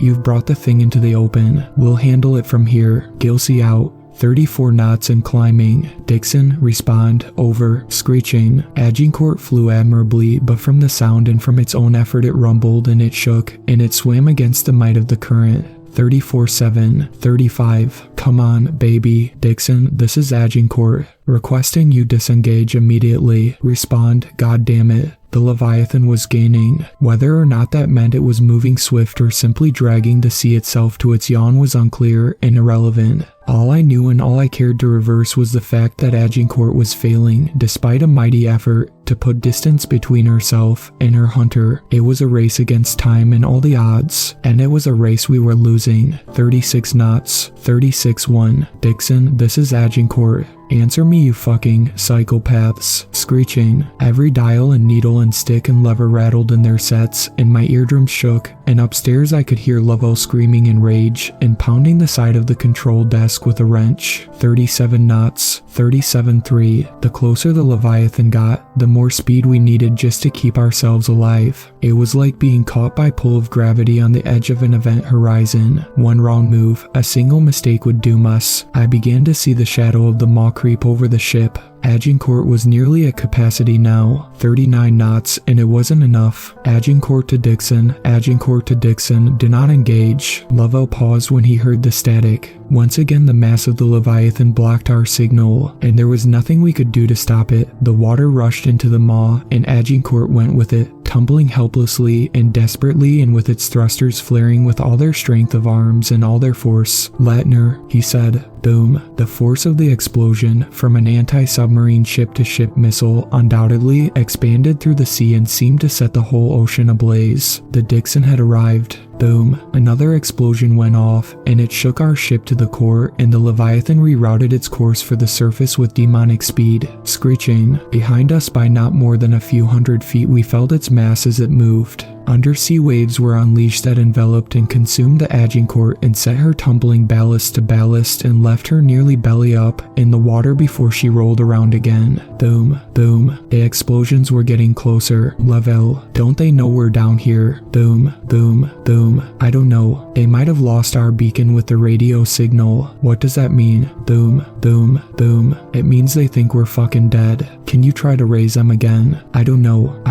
There was a mighty flash of light, and then, boom, the force of the latest depth bomb washed through the sea and through the Agincourt's battered hull and into her cabin. It sent me reeling despite my restraints. My ears rang and reported back nothing but that ringing, and the ship buckled and tumbled and groaned and shuddered and shook, and the lights flickered, and the alarm blared, and the panels flashed red. I unbuckled myself from the toppled chair and then rose to my feet, shakily, and stumbled over to the controls. Boom, boom, boom. The explosions were no further further off than before the last one, but my ears struggled now to report them properly. Everything was muffled. Everything swam. My head, my vision. I fumbled at the controls and found half unresponsive, and the others blaring. Lovell, I heard myself shout. Lovell, can you raise the Dixon? Lovell. I kept fumbling over the controls. Dials and readouts and panels were in their off state. I tried boosting the thrusters but heard only the clicking of the control and it said, Lovell, you there? Screeching. Boom, boom, boom. I could hear my own heart more so than the battle. Lovell. And gradually the shock began to fade, and when it did it gave way to something worse. Fear. Lovell. I ran from the control set to the hatch ladder and looked up. A droplet of water hit me in the eye, then another and another. I started to climb. Boom, boom, boom, screeching. As my hand hit the top rung it slipped on fluid, but I grabbed it tighter and I pulled myself up into the operations center below the hatch. Lovell. There was no response. Of course there was no response. Lovell was sitting at an unnatural angle against the far wall, and his eyes were still and shut, and a bit of blood pooled from his right ear and down onto his shoulders, where it was washed away by a steady trickle of seawater from the bent hatch that became a stream that became several. The lights flickered again. I reached my friend and knelt down next to him in the water. Lovell, hey buddy, hey, can you hear me? Boom, boom, boom. I heard not but the slightest, quietest whimper, but it was drowned out by other sounds quickly. The roar of the beast, and then one far more ominous even than that. I heard rushing water from down below. When I looked over the edge I saw the ocean inside the pilot's sphere, and it was rising up to meet me, but I could only see it from a sunbeam that struck through the hatch. I grabbed a wrench. Lovell, we're at the surface. I can see the sun. It's right there, buddy. That's home. Just sit tight, okay? I climbed up 2 more rungs on the ladder and swung at the hatch with the wrench. Clang. It bent up ever so slightly. I swung again. Clang. An inch of progress. The water crested the threshold of the operations room. Lovell whimpered. Hang in there, buddy, okay? I swung again. Clang. Boom, boom, boom. The lights shut off for a final time. Agincourt tumbled and groaned as she died. Clang. Come on, please, Jesus. Please, God. Clang. The hatch began to bend a bit more. The sunlight brightened, and the water from below now had reached the midpoint of Lovell's upturned service boots. Clang. I felt a release. Got it. I had forced a hole in the hatch big enough to put a hand through. Then water dumped inside at twice the rate of the surge from below. I turned my head and slid down the ladder and stumbled back as it began to pool up. What the? Then I looked up through the hole, and only once I did I realize the mistake. We weren't at the surface, we were merely close to it, not more than 100 feet away, but many, many feet too far. Screeching, water flooded the operations room from both ends and washed me up against the wall next to Lovell. Screaming, the ocean threw itself to our beating and it pounded us in waves, in torrents and buckets. I couldn't breathe for seconds at a time, but I grabbed Lovell's hand, and he squeezed with all the strength he had, just enough to bend his fingertips around the side of my palm, and then we began to float up to the ceiling. I'm sorry, buddy. I'm really, really, really sorry. I tried. Screeching. I heard no more explosions from the battle, not far off, just the triumphant roar of the Leviathan and the rush of water and my own ragged, heaving, shaking breaths. I pressed my lips to the ceiling and sucked in all the air that was there to breathe, and I could feel Lovell slip beneath the surface, and the water tightened up around my chest, and then it was over my face. Then a shadow fell over the hulking bones of the Agincourt's hull, and I felt a slamming impact and a rush, and then, screeching, Clang. They were inside. I opened my eyes up.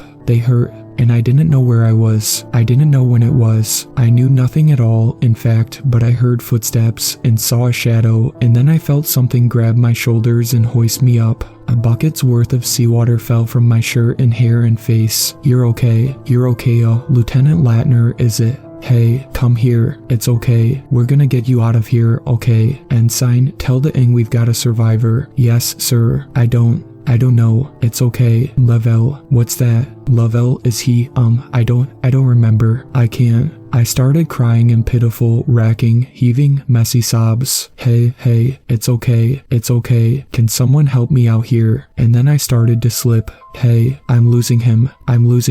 And then everything went black. I woke up in a hospital bed. For more than a day I was delirious, but once I came to I was filled, and as I, in turn, was able to recall my story for a report. From what I was told, the following had happened. The Dixon had been destroyed, lost with all hands, along with its escort and of course, the District of Columbia. All told, the Navy lost more than 700 good men in the operation. Among them was a lieutenant named David Scott Lovell in the deadliest day in the history of the Navy at peacetime. But I learned something else as well. Based on the impact mark alongside the Agincourt's wrecked hull, it is evident that after feasting on He Dixon, the Leviathan hit Agincourt and knocked her clear to the surface, where another ship, the Arleigh Burke destroyer Tecumseh, found her rolling in the surf with a broken hatch. The Navy will undoubtedly make an effort to cover up this story and explain away their losses as a disastrous training failure, but I'll have no part of that, nor any further efforts to hunt down that Leviathan. Now, this story needs to be told, for those men lost, and for Lovell, Shirley, and for you. Like the pilot of Tuscany before me, I've accepted the fact that that thing down there should not be disturbed, and neither should its home. For the love of God Himself, do not venture far into the deep, deep pit of the wild Pacific,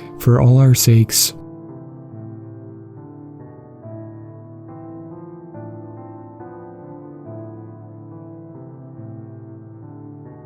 Thank you to my superfans, Sweet Black Swan, Tacey, and Brooklyn.